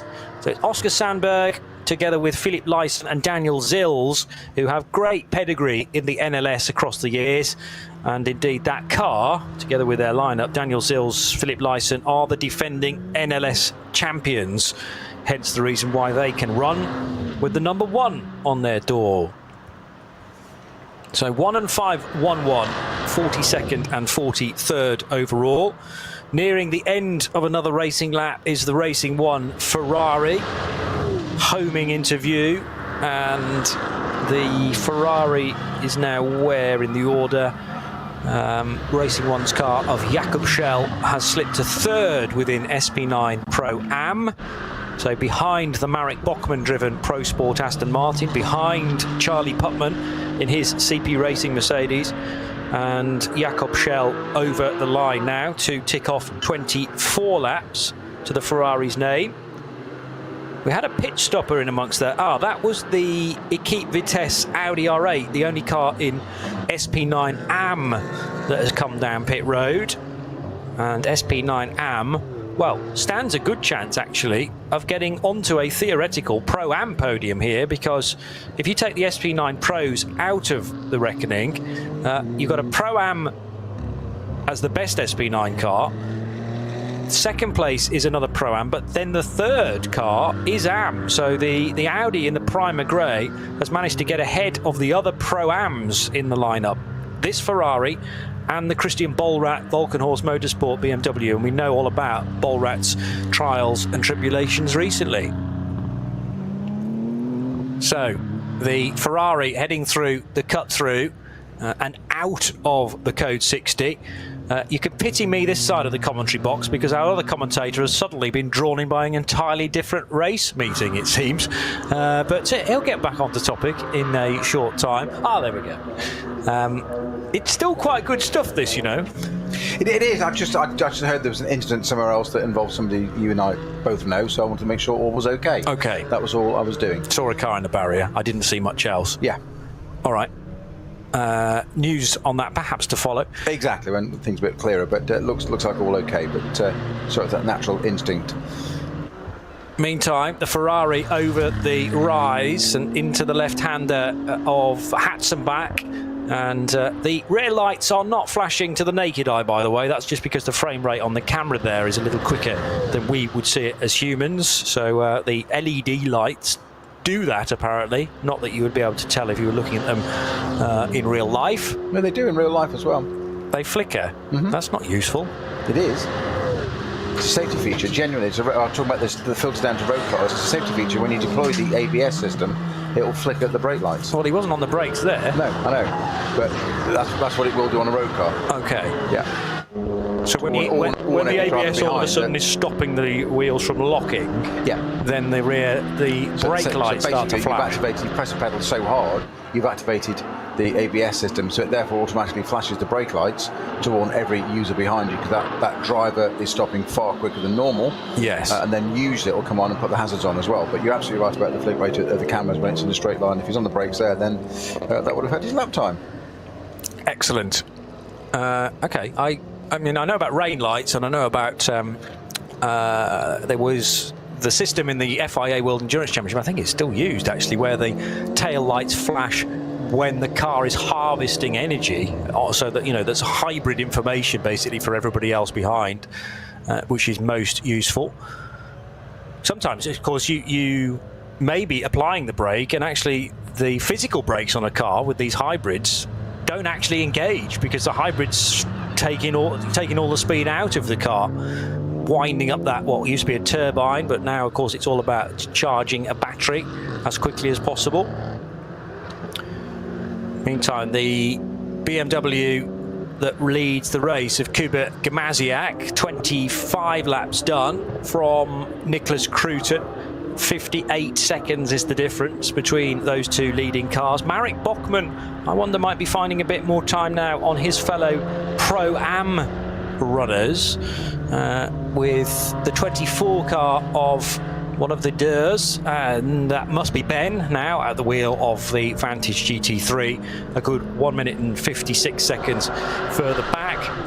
The 112 is the Kramer-driven K. Kramer Porsche, which is heading out of Hatzenbach now, having just dispatched one of the Hondas in the lower order class. I think there's only one Honda in the race. There is. It's the Halda Motorsport FK7 TCR, and that is in fact the TCR leader, car number 807 in 66th position.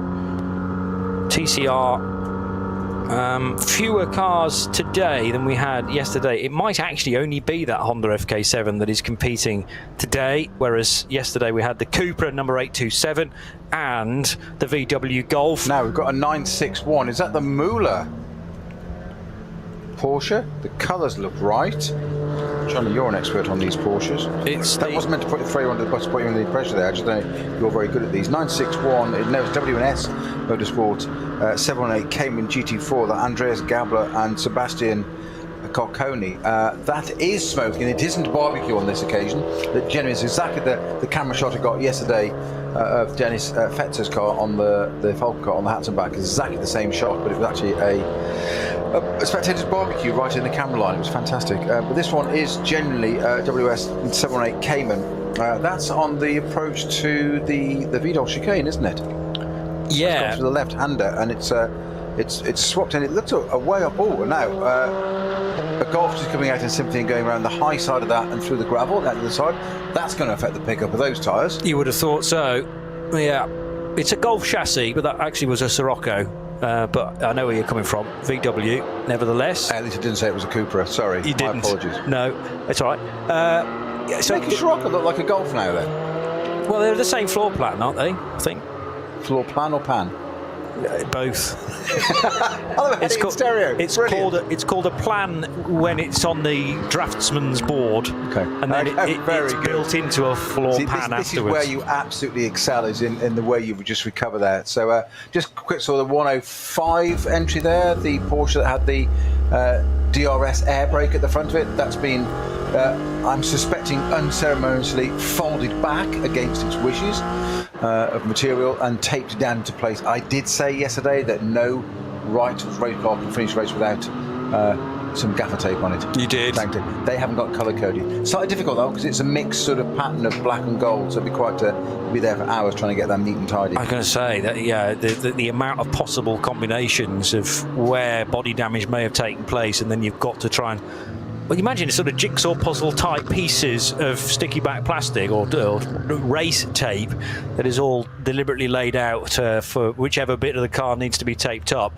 I mean, it's the sign of a car being in an endurance race, is that the frantic application of tape to make sure that body parts do not fall off in the next hour-long stint or so. The fact that not having body parts fall off, I think that's the way forward. The fact that Sirocco, and it was a Sirocco, that went off to Vidal chicane, does that suggest that the 961's dropped some fluid on the road? I'm just wondering whether it's maybe gone off on its own fluid, and then so it's very easy to lose the car. That's the reason why, until there's a full code 60 in place, marshals these days will not head out to the scene of a stricken car, because they could very easily get wiped out by somebody who's also having a similar moment. Who would be a race marshal? There are plenty of marshals. I appreciate listening to our coverage, and we are so grateful for all of your work, wherever it may be, either in Germany, in the UK, in other parts of Central Europe, in America, in Australia, all around the world, whether you're a corner worker or a marshal. It is a brave occupation, and we couldn't go motor racing without your efforts. Quite so, eternally grateful. Absolutely just couldn't go racing without it. And there is a long line of fluid, so it is the fact that the 961 appears to have had some sort of leakage or breakage and gone off on fluid, either coolant or water, which sometimes has a slippery substance within it. Is it a fuel leak, perhaps? Yeah, maybe a fuel line's gone. Isn't water. No, even dry coolant. What are you saying, Kerry? Okay, Kerry's vote is oil. I thought she'd gone to make coffee, and what she'd done was she actually nipped down there and she checked it was oil for real. How good? That's proper intel, isn't it? She's saying the race direction message said oil. Well, how on earth the race direction know what it is? They need to go and talk to the team. Kerry went down and checked and told race control on her way back. Also, the oil flag is out. It's a different flag if it's water. It's not an oil flag. It's different. It's a different flag if it's water down on the track. Now, so you are showing your age there. It used to be called the oil flag. It's now called a change of surface flag. I know it's not an oil flag. No, you're absolutely right. It did used to be known as the oil flag. I know how many marshals will be listening and will be throwing things at their radio. And I sort of enjoy winding people up, I suppose. Okay. The time to worry is when they're throwing their radios at you. Is it a debris flag? Because it can be shown for debris. What did you just officially call it? A change of surface flag. So what it means is basically, so it is exactly that now, that a vehicle can run wide, as you see, and pull, we talked about the pickup on the top, pull debris back onto the track. Therefore, on the racing line, there's detritus, whether it be grass, gravel, etc., greater than normal. So it's a danger. So they'll wave that red and yellow striped flag as a change of surface, is what it is now. It can be fluid, it can be, it used to be years ago that the white flag was an incident vehicle on track. It isn't now, it's a slow moving vehicle, i.e. a car that's, in this case, intervention vehicles, a car that's using or travelling slowly back to the pits. They'll put the white flag out to let everybody know there's a slow moving vehicle on track. But I've seen the red and yellow stripe flag used for rain. If it starts raining partway through a dry race, then the marshals will warn the drivers that the next few corners are very slippery purely because of the rainfall.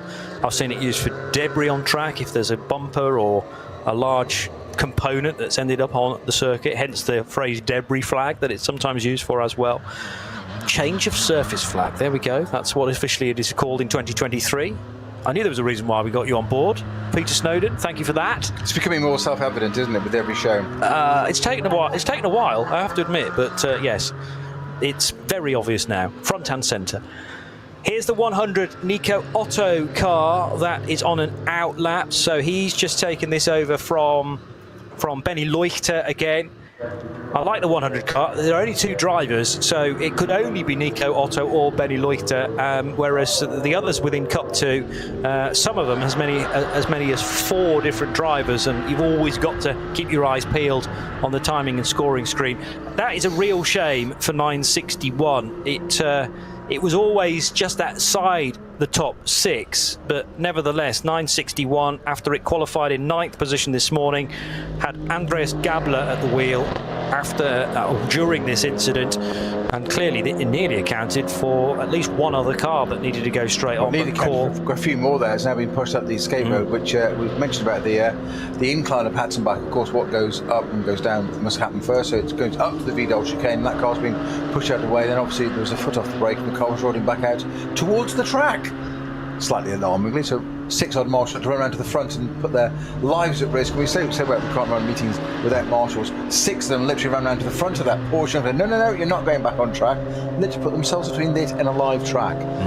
That is a level of commitment. Yeah, but it's that or watch the car head into traffic. So again, ever so grateful for marshals here.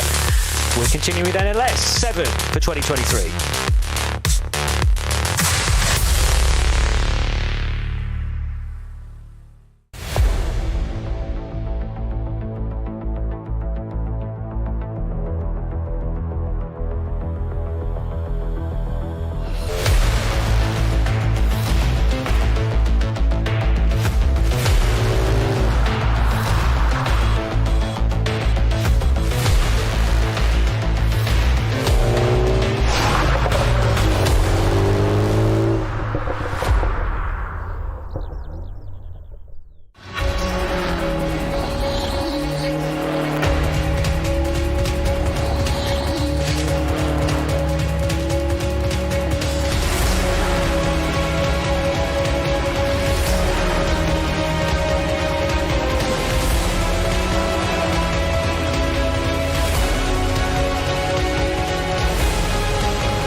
verleiht Flügel.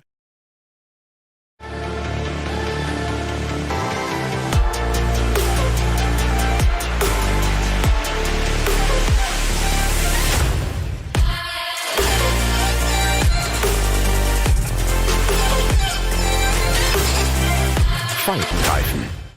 World's first asphalt watch.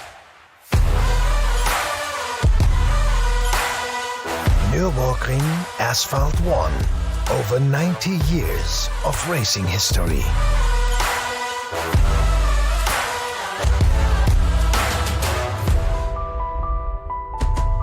Cobbler.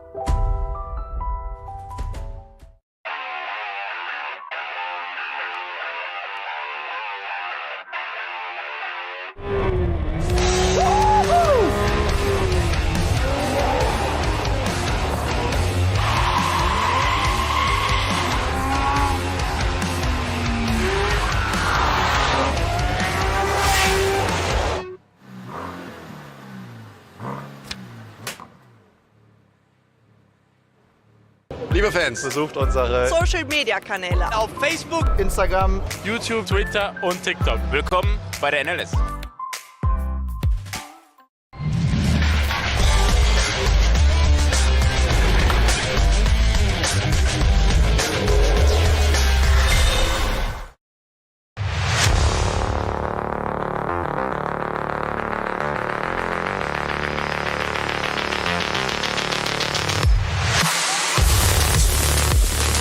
We've got 2 hours and 11 minutes to go at the Nürburgring Nordschleife. It is a beautiful day in the Eifel mountain with Castle Nürburg overlooking part of the circuit we're not actually using today. We did yesterday, but right in the middle of the shot you can see the cut-through right-hand hairpin that is the deviation from yesterday's event. It means a slightly shorter lap distance by about 1.5 kilometers, and that also obviously shaves some time off it as well. If I tell you that qualifying this morning, the fastest car did a 7:52.6, whereas actually yesterday's fastest time for qualifying an 8:46, so almost as much as a minute saved on this shorter track. I love seeing footage from the Rover helicopter over the Grand Prix circuit to see how big a venue simply the Grand Prix track as a footprint is, and then you think about the 22 kilometre Nordschleife that you add onto this, and the Hatzenbach, which is the first task that everyone that is brave enough to take on board a full lap of the Nordschleife has to tackle. It's not been a happy day for the AM side, or the Pro-Am side of the Valkenhorst Motorsport BMW lineup. Looking very rosy the other side of the garage though, because they are at the moment on course for a 1-2 finish, but with Christian Bollrath at the wheel of the 36 car, whatever happened, he ended up going straight on at the U-bend on the Grand Prix circuit and clattering those tyres, resulting, Peter Snowden, in quite a bit of damage to the front of that 36 BMW. Yeah, sadly so, and it was looking just a strong display for Valkenhorst overall there, but it's one of those things. I'm not quite sure why the car went straight on. Maybe we'll get to find out a bit more. I'm just wondering if the helicopter has got a silencer fitted, because we had noise issues with the Phoenix Audi on number 5 car being you get a warning of 3 decibels over, then 1 more and you're out. So I'm assuming that the helicopter, that's obviously it's for environmental reasons, because there's habitation lots, all sorts around this area. It's only quite right that not everybody, all the local residents, want and love racing cars and having cars going around for 6 hours. They must think, oh crikey, really, on a Sunday afternoon? But the helicopter just hovering around all the time, that must make quite a bit of noise as well. You would have thought so, yeah. Unless it's got side pipes on it. You reckon a helicopter with side pipes? Well, there's an interesting prospect for designers. Side pipe Ausfahrt. I wonder what the floor plan would look like.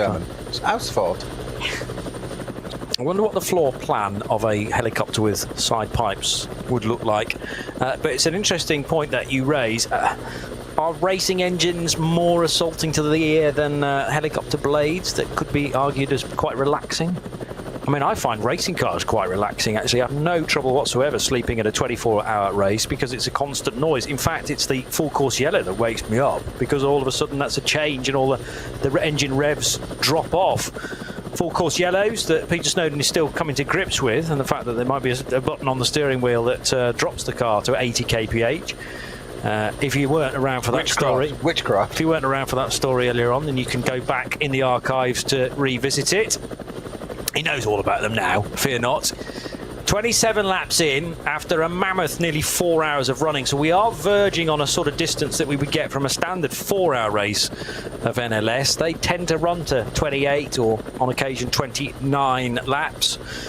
And the BMWs are in a phase of a race here where they don't need to push like crazy, and where if they want to sort of favour more taking it easy, there is a danger of crossing a line where you get too chilled out and then you can make a mistake. But the cars will like to run at maybe 85-90% now, rather than full gung-ho, because there's no immediate pressure on the tail of either of these BMWs. The gap's actually growing between Kuba Gamaziak and Nicholas Cruton, but that's partly on that lap to do with where the yellow flags fell, I'm sure, because Cruton wouldn't ordinarily lose a full 7 seconds on Kuba Gamaziak's race leading car, even around 24.3 kilometres.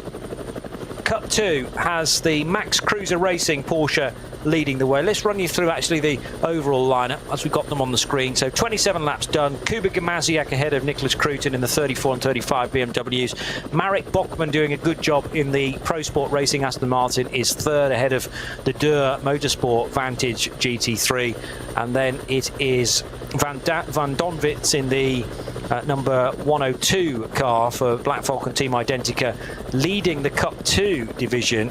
Now that must be because the 102 owes us a pit stop in the Cup 2 category, and those Porsches have been pitting at different points during their stint.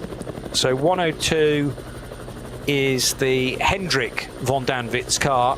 I'm expecting Hendrik in fairly shortly to then leave Nico Otto out front. Mühlner Motorsports Porsche led for a long time in the early stages with Peter Terting at the wheel. It's now Marcel Hopper doing the driving there. And Marcel is a relatively new name to me. Let's just look him up to see what he's done previously. Marcel Hopper, I think, is a new name in the ranks of Mühlner Motorsport, but I think it will be a key guy perhaps moving forward, and just done a pit stop, that car. So Hopper in for his first stint of the afternoon in the sky blue and white, but that's not this car, that's instead a Cayman, as Marcel Hopper, yeah, silver rated. Actually, no, beg pardon, he's been racing around the Nürburgring for 20-odd years, in fact, so mightily experienced, and generally either with Mühlner or with Flepper Motorsport, H&R, Special Federn, he's raced with as well.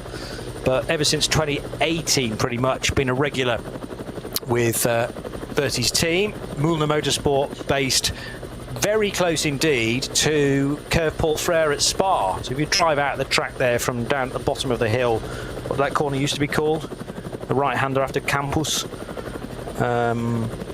What's that classic name for Curve Paul Frere, for goodness sake? Before the very fast left-hander. I'm just enjoying watching you struggle, it's brilliant. Yeah, you do know the answer, don't you? What I was going to say was, well, why do you work that one out? When I go quiet, you know what I'm doing? Digging into the regulations, yeah? Ah, yeah. We were talking about colours of flags, yes? Yes. Kerry thinks I'm sitting here doing nothing, actually. She's no idea I'm doing my research in the background. You mentioned about the change of surface flag and what it is now. If you go into the regulations, and it is at 2 spot 5 spot 2 signal flag specifications. Are you ready for this? Mm-hmm. Dimensions of the flag should be 60 centimetres by 80 centimetres, except for the red and checkered, which should be at least 80 by 100. They need to be bigger. Red flag important, end of the race important. But with German efficiency, I love this. Colours, flag colours should correspond to the following references in the Pantone coding system. So a red flag should relate to Pantone 186C, light blue 298C, green 348C. If you've just tuned in, yes, we are at the Nürburgring. We are discussing flag colours in some greater depth than is normal. Did you know the Swiss flag, the flag of Switzerland, is just about the only one that can be square rather than rectangle? Yeah. Oh, you did know that. No, Kerry says there's about 4. No, I remain to be convinced on that. And then reverse it is the flag of the Red Cross. The Red Cross, exactly. Stavolo was the corner I was trying to You got there, round of applause, he finally got there. Thanks for buying the time there for me. So yeah, Mühlner the time Motorsport. it took you about as long as my lap time that was, mate. Mühlner Motorsport are based within really a stone's throw of the Stavolo corner at Spa-Francorchamps. Well, you get my vote for that alone. And well, what a great way to. We've got a car to test. Is it very far to the nearest track? And you drive it literally out of the garages, out of the prep area for Mühlner, and virtually straight onto the circuit at Spa. And you're heading into the bus stop chicane with that. So I mean, it's perfect location. And the Mühlner crew regularly running. Oh, but it's not the bus stop chicane as we know it. No, I know. It's still called the bus stop chicane, but it's not. But it's been spoilt. It's not a bus stop chicane. It was called the bus stop chicane because it did a 90 left and a 90 right like a bus stop. It moved. I'm not across. As young as you think, you know. So, I do remember the days. I know, but you've seen footage. Do you know those black and white things that come up and the flickering? It says Pathé News. Yeah, it's on that. It's one of my best lap times those days. Yeah. I used to really enjoy that bus stop chicane. So did I. Yeah, left, right, right, left. And there was always the option to go straight on, but the stewards didn't like that much. No. Have you ever raced at Aragon in Spain? That's got a massive bus stop right by the huge stone wall that I was often calling a bus stop in recent weeks, but people didn't quite fully understand because the visual reference of what was at Spa to this modern generation is gone forever. And that's the reason why you have to keep watching races on Pathé News. 2 hours and a minute to go. Thank goodness, as we talk about flag sizes and the official colours of a red flag. Size matters and does colour. There's lots of... Is that smoke coming out of the second BMW? I think that's just where it's run over the quick drive's been put down for the Cayman that went off. Yes, I'd forgotten about that. The VDOL. So the 524... See, I'm here for a reason, you know. 524 throwing up the substance that the marshals have put down on the it is like quick dry, it's like sand. It soaks up the oil that we officially now know it was very, very quickly. Generally that powder though needs cars to run over it to actually work it into the surface and mop up the oil that sent the car off initially, and then also caused a drama for one of the following saloon cars or hot hatches in that VW I've heard Sirocco. It's advantageous if you've got a car following a competitor following too close behind. You can just blend over it, and it may give you an advantage or them a disadvantage. So yeah. I've heard. I've no understanding of these things. Mm-hmm. One of the old tricks. Van Ramshorst has just come in the number 106 Porsche, which is again an entry in Cup 2. So Marco van Ramshorst, who shares with Ralph Peter Bonk, as that car rejoins, or will rejoin, the motor race in 11th position. But Nico Otto still leads Cup 2 from now Arne Hofmeister, who jumps ahead of the Von Danwitz car. So it is 100 ahead of 107. We have reached the completion of another race hour. That's 4 hours now done and 2 to go in this year's NLS 7. No hint of any wet weather creeping in the dying stages, so it doesn't look like there's going to be a sting in the tail from a climate point of view for the two BMWs that are out front and very neatly placed. I think this SP9 Pro-Am battle could liven up though in the closing stages. The 17 Aston Martin does have up its sleeve the Marek Bachmann drive time that still has to be carried out though by Marek. Remember, Marek, relatively new to racing here at the Nürburgring, started 6 or 7 years ago, having come out of Formula Renault. That Marek, at 25 years old, is one of the real quick guys in that Aston Martin, having made the move across from Schnitzelarm Racing and the Mercedes-AMG lineup. Bachmann now getting more and more used to a Vantage, although I'm sure there are some transferable skills from a front-engine Mercedes to a front-engined Aston Martin. Then they've got the Durr Motorsport car, but at the moment there's a minute and 37 seconds between those two Aston Martins, and that's unlikely to change in the stages. Although, having said that, I noticed Bachmann's previous lap time was an 8:42, and there's 32 seconds gained there by the Duel car. That has got to be to do with the track clearing for the dark green machine, and it did not for the number 17. So that's an example of how quickly half a minute can just go in the blink of an eye. Yeah, you say very similar platforms as Mercedes and Aston, and of course the engine basis is the same engine, 4-litre Mercedes-AMG derived engine, Aston tuned, however you want to term it. And this was pointed out in the UK in GT Cup, where you've got GT4 cars, that the Aston received a BOP penalty for earlier this year that the Mercedes didn't. And basically the Aston teams quite rightly said, but hang on, it's effectively the same car. Yeah. And it wasn't until the organiser went, actually, it kind of is, isn't it? So they had to sort of give the same break to the Aston as was the Mercedes, kind of proving therefore they really are on par. So it's economy of scale building these cars. It's logical to do that. You mentioned earlier about the floor plan and indeed the drawings from the floor plan of the Golfs and Scirocco's. And it's how these cars are built to build these numbers now for manufacturers around the world. They're going to use the same thing, and it's almost back to the sort of coach building days, isn't it? When you had a chassis and you could have whatever body shape you wanted onto underneath, it was the same car. Economy of scale. They can do it now in a slightly different way with integral construction, but you can make a car look totally different. And underneath, I mean, we've just seen a Toyota Supra going by there. I've got a friend who's got one of those, and I always say to him, "How's he enjoying his BMW?" Which goes down really well. It's exactly what it is underneath. It's a Z4, effectively.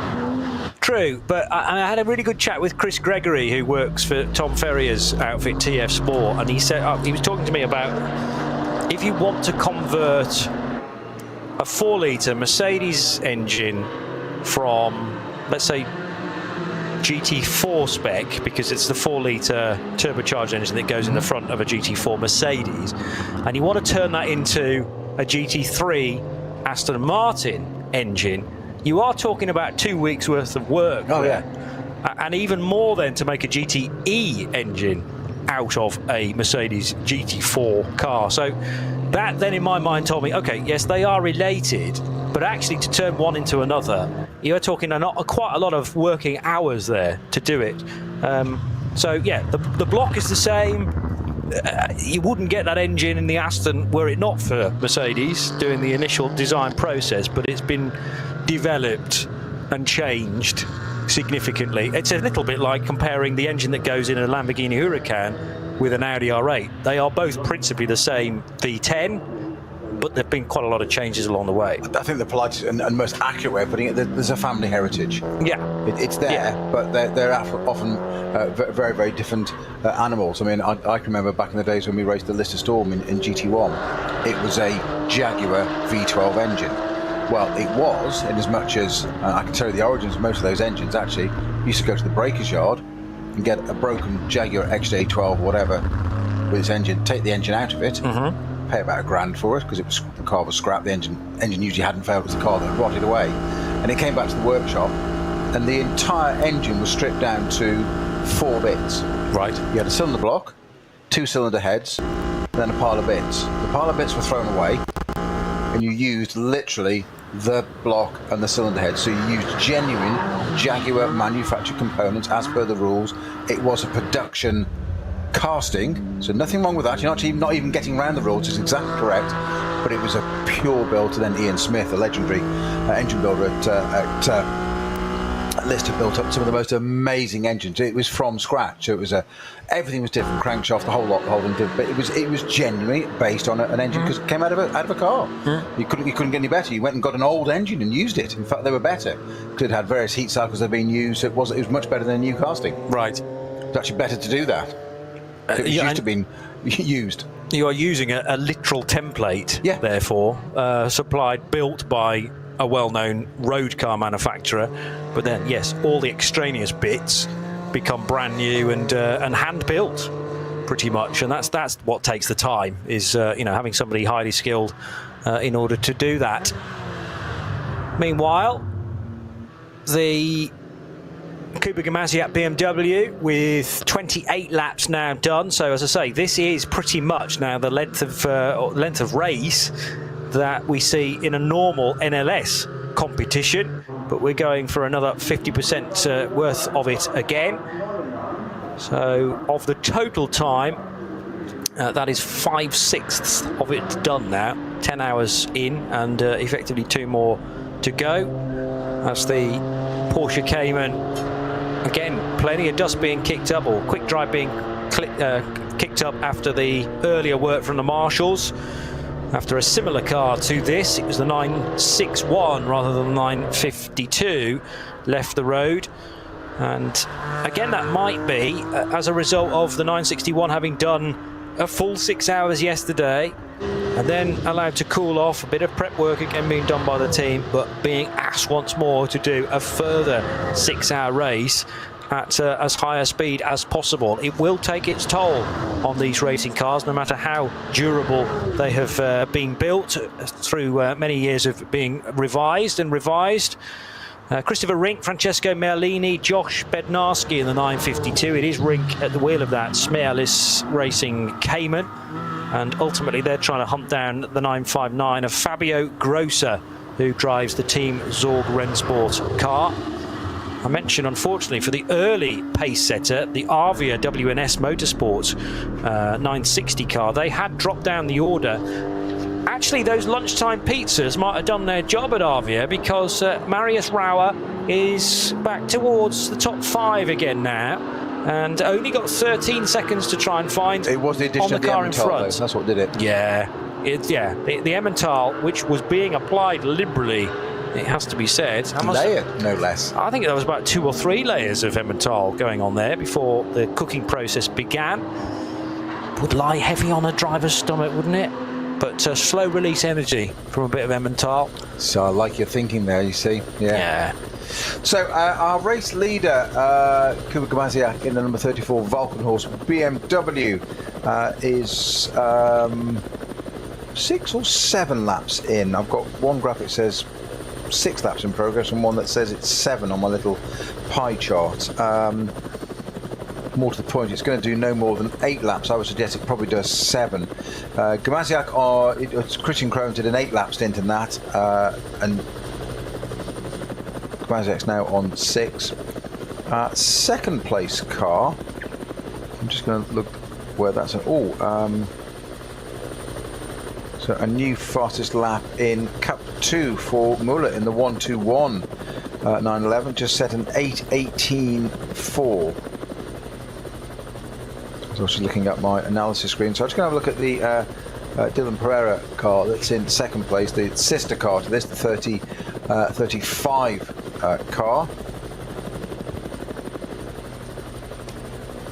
Whilst you do that, keeping a close eye on Frank Stippler, who has gained some places. He's now up to 68th spot from 75th the last time we checked, but this is scant consolation, unfortunately, for a legend of this particular track, Frank Stippler, who now heads downhill in the number 5 Scherer Sport car. A question of what might have been for the Vincent Cole Frank Stippler car. 7 laps down after 4 hours and 7 minutes of running, but remember, it's not been on the racetrack for 4 hours and 7 minutes. That's the main problem. Had at least one pit stop that was over an hour in order to repair the rear right corner, and you'll notice a significant chunk, like a shark bite, of the rear part of that Audi taken away. At least the rear screen has been replaced. That shattered yesterday as part of an accident for Vincent Cole when he clashed with one of the BMWs from the 240i class. So all of it was stitched up, and the car looked like new again this morning, but unfortunately the rear right corner now looks very, very second hand after a tyre went down for Frank Stippler in his second stint. Marek Bochman has brought the number 17 Pro Sport Aston Martin from Pro-Am. That's the leading Pro-Am car and second overall on my time screen. Aston Martin into the pits. So I'm guessing that's a driver change. The 2 Vulcan horse cars, 34 and 35, I was just talking about, Johnny Kuba Gamaziak and Dylan Pereira. They're a lap apart in strategy, or in timings there, so it's one behind for Pereira. I think the Gamaziak car can't be far off coming into the pits.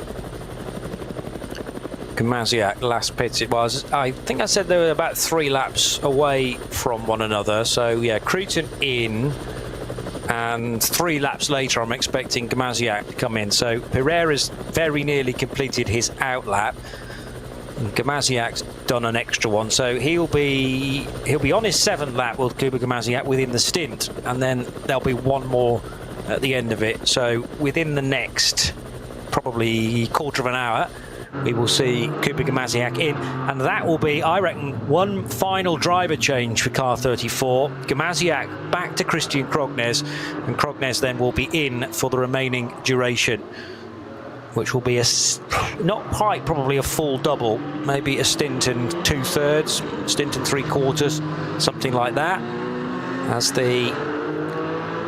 what is effectively the lollipop in the Aston Martin pit stop for the Dumoulin squad and Pro Sport Racing.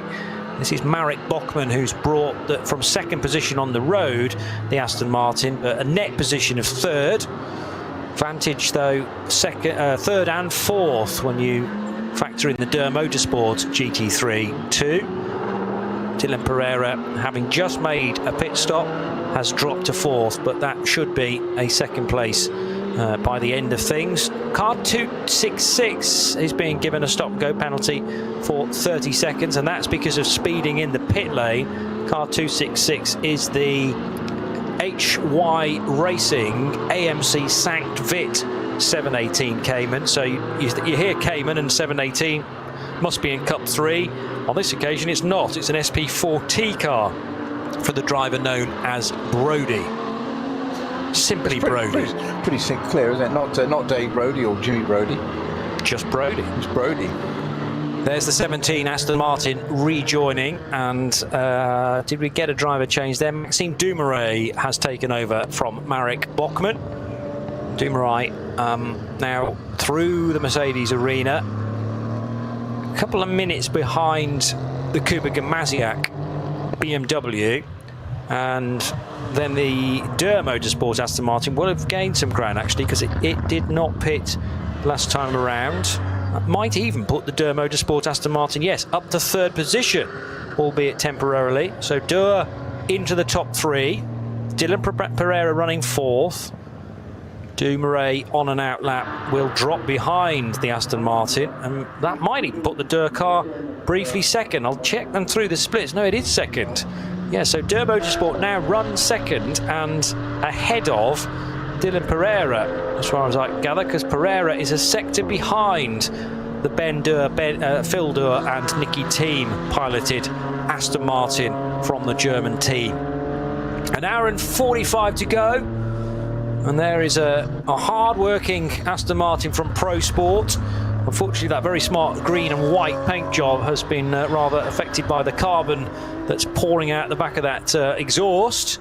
But we would have it no other way with an endurance race. We've got to have cars showing scars, and well, funnily enough, we're looking at the Audi here, missing a massive chunk out of its rear. But they have stories to tell, these cars, of a hard-working weekend. Of course, you mentioned the discolouring there on the Aston in particular, and the BMWs are the same there, because they have a side exiting exhaust quite high on the front wing there. From those V8s respectively on those cars. The Mercedes have it low down in the sill, the Audi being a rear engine car has it at the back, it goes at the back, but those Astons and BMWs are quite notable. It's quite a convoluted system, and we looked at them very closely at the 24-hour, didn't we? When we went into the pit garages there and looked at those cars. You take the bonnet off one of those things, there's this flimsy bit of carbon, and you have to peer to find the engine because it's so far back and so low down for central gravity design, all those features there. But then the exhaust systems come out, so you've got 4 big manifolds, either side pipes, and they turn around and go vertically up, back down again and out through the side, and basically it's an aperture ahead of the door hinge effectively on both those cars comes up there, so the fumes are going down the side of the car. That's why they discolour.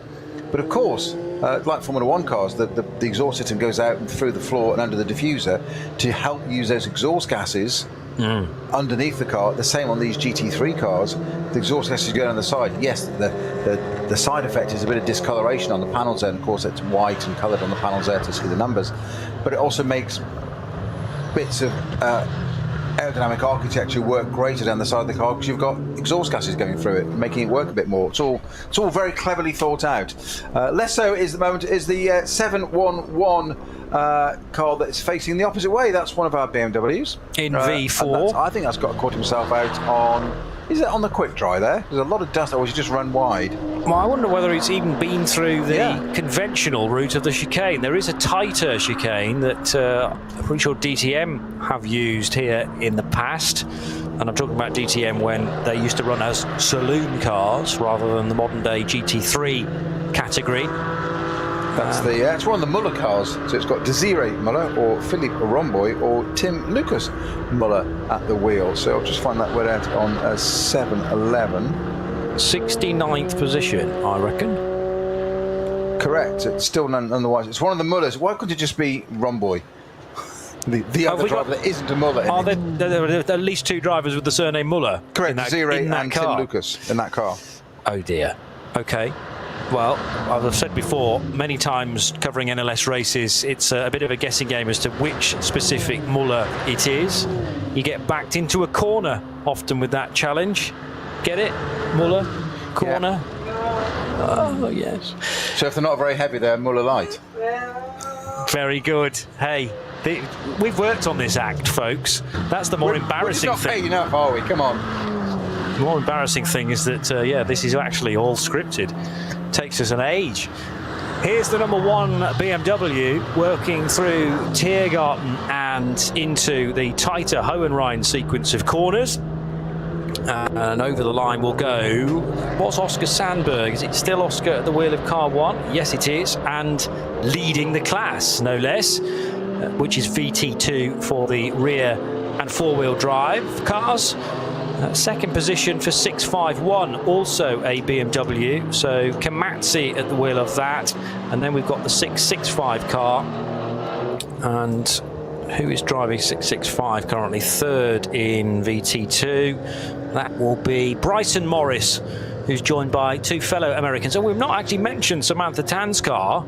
I certainly haven't across the 2 days, so that's worth doing. Samantha Tan, who also is a regular competitor within the 24-hour series. Will she be also heading to Barcelona in a week's time to race with Jonathan Miller and Bryson Morris? But their 240i Racing Cup car is currently featuring in the podium slots, am I right in saying? Car 665. Yeah, third position in the BMW 240i slot.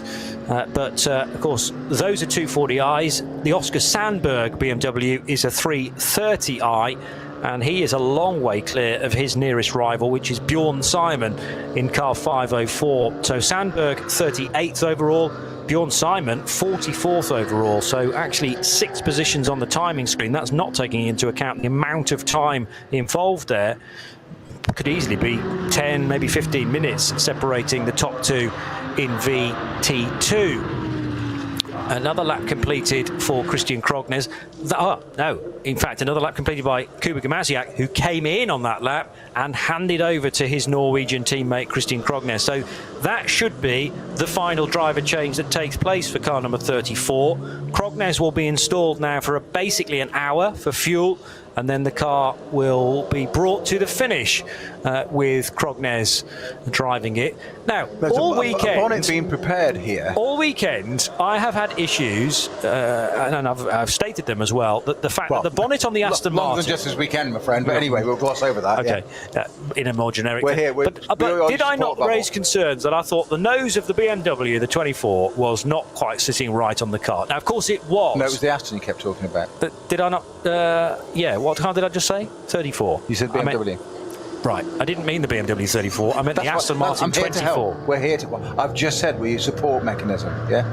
Now that is looking straight on the car, but for a number of times into the night stints last night, that Aston Martin nose didn't seem to be right, and in fact we had plenty of conversation on X about that with those of you watching. Now, that was just my brain playing tricks. Isn't it slightly a coincidence that there really does look to be an issue now with the bonnet of this Aston Martin, because they are prepping a new body part for that car? It's surely going to turn left at this stage, yes, and into Sabine Schmidt's Curva, but perhaps during the next pit stop for Durr Motorsport, we are going to see a full nose change on the Aston Martin Vantage. They've got a photograph of the top of the car on a mobile phone, and they're looking to try and sticker up that bonnet as quickly as possible, putting the race numbers on, putting the various sponsorship details on as well. I did notice that new nose is missing those slightly off-centre 2 white lines, though. Yeah, but I'm not sure it's for that car even. Well, there was definitely a 2 going on it. Was there? Yeah, was there? A 2 and possibly a 4 as well. That, of course, they've got to put it on, the bonnet on this car at some point. So it's a bare, naked bonnet in black. So carbon neutral, if you like. At least something's gone carbon neutral in racing. But it was unliveried in any way, shape or form. So it's got to have the minimum amount on. You mentioned this earlier about being led astray by deciphering tyres on a particular car, but you can run in a series where it's sponsored. You might have the title sponsors not supplying the tyres, so you'll suddenly see, let's say, one brand over a wheel arch, when in actual fact on the sidewall there's something totally different. That bonnet, it was getting its signs on it where it needs, where the extinguisher is, where the cutout point is for the marshals, its race number.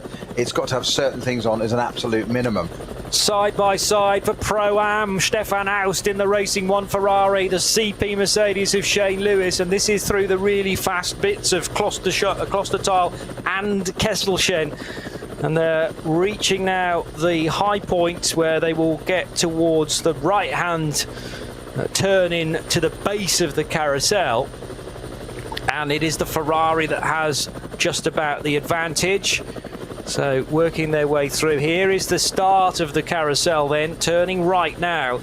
But that was full commitment from both Stefan Aust and Shane Lewis. No quarter asked or given. And really just who could be bravest on whichever line they had chosen. The Mercedes was on the left, the Ferrari on the right, and eventually the Ferrari was able to get by. But that was for position, and Stefan Aust started the lap 6.2 seconds away from Shane Lewis. He's now managed to overtake the Mercedes, and that will give him second place in SP9 Pro-Am. Well, you're right, the ticket does say that bonnet being prepared is for number 24. You're absolutely right for that Aston Martin, the Door Aston, currently in second place. And I can't see any reason why it needs a bonnet, but obviously there is. And put it this way, they're not going to waste time in a pit up and put one on and put all the decals on neat and tidy for no reason. So they know best, they're on the ground, they know what's happening. We will see why.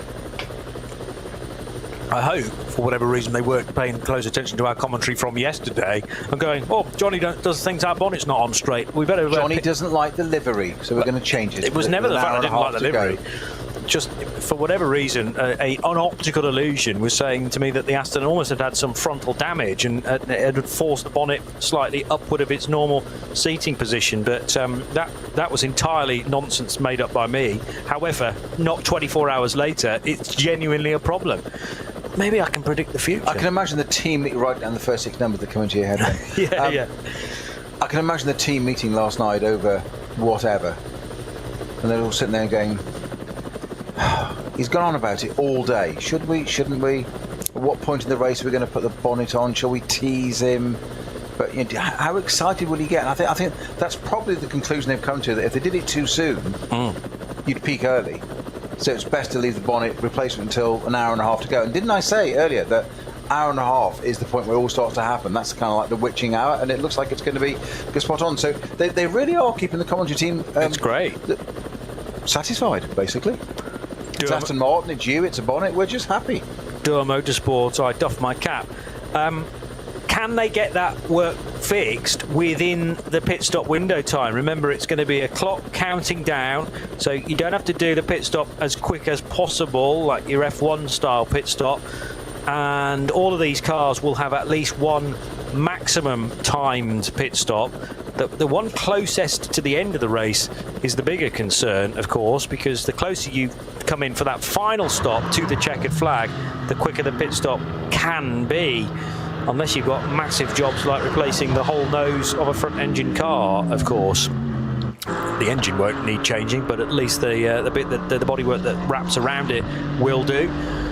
It may be, of course, that they're just going to take a very close look at it and go, actually, we'll run the risk, but you do at least need to have the stickered part ready to go and prepped. Johnny. Yeah.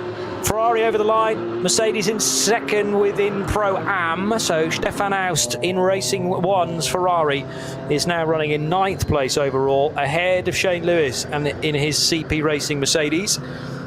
The top 3 overall, all pro cars for Christian Krognes, the Duer brothers, and Dylan Pereira for Valkenhorst Motorsport. But the first car due for a stop in amongst that top 3 will be actually on the same lap. We should have Gamaziak and Duer in. No, Gamaziak's already pitted, so handed over to Krognes. The one that we haven't yet had then is car number 24. That pit stop is imminent. It's either at the end of this lap or at the end of the following lap, and we'll get to work out precisely what Duer Motorsport think need changing in that case.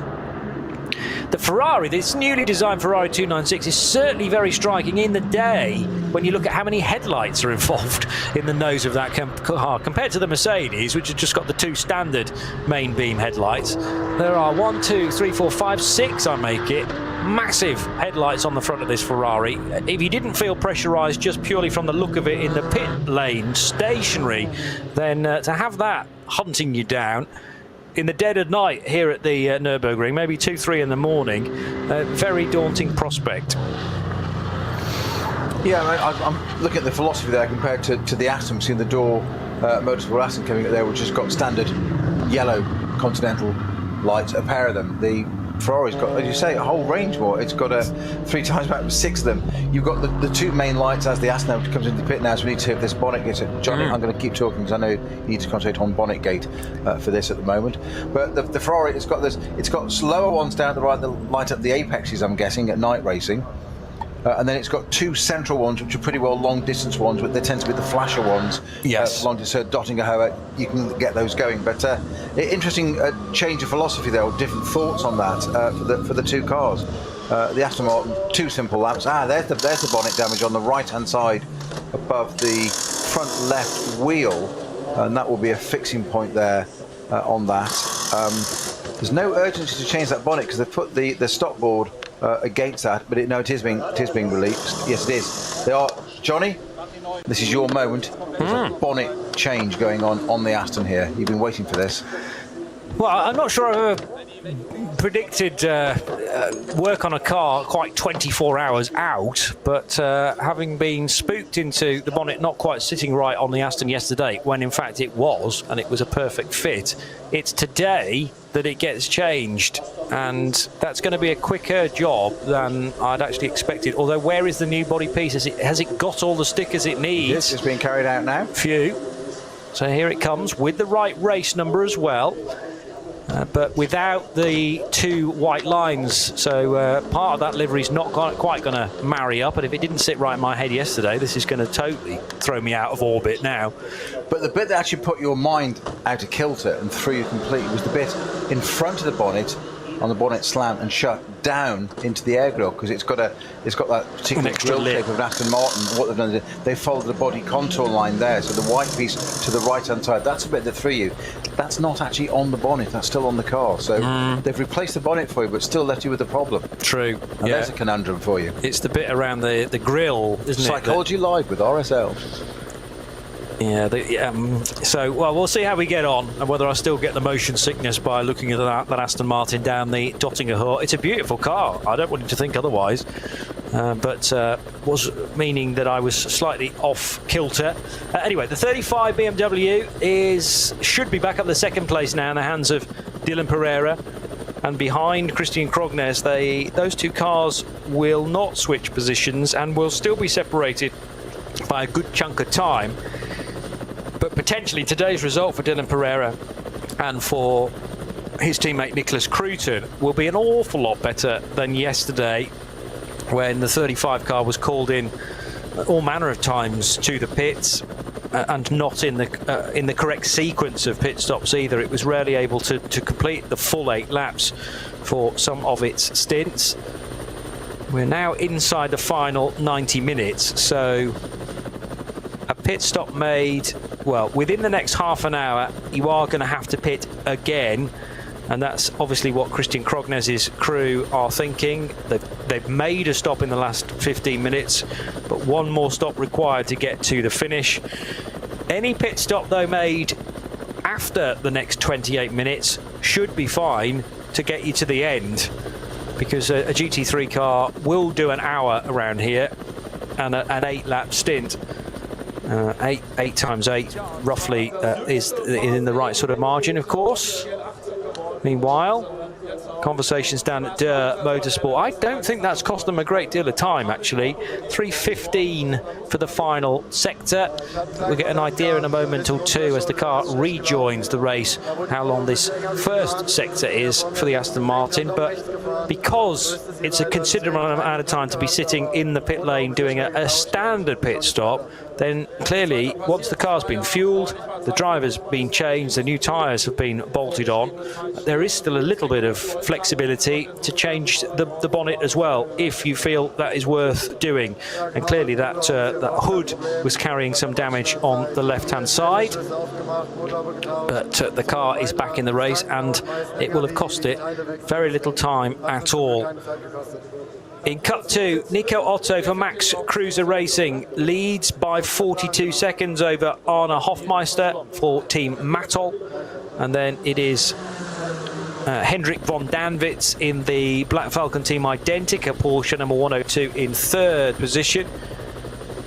Here's the BMW number 35 now, having completed its pit stop quite recently. So Dylan Pereira in the 35, Christian Krognes in the 34, and these two will be close together on the timing screen again very shortly, looking like, don't say it too early, but once more a very good result for Valkenhorst Motorsport.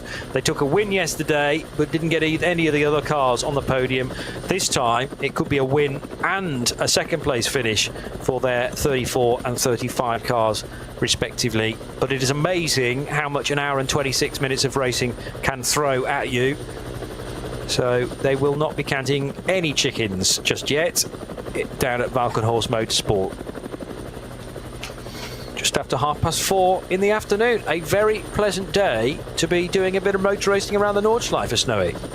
It is, and you say a very pleasant day rather than rain and snow we've had in the past as well. So all sorts of conditions that Mother Nature can throw us at the Nordschleife here. This not quite often in this series we've seen, and the experience of this BMW being the M4 is the BMW Junior team, Dan Harper, Neil Verhagen and Max Hess. So that car, Dan Harper over in the UK, British GT with one of these cars now. Century Motorsport doing quite well today, I think, over there at Donington. I think British GT are out today. So he's taken his experience of this car from the Nürburgring. They're at Brands, I think. Might be Brands, you're quite right, I think it is. I know, certainly in British GT it's over there. I think he's doing quite well over that. But yeah, slightly further south, so I'm mixing up my metaphors in Midlands and South. But yeah, so again, you know, these drivers, we talked about this, where drivers can be used, deployed, whatever around the world. BMW invested a lot in those three young chargers, the BMW Junior team, and now they've got them running the cars elsewhere. So you know, Dan Harper just being one of those examples. He's running it in British GT, and it's a car that's just getting stronger and stronger. And I can't believe already announced when the Evolution version of it. It's kind of like, can you imagine the board sitting there going, we introduced this car this year and it's so good, let's make it better. Yeah. Yeah. We could charge more for it then. Well, true. And you know, the designers will be twiddling their thumbs thinking we've done an amazing job. I have to say, Johnny, very lucky in one of my sort of little bit of roles in the UK is to work a bit at Goodwood on the driving experiences, retail experiences there, and they've got M4s and M3s there, just standard road cars, albeit competition versions. And I've got to say, they are mighty, mighty impressive. Probably a bit too good for the road, actually. It's a phenomenal track car, and that's just the car you go and buy stock from the showroom. I think cars, we were discussing this yesterday and a little bit earlier on today about how cars have developed in technology and things that filters down to road cars and performance and safety, both sides of it.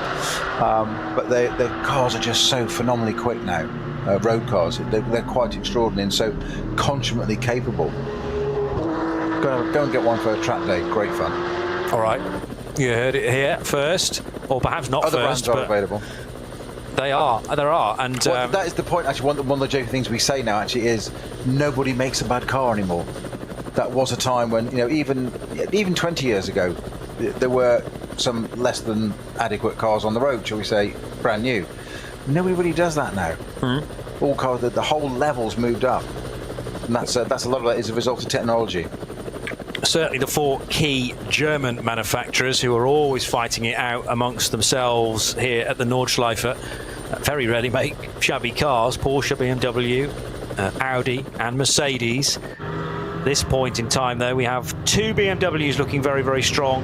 Although remember the Porsche competition within SP9 disappeared quite literally overnight. Yeah. It was here yesterday in the 3 and the 4 Falcon Motorsport cars, and a strong package they brought to the racetrack. We're still not quite sure why they're not racing today.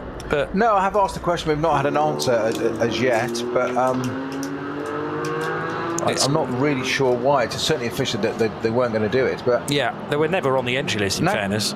But we did wonder whether there may be a late tweak to that provisional entry. There was not. Yeah, change of heart, having finished 2nd and 3rd yesterday. That niggling little thing in races through and through. Shall we go one better? Yeah, I do think the drivers, or some of the drivers, were committed elsewhere today, or needed to be somewhere else. Meantime, Marcel Hopper hopping off the road briefly there, coming out of the Mercedes arena. So he ran track limits, although, to be honest, most people do that on the exit of the arena and then down towards the cut-through. So no harm, no foul for Müllner Motorsports Porsche. And this car is in 5th position then, behind Tobias Muller's Cup 2 Kate Kramer racing car, the 121. Then you've got Henrik von Danwitz, who's 3rd in the 102 for Black Falcon. Team Mattol remains 2nd with the 107 car of Arne Hofmeister, and leading Cup 2, the number 100 car of Nico Otto, sharing with Ben Leuchter. And they have now built themselves nearly a 42-second lead. So it was really intense in the early couple of stints, really, for these Cup 2 cars. The opening 2 hours for Cup 2 was just phenomenal until Ben Leuchter started to find his rhythm. Nico Otto, a very good opening stint from him as well.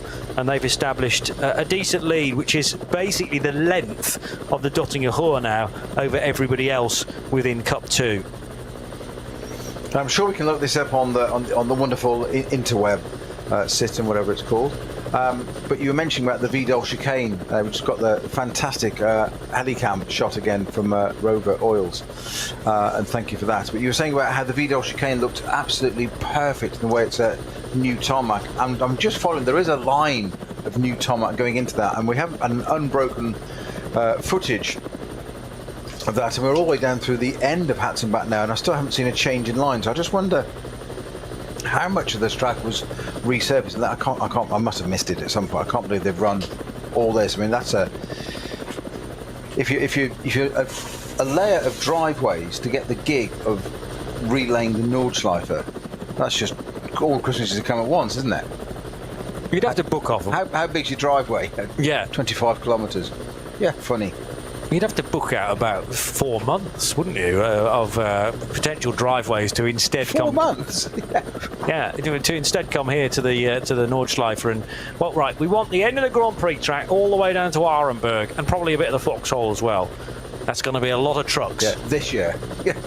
Please, I think I can fit you in sometime before February.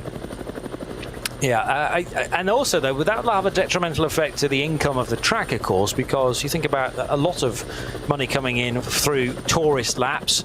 But if you have the track out of action for a number of weeks in order to do that, they'd have to time it so that, certain sections of the track are done and fairly quickly. And then you've got to give it the settling time to allow the asphalt to be laid down correctly before it can then be raced on. It's a great business model, the tourist laps, because I think it's only like €25 to go and do that. But it's the digressions and excursions that's the problem. You don't want to be doing that.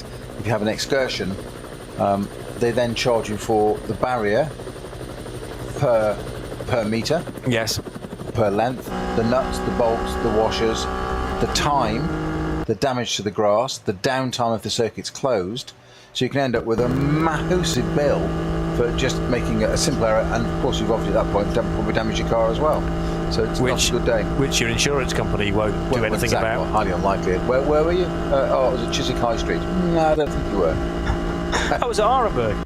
Well, Adenauer, just driving on a. It's a public road. Well, it's open to the public if you've paid your €25. You were at the Nürburgring, weren't you, sir? Might have been. Yes. I mean, there was a great deal of this track was resurfaced over Christmas. I'm just trying to establish how much of it was. Okay. Yeah, because I presume the track is closed for a period of time over the Christmas festival, and that will be the obvious window to redress the surface. But then you're fighting the weather, aren't you? Because this place, as we know, no stranger to snow and ice as well. And the last thing you want to be doing is laying new asphalt in freezing conditions. It's a tricky one to organise, but the crews here at the Nordschleife have been at it for a number of years now, so there will be a system. Here's the 952 Porsche from Cup 3. This is Christopher Rink for Smerlis Racing, and he is running in second position in Cup 3. So it's the 952 car second to 959, not currently in shot, just a bit further up the road for Team Zorg Rennsport. 959 is being driven by Fabio Grosser, and the gap between them, well, is north of probably 4 minutes now back to the second place car. Maybe not, maybe 3.5 minutes the gap between those two. So it's the 959s to throw away at this stage. You certainly cannot say the same, though, about Pro-Am, because this is still really battling on. I did wonder whether Pro-Am and the battle for the podium positions would run and run. Stefan Aust versus Shane Lewis. This may well become Luca Ludwig versus Adam Christodoulou later on in the race, which would be epic to witness, of course. These two are setting up now, isn't it? Yeah, but Aust and Shane Lewis have not been short of any entertainment, to be honest, ever since they took charge of the car. Got an advantage there, huge advantage. Now, how much further into the run is the Ferrari versus the Mercedes there? Because no disrespect to Aust there, but Shane Lewis just drove past him. He did, but Aust did exactly the same. How much are the tyres? Aust did exactly the same only a few laps ago. They've actually got themselves onto roughly the same strategy once again, having been separated by 2 laps for each of the pit stops. These two pitted on the same lap. So Aust took charge of the Ferrari as Lewis took over from his teammate Charlie Putman. And that was 3 laps ago. So in terms of fuel levels, it's about the same. Tyre life as well, I would imagine, is about similar too. So through the Sabine Schmitz curve goes the Ferrari, and the top end of Stefan Aust's pace just seems to have ebbed away very slightly. He's run a touch wide there coming out of Hatzenbach, or onto Hatzenbach as well, as we continue with NLS 7.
Online-Shop für Simracing-Hardware und Zubehör. www.simraceshop.de.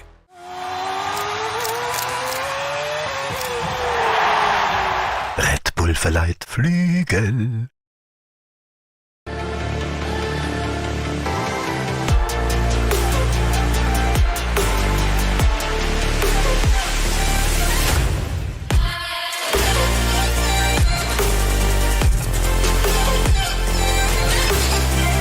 Falkenreifen.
Liebe Fans, besucht unsere Social Media Kanäle auf Facebook, Instagram, YouTube, Twitter und TikTok. Willkommen bei der NLS.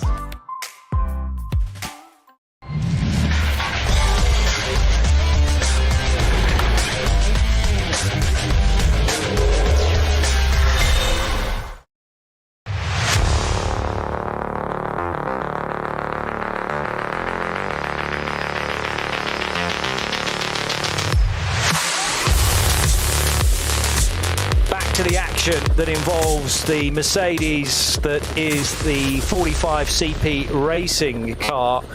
You're tuned to NLS 7, the second 6-hour race in as many days on the Nürburgring Nordschleife. A rare treat to head into the evening hours last night and an hour and a half beyond official sunset time. Shane Lewis in the 45 Mercedes makes space there for one of the two Falkenhorst Motorsport BMWs.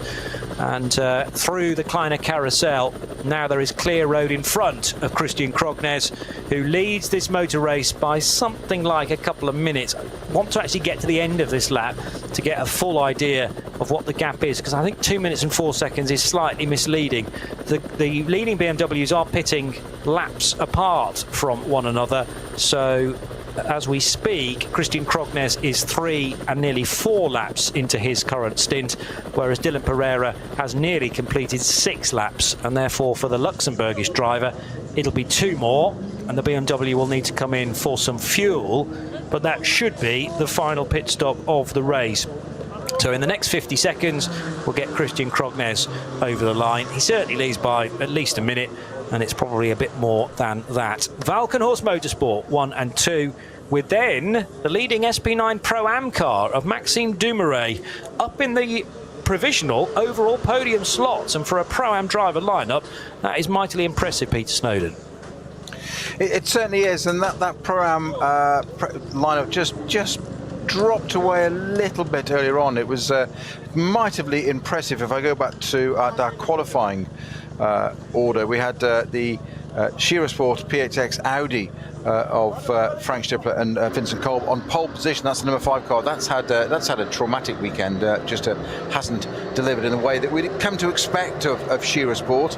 A lot of it is just a bit of bad luck and tyre failures and things and whatever. But that was an SP9 Pro car on pole position, and then second, third, fourth, fifth were Pro-Am cars, that being the Pro Sport Racing Aston Martin number 17 car, the 296 Ferrari of Racing 1, that's our number 19 entry, the CP Racing Mercedes number 45, that we believe that had Adam Christodoulou at the wheel to set that time, and then the Schnitzel Mercedes was 11 car, was a 5th on the grid, and that's the Pro car.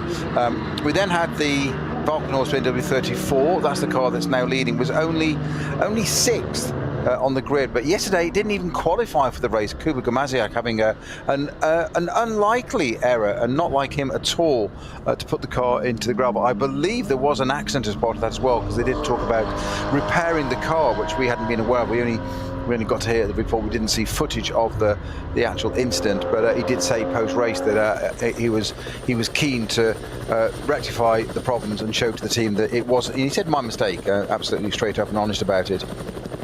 That car qualified 6th today. It's now at the top of our timing screens again, as is its sister car, number 35, which is the Dylan Pereira driven car at the moment.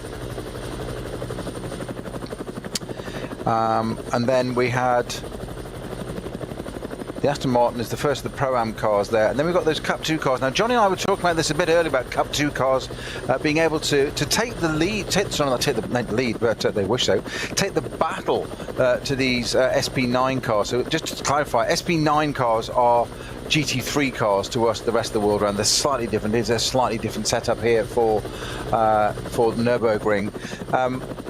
You've then got the Cup 2 cars. Now the Cup 2 cars run, they're almost as much power. The big difference between these two cars is that there's a lot more aero on a SP9 category car, which is an issue for it when it slows down on the Dottinger. Now, talking of slowing down the Dottinger, we've got the white flag being presented down there, and that looks to me, that's obviously what I described earlier, that is the slow-moving vehicle, and it is indeed the number 19 car. That's the Ferrari, the sole Ferrari got in this race. This is the Racing 1 Ferrari, number 19, which is dropping down the order. That's got Aust at the wheel of that at the moment. Stefan Aust at the wheel. That's got, has it got a puncture or not? Looks to be sitting fairly square at the moment. Oh no, it's not. No, it's crabbing already. So there's a puncture somewhere. I suspect at the rear of this. So not the first car to be affected by this. It's coming through the kink on the left-hand side, but it's still got a way to go. It's got to stay to the right-hand side of the track, out of the way, up to Hohenrhein, through the Tiergarten, hopefully keeping out of people's way. I'm trying to have a look at what the actual damage on the car is. So far, fronts are looking okay. Actually, it isn't a puncture. I can't see a puncture on that car at all at the moment. So, surely it's not just run low on fuel. No, there's no evidence of a puncture there. Obviously, number 19, Racing 1 Ferrari will be straight into the pits there. Stefan Aust. Now see the other side of the car, called no bodywork damage, no tyres down at all. So, I wonder what the issue with that is. Some technical issue. Drive that car right down the order now. That's put them out of contention, straight into the pits there. So it's still a BMW Valkenhorst at the front. Now, is that going to go straight into its box or not? It's going to go over to the right-hand side. I'm just seeing the footage there, and it stopped slightly oblique angle, straight up onto the jacks. We've got a long shot over the trees into the pit lane here of this guy. Now we're a bit close up on it. So, yeah. Tyres intact, left-hand side. The camera is coming all the way around. There's no evidence of bodywork damage. Nothing on the right-hand side. The car is being rotated. Now, that's the normal bit, rotating it at 40-45 degrees or so to refuel the car. Is it going to go into the pit box to have work done on it? This is the key bit. At the moment, no, it's on its jack, so it looks like it's a standard refuel. So now there is bodywork damage on the left rear, just below the number 19 on it, but they've got the left rear off and they're inspecting inside there. Now, I did say the car was crabbing. Yes, I can see now. So there's a broken suspension component or something in that left rear, that 296 Racing 1 Ferrari. Disaster late in the day, and I think that's going to be out. I think that's going to be out. So the engineer's in there. The driver stayed in it. Aust has stayed in. Stefan Aust has stayed in the car, but there's absolutely no point. Something's broken. It looks like a top of the. Got a close-in shot of the camera. The camera's got us right into the wheel there. Yeah, the dollies are coming back out. The car's going back into garage.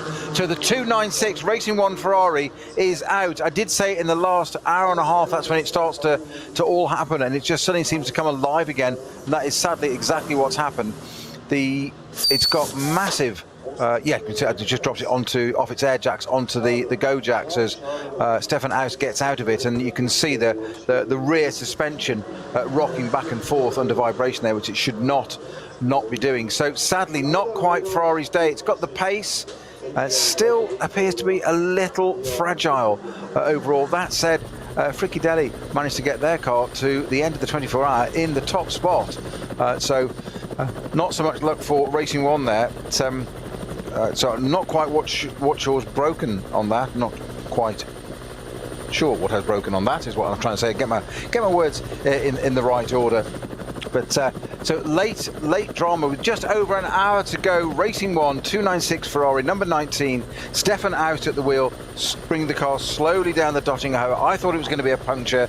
It certainly looked like the car was crabbing. It was. That's because the left rear suspension was broken. It looked like the top link had completely gone when they got a camera in there. The whole upright was moving backwards and forward, which it's not supposed to do. I can only apologise at this stage to A, Dennis Fetzer yesterday, and B, the number 19 Stefan Aust driven Racing One Ferrari today, because on each occasion when I stepped away for a quick break, it is a 6-hour race after all, I come back and it seems like there's been a massive incident in actually both races. Fetzer left the road yesterday on Hatzenbach and that cost him a couple of minutes, did eventually got going again, but it does appear that the Racing One Ferrari may be out of the race entirely now. I think it's quite funny actually that yesterday that's exactly what happened, and no sooner had you stepped away as needs must in a 6-hour race sometimes, and Fetzer had his issue. I'm not sure we're going to get this interview with Aust. It'll be with Stefan Aust in German though, so how much that we can pick out from that as principally English speakers, but Michael and Jan and David will do their level best and their perfect best to tell us exactly the details of where that issue struck. But it sounded from what you were saying to have been before the Dottinger Höhe, did it merge on the long straight? The camera went to it, it was suddenly going down the Dottinger Höhe slowly. But just to finish what I was going to say is that the moment you stepped away today, my mind naturally went back to yesterday, and I thought, right, it's that time of day again. I wonder what's going to happen today. And as I processed, I didn't even get a chance to process that thought. As I thought the thought, if that makes sense, all of a sudden I was talking about something else, and there was a white flag on the Dottinger Höhe and what looked like a Ferrari. And it turned out to be the Ferrari. What a shame, and unfortunately that now denies us of a battle to the flag for second and third in SP9 Pro-Am with Shane Lewis's CP Racing Mercedes and the Ferrari. It's rather opened the door for CP Racing to get a good result, not possibly the result they were targeting, because they're still a fair way away from winning the class. Unbelievably, considering the number of pro cars it's been up against, should I say, it's looking like we're going to get a Pro-Am car on the overall podium. Now that is because some of the early pace setters in Pro dropped away far earlier than we expected, like for instance the Schnitzelarm Racing Mercedes-AMG. Remember when Marcel Markovits was driving that, he suffered a puncture on the front right, loads of grass in the front of that Mercedes grille, and very quickly indeed the chief engineer said, nah, we ain't going to go any further. So that took one of the key players within SP9 Pro out of the game after only 3 laps completed for that Mercedes. Then a little bit later than that, the Audi encountered its difficulty. That was a rear right puncture for Scherer Sport, and I do think both the Mercedes number 11 and the number 5 Audi could well have been right up there in the top 6 by now. But you know, a disadvantage for one particular team then opens the door for a very good result for somebody else, and Pro Sport Racing appear to be the one to pocket it. Yeah, I'm just hoping one of our German speaking production team can just update us on our Skype chat regarding the Stefan Aust interview we just heard in German. It's very, very quiet in our commentary box. You can only barely hear it if we do, let alone the fact it's in German. What the ticker is saying, though, for that number 19 Racing One Ferrari is that it has a result of a collision. Now, whether it's with a wall or another car, we do not know. But I did notice when, just before you step back in, Johnny, when the camera was going round that car in the pit lane, that there were some datum marks, if you like, tyre marks, just after the door and in front of the left rear wheel, right where the number panel was on that car, and quite some serious marks there where it's scuffed against something. So I wonder if there's been a slight collection there and it's just caught it, and enough on the end of the wheel just to deflect, not even do the tyre or the rim, but actually shockwave down and snapped a joint further down inside. Yeah, well, that's possible. Sometimes the initial connection with another car isn't the issue. It's how it ripples down the rest of the car, or indeed one component being pushed into another. I mean, the classic one is if it's a rear-wheel drive car, it gets damage on that rear axle, which then can push the drive shaft into the gearbox, and you get obviously all manner of failures as a result of that. So sometimes cause and effect, sometimes initial contact causes further reverberations. But we are hearing that the Stephanhaus Ferrari had some contact with another car, and that is why it was touring down the Dottinger Hohe. Precisely which car that was, maybe Stefan doesn't know at this point. But they will be back. We're hearing Racing One will be back for the next race, which I think is in only 2 weeks' time. It's certainly in September. It is 2 weeks' time. Yeah, 23rd of September will be race day and qualifying day, in fact. And that is a more standard format of NLS race. So 4 hours, qualifying in the morning. Race start will be local time midday through till 4 o'clock.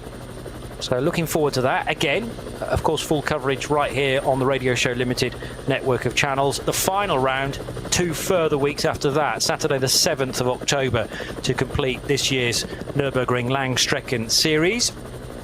The Rover Live helicopter, again, producing excellent images, this time of the 102 Porsche, which has been driven by Ben Boonagel. It now has at the wheel Hendrik von Danwitz, though, and this car is in 3rd position. He's only 3.1 seconds adrift of Reinhard Koffler, so von Danwitz just starting to turn the screw a little bit. He'll also be feeling the pressure from behind, though, because Tobias Müller started this lap only 3.5 seconds away. So whereas Ben Leuchter has 40-odd seconds in his back pocket, which can be almost an unknown when it comes to Cup 2 racing, it is very close for 2nd, 3rd and 4th. About the same time margin, just a smidge over 3 seconds, separating Reinhard Koffler, von Danwitz's car, and then Tobias Müller. So 107, 102 and 121 could virtually all be in the same shot at this point, heading up the hill through Klostertal, Kestelchen, and then the right-hander where the Style-Strecke departs left. The track instead turns right and begins that slow increase in height. It's quite a rapid increase in height, actually, but not as rapid as it used to be, through the carousel and that tricky bit through the concrete. Thankfully, we don't have any wet weather to deal with today, because the slippery concrete on the inside of the carousel can be a nightmare. Although you sort of do a wall of death through it, and the physics are on your side. That wonderful classic shot of the racing here at the Nürburgring Nordschleife as car 102 rockets through. Von Danwitz spits out, his car gets spat out on the other side of it, and he can take a brief look in the mirror to see Tobias Müller not too far away in 4th position and slowly getting closer.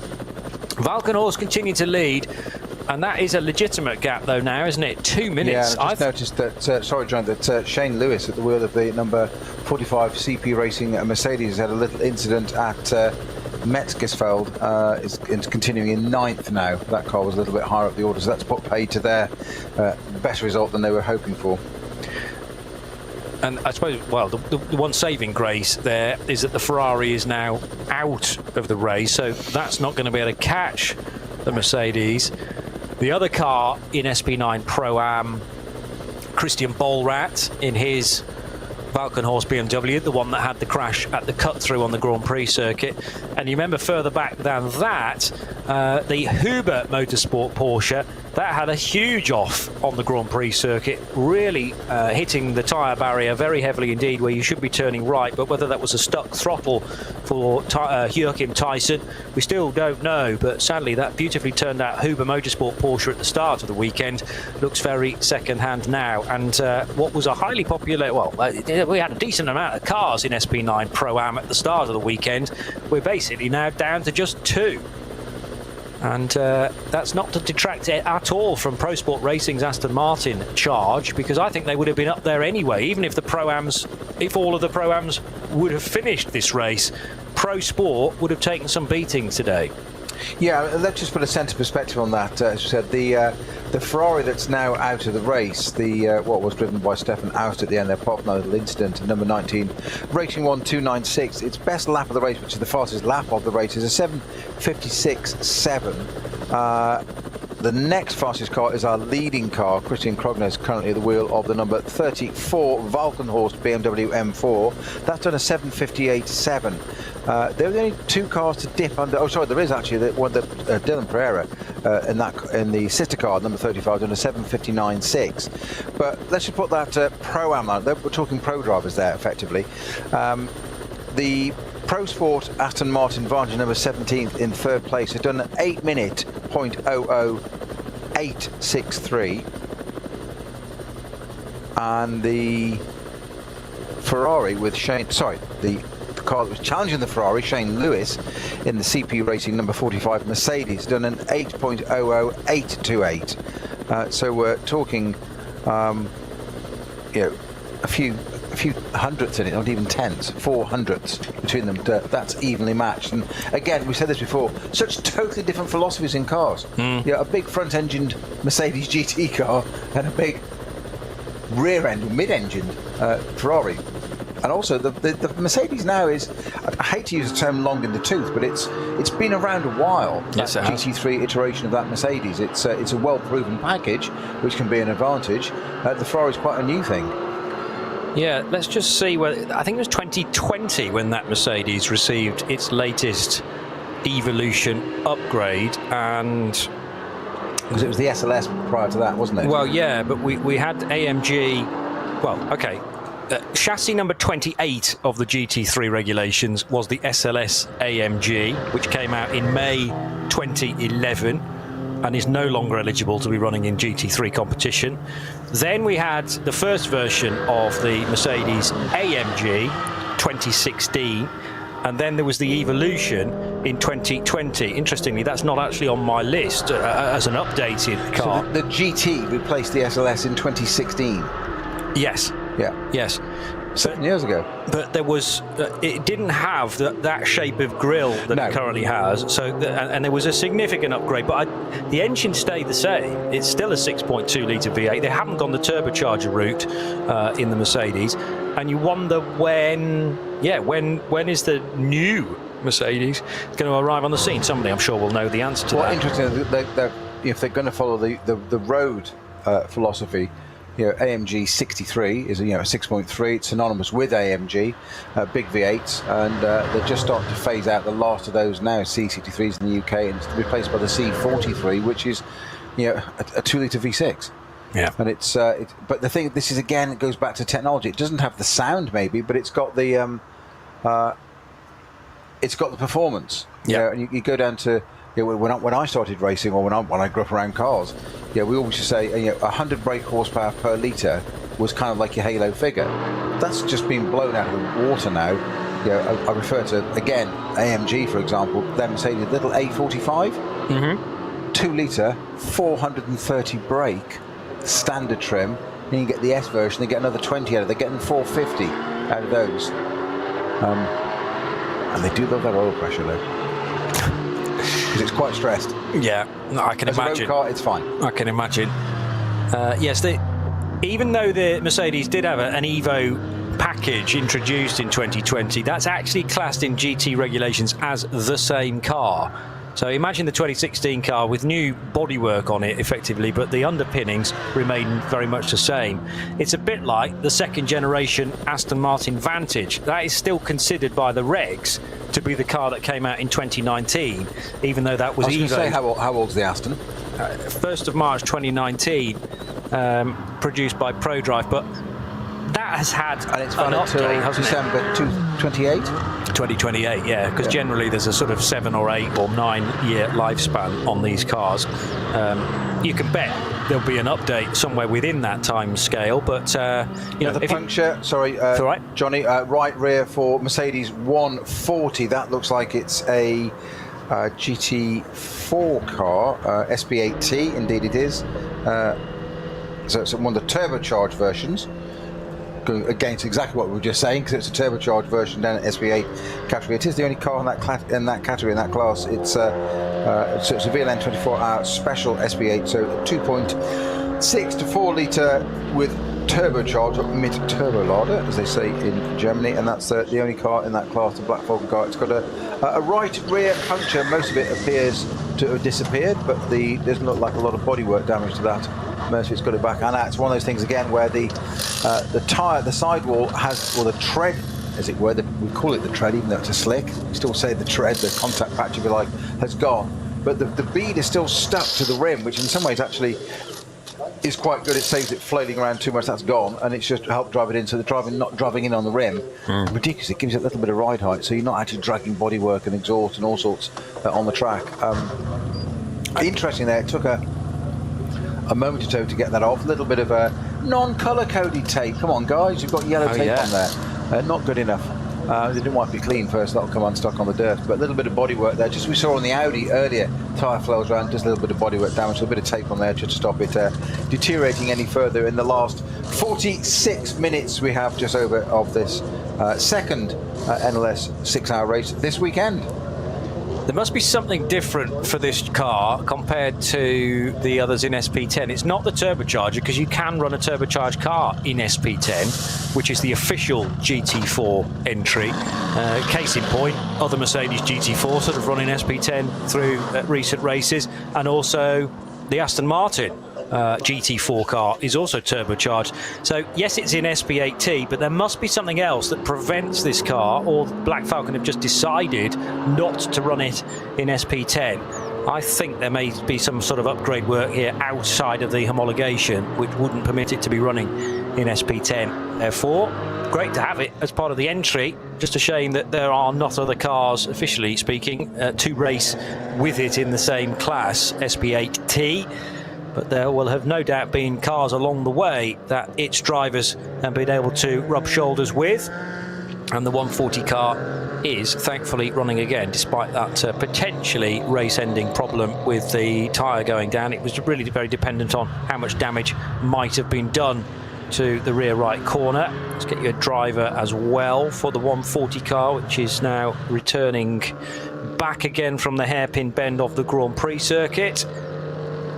It's a Black Falcon car, isn't it? So 140, it will be Reinhold Renger doing this particular stint, sharing with Tobias Weil and Tim Florian Weil.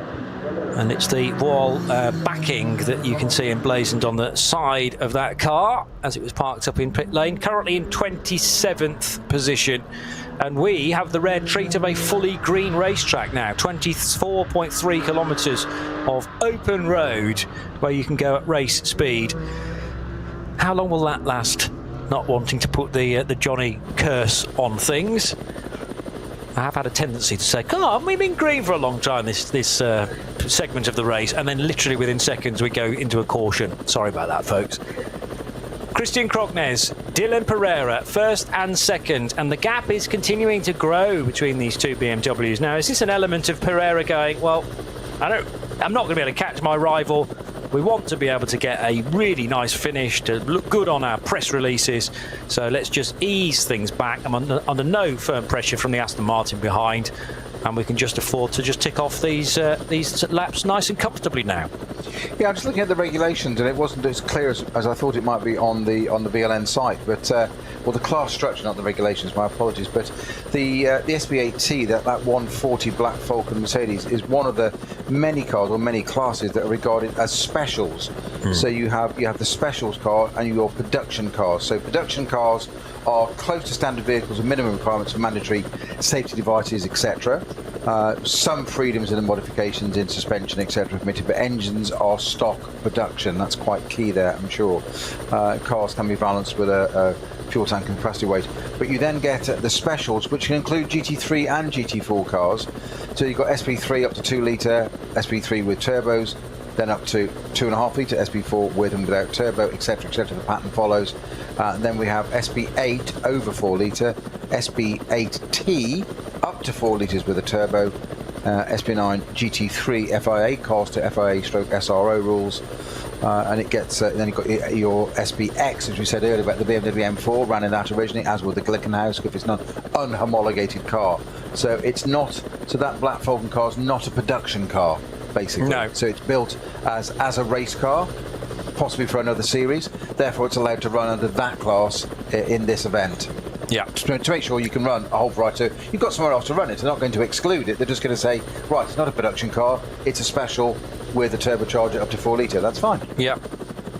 Yeah, but as I say, there will be a reason why. Now, it might be the team just saying we don't want to run it in SP10. Can you put us in a different category? But I think they may even be testing some stuff out for next season, which falls outside of the SRO rule set. So the organisers, that's declared to the organisers when the car gets scrutineered. Say, right, we know that we are outside of the SP10 rule set for this race.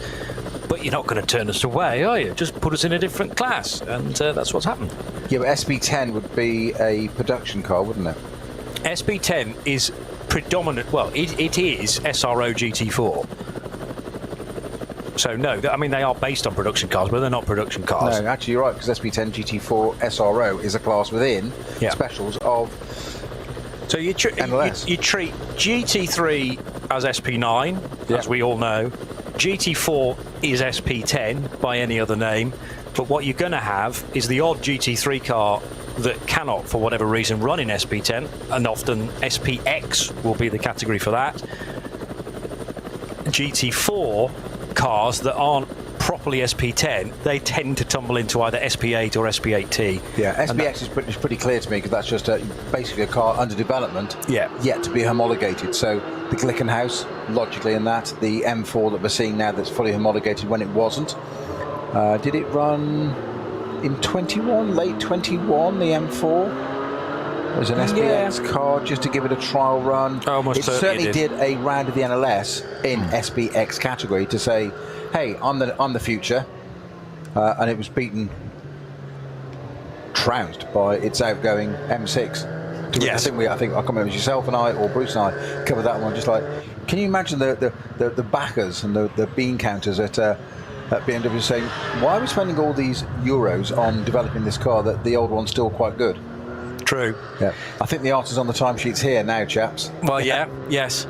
But also, there's something in the rule set that says if you bring a pre-homologated GT3 car to the track, we do not want that car outpacing the current SP9. So SPX is, I doubt that M4 prior to its legal year would have been allowed to show its real pace anyway. But yeah, I mean, that's part of the reason why it was trounced.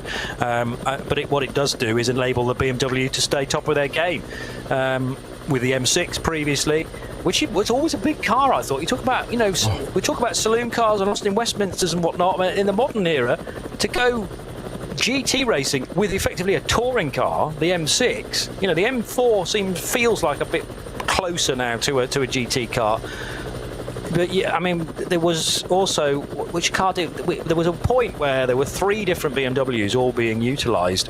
The M6, the M4, the M8. The M8 was the GTE car, an even bigger machine. Yeah. Now, the M6 was always built as a 2-door coupe.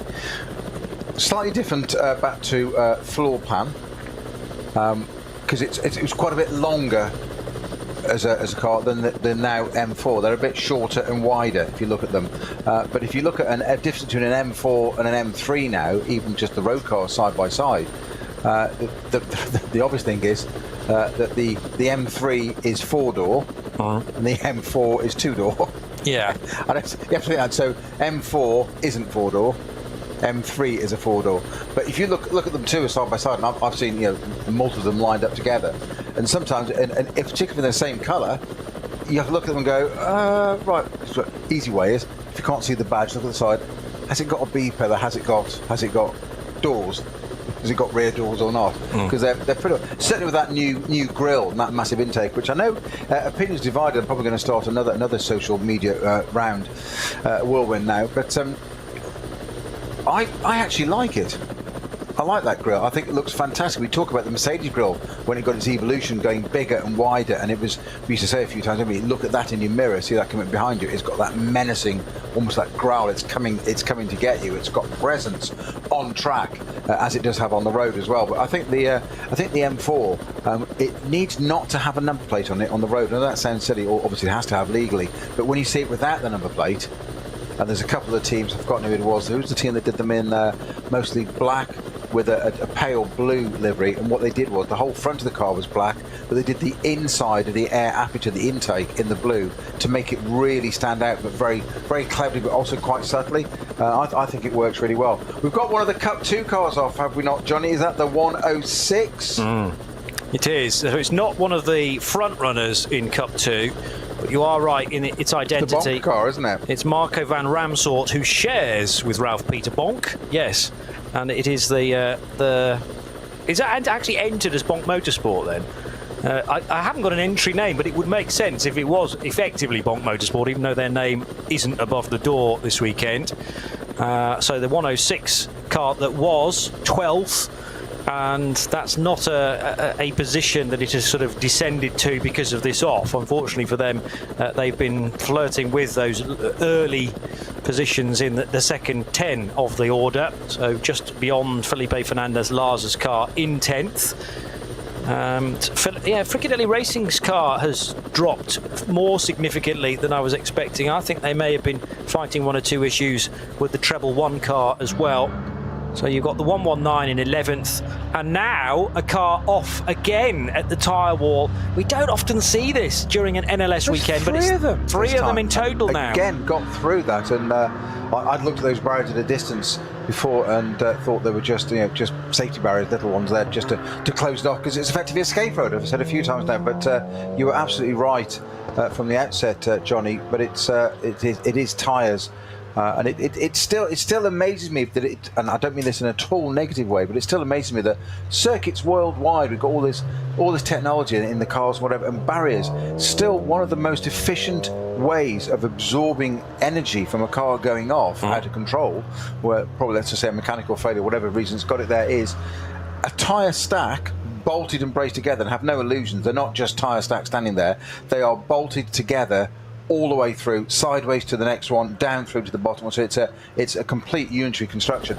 And then conveyor belting, like you see at your supermarkets. Take that conveyor, take it off and turn it vertically and wrap it around the tyres. And it's still one of the best ways of absorbing energy. Because what you don't want to hit a hard barrier, because actually that doesn't dissipate anything, it just ricochets back, and if it's the wrong part of the circuit, not here, it puts it back into the traffic. The last thing you want, you do actually want the car to be absorbed and taken in there, and it to literally absorb all that energy. But I'm not sure which car it was that's gone off there. I don't think it's a Porsche. No. Well, if it is, it's a Cayman. It's not a Cup car. It's a smaller rear wing. I was going to ask you, what's your knowledge about rear wing assembly like? It's 951. It's Cayman. And the way I was going to distinguish it, we haven't worked out which car it is now, but it's a rear wing that is slung from the front. So you've got the sort of swallow neck rear wing struts that then hold the wing behind the struts rather than in front of it. But it's the red rear wing end plates of 961 showing heavy scars. Is it 951? 961. 951, okay. 951, I think, is the Schmickler performance car. Well, 951 is definitely the Schmickler performance car. Yeah. Is that the car that's off? No, it is, because 961 is already into the second sector and moving. So 951, I'm happy to go with. So Konstantin Bertz, Marcus Bertz, or Kai Riemer at the wheel. It is Riemer. It is Riemer driving it, yeah. And so I had two difficult names to pick, and I missed out, overlooked the easy one. Again, the interesting thing is that was an outlap for 951. And that's been 3 or 4 incidents at that place. Yeah. Same point on the track. Two of which were outlaps, because Christian Bollrat was on an outlap in the 36 BMW when he left the road, I'm pretty sure. Or was Bollrat on a flying lap? There was the car that I remember had been in the pit lane for a long time, Joachim Tyson. And now Tyson was definitely on an outlap in the Huber Motorsport Porsche, and Huber had worked a long time fixing that car. And I sort of said in jest, Huber will have said to Joachim Tyson, right, everything should be sorted, just give it a quick shakedown and maybe come back in after you've done a lap of the Grand Prix circuit. And clearly everything wasn't sorted, because maybe he went for the brake pedal going into the cut through and absolutely nothing happened. And poor old Joachim Tyson had to pick himself out of a pretty battered 25 Porsche by the end of that, which is a real shame, because there's a lot of Huber Motorsport fans wanting that car to do well in SP9 Pro-Am. They will come back to fight another day, I'm sure, here at the Nordschleife. But yes, I don't know whether it's linked with the fact that these cars have just been in for a stop and then come out. So is it cold tyres or cold brakes? They're not sitting for that long for the brake temperature to dissipate that much, but it may well be tyre related. Anyway, those tyres out on the, what do you call it, the sort of escape route down at the hairpin right. It's actually part of the Grand Prix track we used yesterday, but because we now turn right and revert to the NLS circuit layout today, it becomes de facto an escape road. Yeah. And quite a few cars have stress tested it as an escape road this weekend. Yeah. That, of course, it's jinxed it, as you said. It's no longer a full course green. So we've got a 120 starting into that area, and of course it becomes a code 60 whilst they remove that car. Now, interestingly, it has very cleverly got itself the other side of the barriers, so it's quite safe in some ways. But of course the barriers are now moved around, so you can't leave that gap there for other cars that then could find it far too quickly, and then a lot further down the Grand Prix circuit and a bit nearer the Schloss than they'd like to be. True. And, well, I remember stories of Alton Park on the Island circuit. If you outbrake yourself into the Island hairpin, then you may as well just carry on all the way around Shell Oils and rejoin much further around the lap. You'd have a lot longer lap time. I'm not sure anyone's going to try that here at the Nürburgring. No, I'm really going to show my age here, but you said Shell Oils at Alton Park. I still remember it as Esso. Yeah, I know. We had this conversation about the bottom corner here, didn't we, at Nürburgring yesterday, of a change of brand name. And that was a fuel as well. That was a tyre. Tyres. Dunlop to Goodyear. Yeah. Yeah. I know, and yeah, it's funny how things become ingrained. Though, to me, it's like it's Esso, and I said that once to somebody on a briefing years ago, and somebody looked at me and they went, "Where's Esso on the circuit?" And I went to them, and they went, "One that got renamed Shell." And I'm like, "Okay, close enough." No, it's a fuel product. But, yeah, exactly. It depends. It just depends when you were first racing at the track. But it's those initial names that tend to stick and then take so much erasing moving forward. There is a code 60 on the racetrack. It's the lead up to this tricky right-hander. An example of how far back the tyres are, though, from where you're going to be braking and where you would theoretically think you could probably rescue a moment. You can afford to still go 100 metres and still not make contact with the AMG barrier, but unfortunately for the 951 Porsche Cayman, that is looking like it will not be back into the race. Front bumper virtually completely torn off that car, and it's done a lot of damage to the front left fender, as they would say in the US, the front left wing of the Porsche Cayman, which otherwise had been doing okay in the race to this point in Cup 3. You're tuned to NLS 7 for 2023.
verleiht Flügel.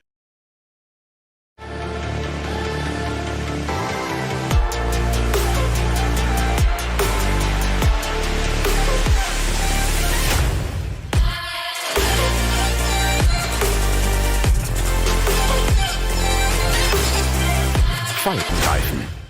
World's first asphalt watch. Nürburgring Asphalt 1. Over 90 years of racing history.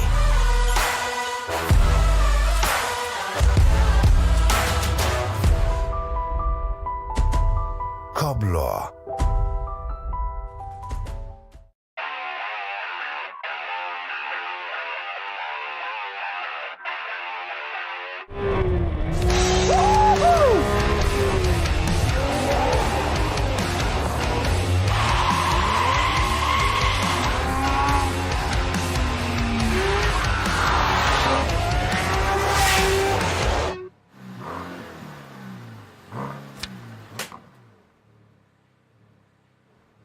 Liebe Fans, besucht unsere Social Media Kanäle auf Facebook, Instagram, YouTube, Twitter und TikTok. Willkommen bei der NLS.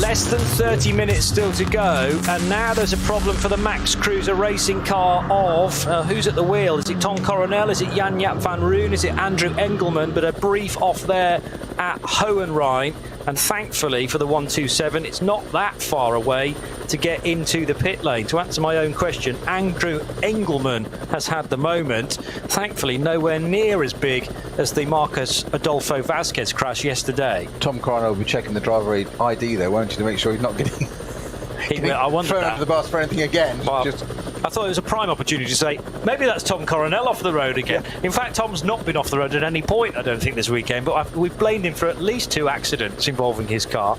Good job you know him. So 127 is in, and was that due, in fact, a pit stop, or have they had to go early on that? No, that was only 2 laps into Engelman's second stint. And how did Andrew end up there? Was there another car involved? It looks like there was. And Engelman trying to slot up the inside.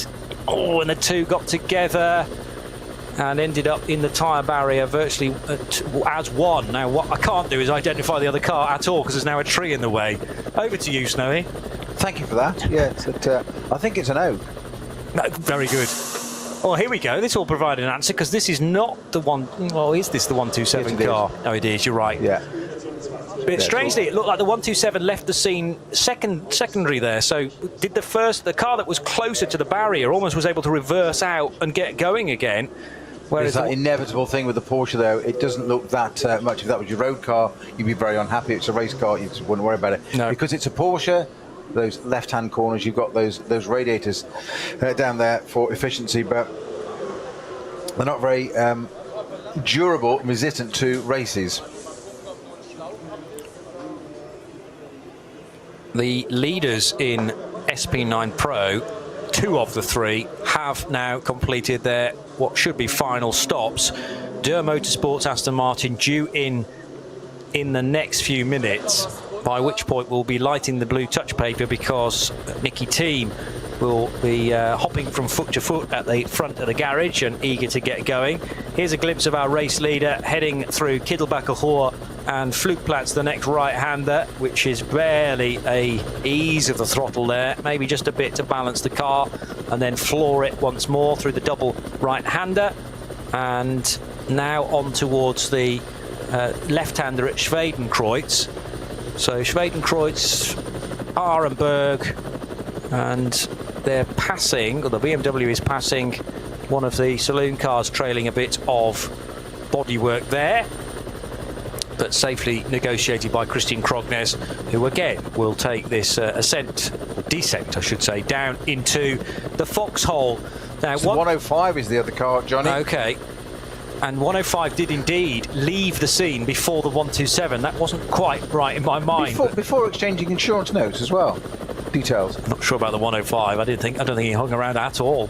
Now that's the Dominic Fugel car that had issues earlier, didn't it? Dominic and Marcel Fugel and Fidel Lieb in that car. Well, as you say, it left the scene pretty quickly, and to be fair, it was put into the scenery by the 127 car coming up the inside.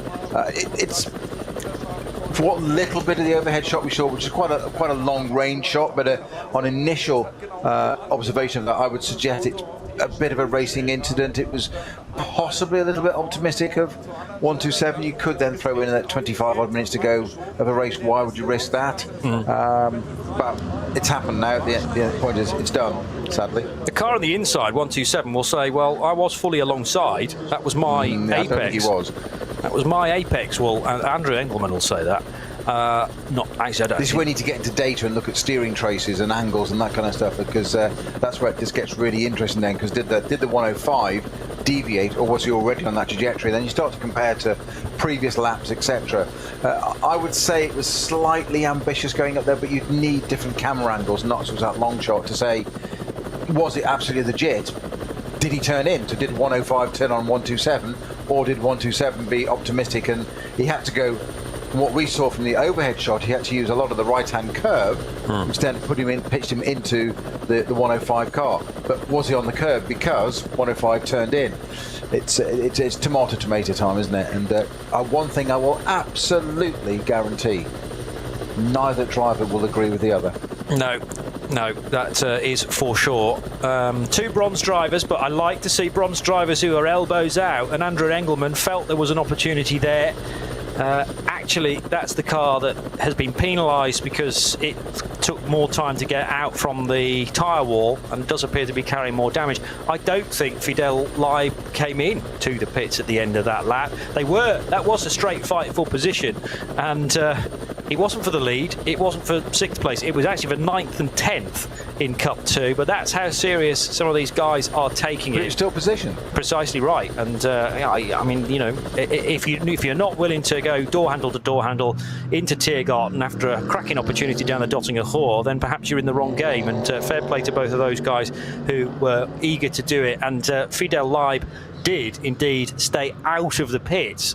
Now, whether that was a brave decision or whether he was able to just quickly assess that the steering was still just about pointing in the right direction and he would continue on, but he's a good way round the Nordschleife now, and lap times are okay. Some footage there, Johnny, of the 951 that went Porsche that went off through the hairpin element, Valvoline as it is now, and didn't make it through. And you mentioned from a long shot, which I thought was very eagle-eyed of you, and thus it proved to be exactly so, that there was fender damage, or wing as you put it for European listeners, at the front left. And I thought maybe was it just a trick of the light, because I couldn't see it doing that much. The front bumper, absolutely. But you were right, going under all those tyres.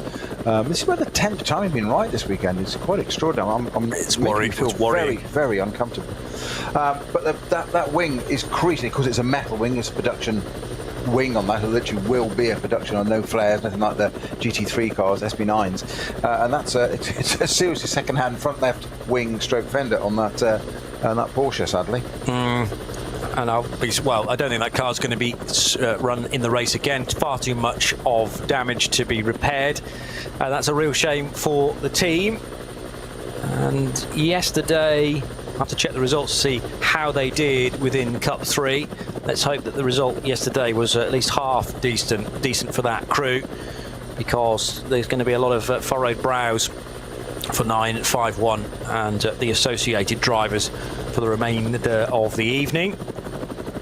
But the key thing was that Riemer, the driver, was okay and was able to step away from that car.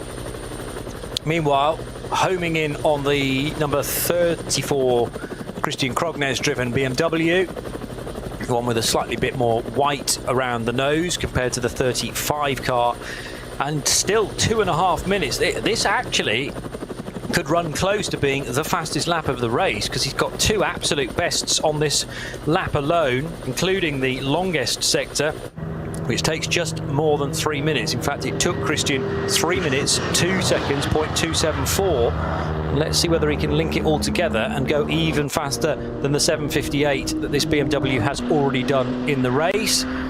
Bursting back onto the Grand Prix track in the early evening sunshine, and doesn't quite get, well, doesn't anywhere close to a 7:58 in fact. So where was the delay there? It was potentially in the middle sector, but has lost about 12 seconds compared to this BMW's best time from earlier in the race. It's still an 8 minutes and 10-second lap, so should not be sniffed at, but nevertheless diving down the inside of the Mercedes arena. I suppose, again, there's an element of Christian Krognes's mind thinking, I don't need to push like crazy here. I've got about 2 seconds as an advantage. The second place car is my teammate anyway, who in turn, Dylan Pereira's got over a minute on the Duel motorsport car. We were waiting for that Aston Martin to come in. Hasn't done a driver change. Well, it has, because it's 3 minutes ago it did a driver change to Duel. Right. Okay. But not to team. No. And it's 4 minutes into that, which is at Callenhard now, which would equate to having just being on an outlap. So it looks like Nicky Team did the opening stint in that car. It says he did 15 laps. Did he double stinted to start with? I don't think Nicky was at the wheel of that car at the start. Have you got team for both stints? No, I've got team having a 15 lap. 15 laps, yeah. That's not going to be the case, but no, actually, I've got team doing a 1 lap stint for lap 15 at 13:01, and ending at 13:07. So 5 minutes. Let's just go to that screen to see whether you actually had. I need to also press that arrow. No, that's not going to work. I wonder whether the initial bit of Nicky's stint didn't register on your screen for whatever reason. I reckon it was one of the Durr brothers that began the race. They did 7 laps, and that would tally with the best lap time as well, because then Nicky Team got on board and did a best time of an 8:04, whereas the Durrs, whenever they've been at the wheel, I mean, they've been quick, but they've not been Nicky Team quick. So 8 laps from Nicky Team, that was stint 2, and then since then the Aston's just been handed back and forth between Ben and Phil, and Nicky's not got back at the wheel. So I reckon of 1, 2, 3, 4, 5, 6 stints for the Durr Aston Martin, Nicky Team's only done 1, and that was the second stint of 6. I'm happy to be corrected on that at some point, but basically for the last 4 goes, Nicky's gone, well, they said to the team, sorry, Nicky, we're perfectly happy for you to be making the tea in the back of the garage, but you can't drive our car because we're gaining a lot of experience here. And I'm sure that was probably stressed to Nicky at the start of this project. We definitely want you on board to pedal this car as quick as possible through NLS races, but we also want the guidance that you can bring to the young Durr brothers, 122, 118, to try and improve our lap times. And essentially, what are Durr Motorsport going to gain from plugging Nicky Team into an Aston Martin? Well, they know the outcome already, don't they? Exactly. And they're going to be on the podium anyway. They're not going to catch these 2 BMWs. You might as well carry on with a few more stints to where the Durrs can really learn from it. And then you've got changing conditions, you know, light at a slightly different level. So it's not quite one of those stints where you're going daytime into nighttime, but hopefully either one of the 2 boys will have experienced that as well, because those transition stints, day into night, night into day, can be, for the experienced or those with less experienced drivers, very, very challenging indeed. You will have driven some of those, I'm sure. Many. Yes. Snowy will do it.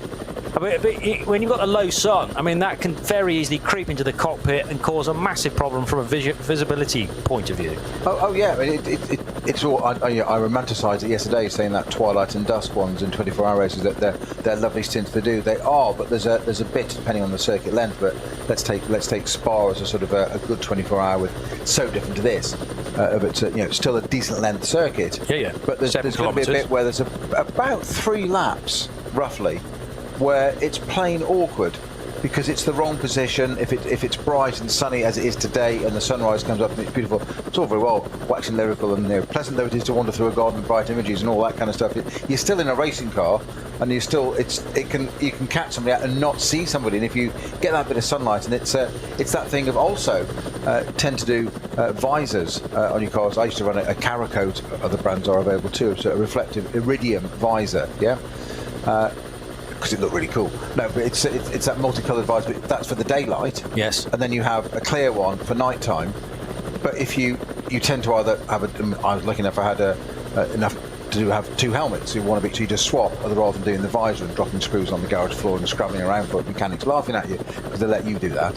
Apart from the water drinks bottle, which in those days was drill a hole in the front of your crash helmet. You invest in an expensive, in this case, Arai helmet at lots of pounds, and they just we need to put a water aperture into it and just put a hole right through the front of it. You think, yeah, great, thanks.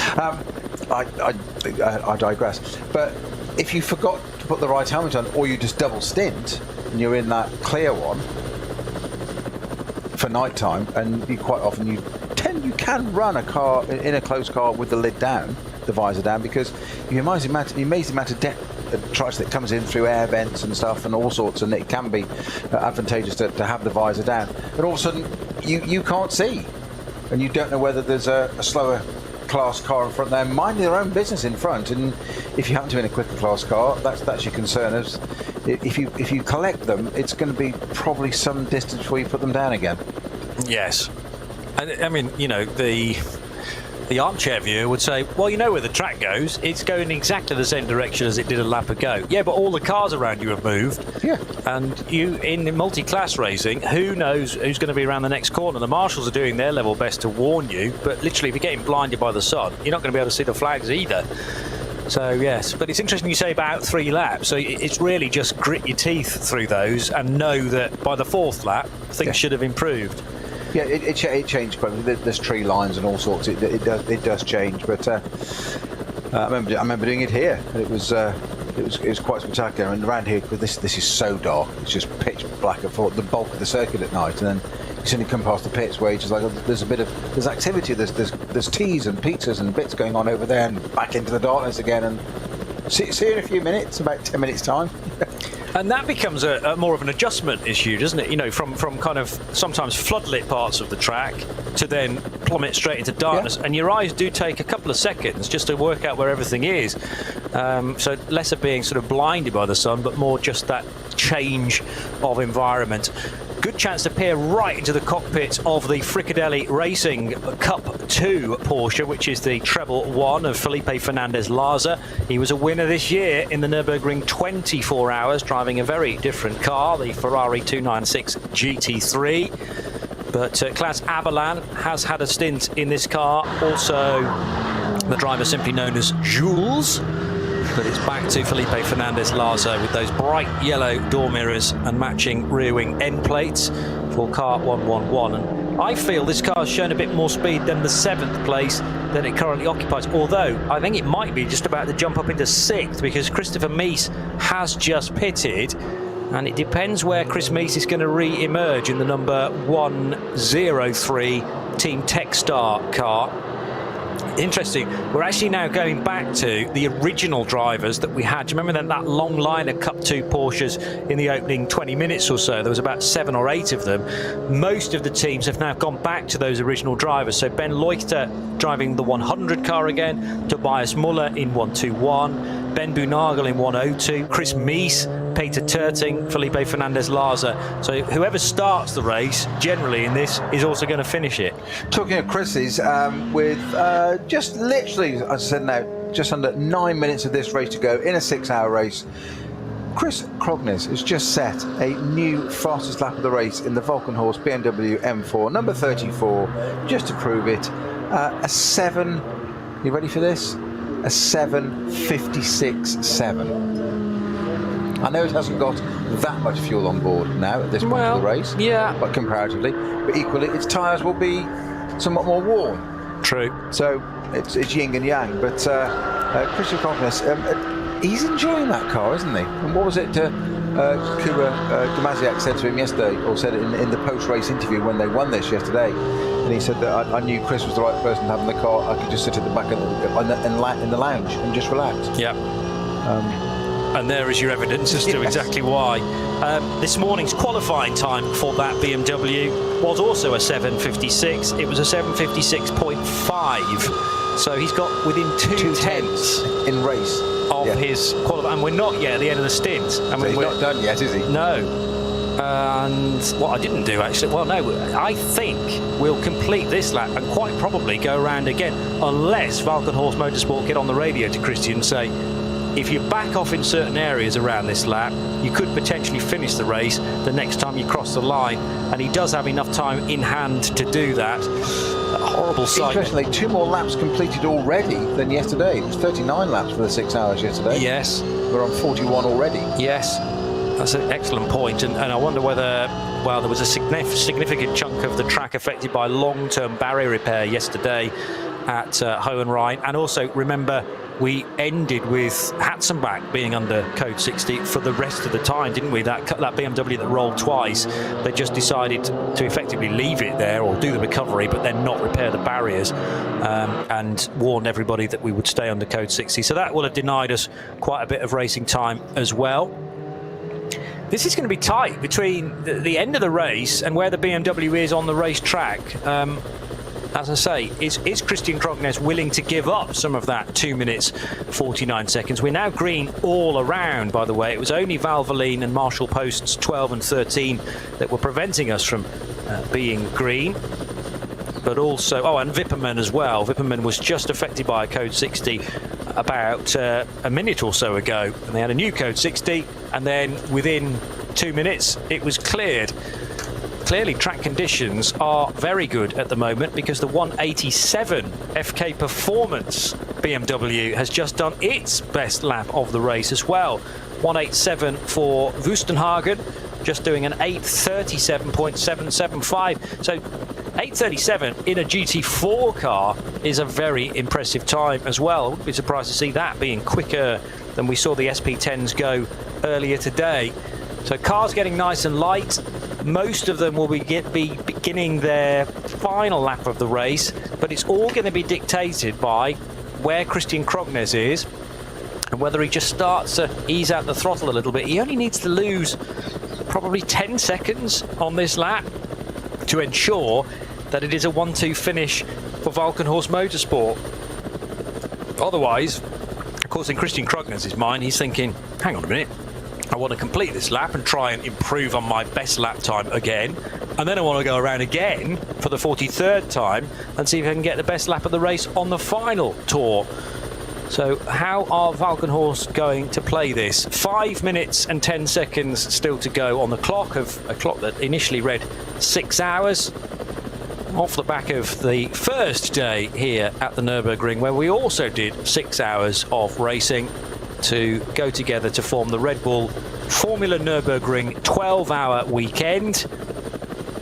And one car that has certainly not given up on the potential to increase its position is Peter Terting, because he's got a couple of cars now up ahead in the Müllner Motorsport car, darting up the inside there of a fellow Porsche, looking for a way by. They're going to have to limp their way, or rather get by a limping car. That looked to be a VW Golf at the Kleiner Carousel that was going a touch slowly. Now the Müllner Motorsport car can wriggle free, and Peter Terting remains in third position. You just mentioned the lap time, the very credible lap time there of the number 187, was it? Yes. Yes, 187 BMW M4 GT4 car with an 8:37. We talked about these Cup cars earlier on, Cup 2 cars being almost as fast in a straight line because of the power of them compared to SB9 GT3 cars. Just comparing those two BMWs, I've just checked. I thought I knew it was about right. I wanted to get it absolutely right. The power of a M4 GT3, 590 brake, as you'd expect. Yeah. GT4 version. Yes, which the FK Performance car is. Go on. 550. Really? It's only 40 brake horsepower difference. Yeah. So that's, 550 in a GT4 car. I had to look twice. I was expecting it to say potentially 450 or 475. I didn't think it would be over 500, let alone halfway up again. It's only 40 horsepower difference between GT4 to GT3. But it's the aero and the way everything else works. That's where its lap time comes.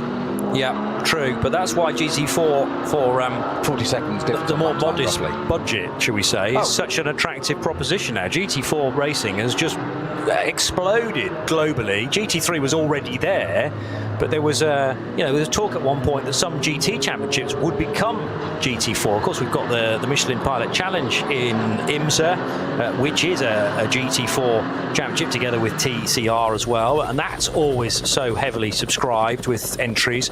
And when you've got that amount of brake horsepower to play with, you can see why it's so much of a draw. And considering the prices that you were talking about for a BMW M4 GT3 these days, 530,000 euros, did you say, give or take? Where it's about 200,000 for a GT4. Yeah. So I can understand it's double the money for 40 more horsepower. Indeed. Plus a few other bits. Yeah. Now that's why it is drawing in so many new competitors, and some might spend a few seasons in GT4 before then moving on into GT3. Here comes the 34 BMW of Christian Krognes. My math's not quite correct, actually, because he was never going to be able to lose 1 minute and 50 odd seconds on this lap. So he's continued to push on, and we will therefore head on to a 43rd lap for the Norwegian driver, sharing with the Pole Kuba Gamaziak. And I think Christian Krognes, frankly, is very much enjoying this. So with just over 90 seconds left on the clock, we are confirmed to have probably another 8 minutes of racing, and that's just to get the leader across the line. Then you've got another 8 or 10 minutes after that to ensure everybody can safely see the checkered flag. Just to finish on the BMW thing, because it's the same across all brands. I'm not just focusing on BMW, I've just got the numbers to hand. It's Aston Martin, Mercedes, everybody else will do the same thing. But the BMW M4 road car you can buy now is 425 brake. And if you get the competition version, it's 504. Yeah, okay. In the competition road car, so you suddenly pay a bit more to get a GT4 car. You go to 550 brake, you've got 45 more. Then you pay a chunk shed load more for a GT3 car, and you get another 40 brake. But I said there's a lot more that comes with that. I was going to say, equally, the operating costs are exponential as well. Yes, and arguably, if you have a bit of contact, the GT4 car will stand up to the challenge a lot more, because it's got less aero to be bent and buckled out the way, whereas a GT3 car, I mean, they're built very toughly indeed, but because they are so reliant on those extra bits of bodywork and extra technology as well, there's effectively more to go wrong. And it's the lifing of those components and how much it's the running cost of them as well. So it's going to be, your GT4 car is going to be much more production based and less of a pure thoroughbred race car, as we said yesterday and probably through the show about these cars. So they can be not quite serviced at BMW, although that said, some of the cars have done that, and it's some of the lesser category cars, they do have, some of the GT4s, they'll literally run a stock engine with a few tuning bits on it, and the ECUs where the power comes from. Yes. And I know somebody that's running a previous generation M4, so M3 GT4 car in the UK in a couple of series, 2 or 3 of them, and it's a proper race built car by BMW.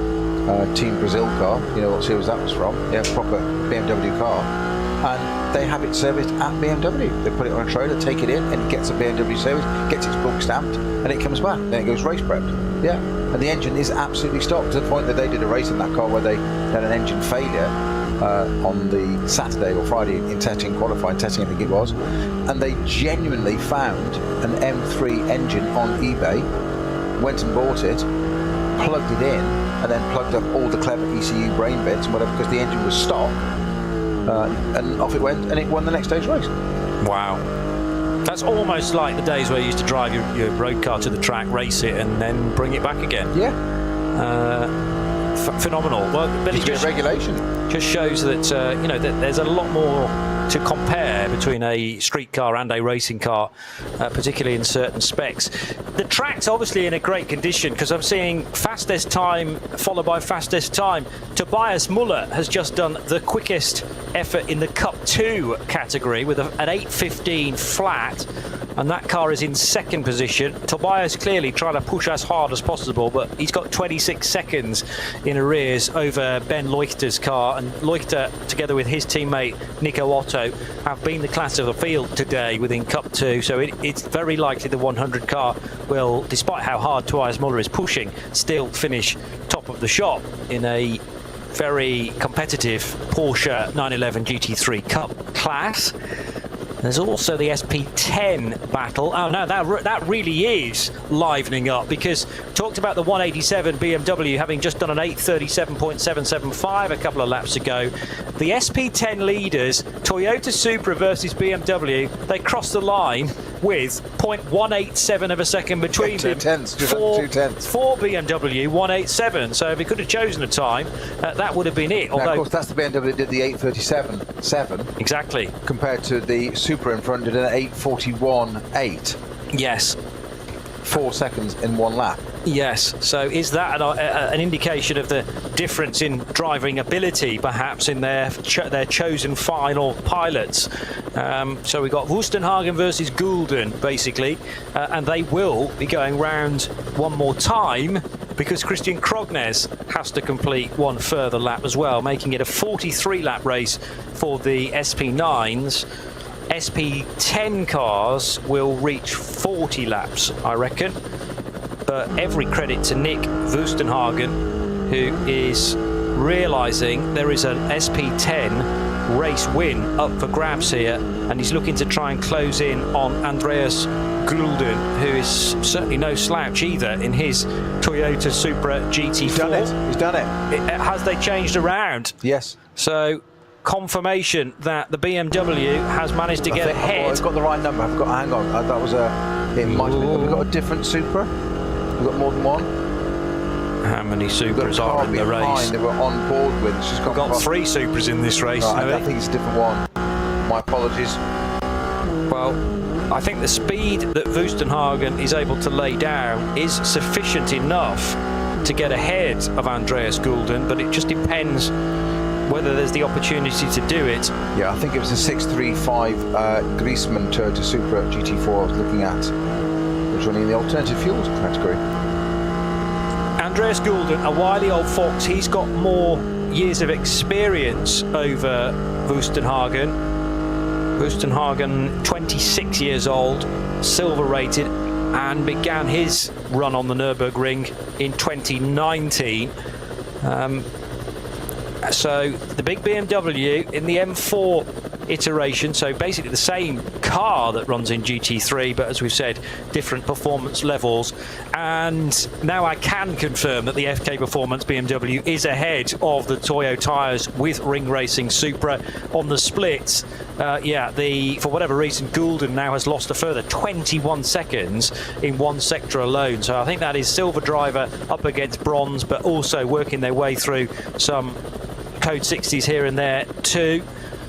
And let's hope that the Supra has not encountered more significant problems, because those lap times or those sector times are slightly concerning. 13 seconds lost in the first sector, 21 seconds lost in the second sector for the Toyota Supra. So we got a new leader in SP10 on the final lap. SP9 Pro has been rather cemented into position for a few hours, really. Maybe an hour and a half out, it looked very likely that Valkenhorst Motorsport would be getting the perfect result, certainly for their SP9 Pro cars. And a great weekend for Kuba Gamaziak and Christian Krognes.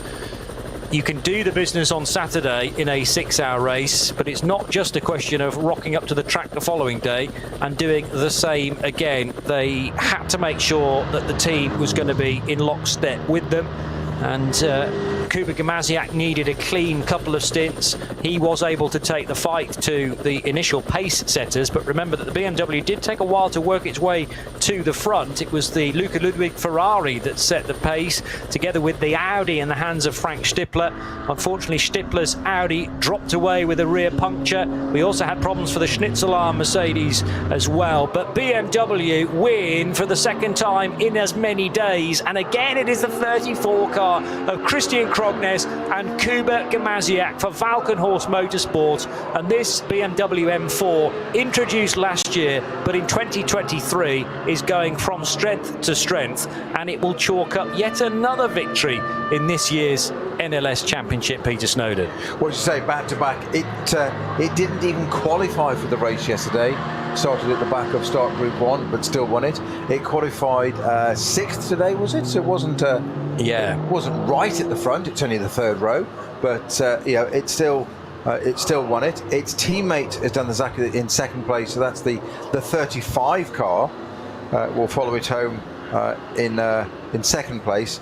There was that's the pro lineup. So, and the 36 car, the Pro-Am Valkenhorst M4 GT3 had a slightly less successful day. That had an incident a bit earlier on at that point, which went on the Valvoline circuit, Valvoline corner on the circuit, the hairpin back.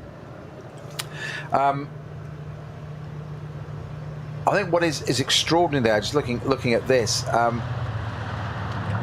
first two cars, Valkenhorst BMW M4s, SP9 Pro cars. Third place is going to be the number 17 Aston Martin Vantage GT3 from SP9 Pro. Fourth will be, hopefully, the duel Aston Martin. We'll just make the point that it wasn't easy as last few corners for Christian Krognes, because he had to dive up the inside of the number 17 Aston Martin, and then there was a much slower Porsche right on the apex of Hohenrhein, and also maybe an additional car going even more slowly than that. So virtually stationary on the right-hand side, just at the. Again, you say you go up through Tiergarten, and you say you get so used to a way. You were talking about this a minute ago about the twilight or the sunlight, sunrise, sunset. How do you know where the circuit goes? Well, you do get into a rhythm. You do get into a metronome of this is where you are on the track, this is where you're on the track, and then you're coming through. You're coming up Tiergarten for the last time, about to win as you did yesterday, and all of a sudden there's a car stationary there. Yeah. Now, mercifully, there are white flags, or in this case, yellow flags. It wasn't even moving. But literally, the very, very last corner of the circuit, you've still got something to avoid to keep you on your toes. Yeah, you cannot afford to ease back on the concentration levels, that is for sure. Here's the 35 car of Dylan Pereira sharing with Nicholas Cruton, and this is the result that they will feel they should have had yesterday. It was a very quick car in terms of lap speed, the 35, not quite equivalent to the 34 car. Perhaps it would have been interesting maybe to switch them around and put the two drivers from 34 into 35 to see just how much speed they've got, but no question about it, this was the second best car probably yesterday as well, but they didn't get the brakes. Today they have got a worthwhile result, and just as the 35 car crosses the line on the racetrack, the 34 has done a slowing down Grand Prix, or half of the Grand Prix lap, and now dived into pit lane via that sharp right-hand hairpin. Christian Krognes soon to be greeted by his Polish teammate Kuba Gamaziak, and the two again can celebrate in almost a carbon copy of yesterday's race finish, although of course yesterday we were plummeted into darkness at 8 o'clock. We were racing through till 9:30 yesterday evening. Much more of the evening for these guys to enjoy now, and I think both these have well deserved themselves a celebratory beer or two for Kuba Gamaziak and Christian Krognes, with a relatively conservative just punch to the air there, because he knows, they know, they've had a strong car beneath them, and unfortunately not quite the competition that they had yesterday. No Falcon Motorsport Porsches, and the early demise of the Frank Stippler Vincent Kolb Audi and the Schnitzel Arm Racing Mercedes as well. But when things are trimmed out like that, it really is the spotlight then on those remaining runners in SP9 Pro to make sure they do not miss a beat, and that can certainly be said for Christian Krognes and Kuba Gamaziak. Dylan Pereira and Nicholas Cruton will finish in second position, and a great podium finish to the car that actually went a full lap down moments from the line, the number 17 Aston Martin of Pro Sport Racing. Let's grab a word with our race winner Christian Krognes now with Ollie Martini.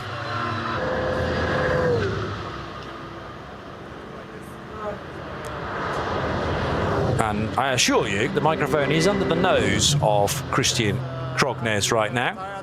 Here we go.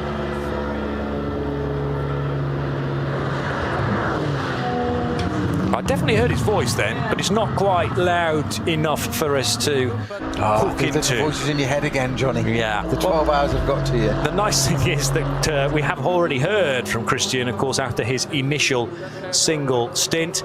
There are still cars streaming across the line. There will be. The third place car. Yeah, it is. There it is. So Okay, bizarrely, I thought Christian Krognes had put a lap on that Aston Martin, meaning that when Christian crossed the line, the Aston should have been locked into position. I hope the 17 hasn't taken the checkered flag twice. That might have been another green and white car, of course, that I'm getting confused with. Christophe Breuer has crossed the line now, 2 minutes and 26 seconds away from Dylan Pereira in his car. We're going to hear Kuba Gumasiak. Here we go. So, you know, the last two races have been amazing, and the car has been really good. 1 and 2 for the team, very well deserved for everyone. So you really enjoy your evening, I guess. Yeah, I have to, but I have 900 kilometers to drive home. So today? Yes, today. After 6 hours of racing, another 9. Okay, I cross my fingers and let you arrive in pretty good shape.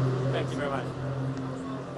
I just love the reality check there. Kuba Gumasiak asked by Ollie Martini there. So tonight you must have a good evening. You must celebrate. And he said, yes, of course. He said, but I have 900 kilometres to drive home. And Ollie just went, yes, but not tonight. And he went, yes, tonight. He said, so after 6 and 6 hour races, you're going to get into a road car and drive 900 kilometres? Like, yes, of course. And it's Sunday. I have to be at work on Monday. What's the big? Well, yeah, exactly. As I said, you know, drivers are self-employed, and this is merely part of a small part of their income, I suppose. Let's now. If you make an income from it, great. Let me know how that works. I know. Another English interview. Let's go with this. But today everything went well. Unfortunately in qualifying we didn't have the luck, but and the race everything went well. The car came in one piece, Niklas and me, we did a good job and kept out of troubles, and the car was really good. Tires survived on the seats like it should be, so no punctures and all the rest. Just trying to enjoy the P2 now.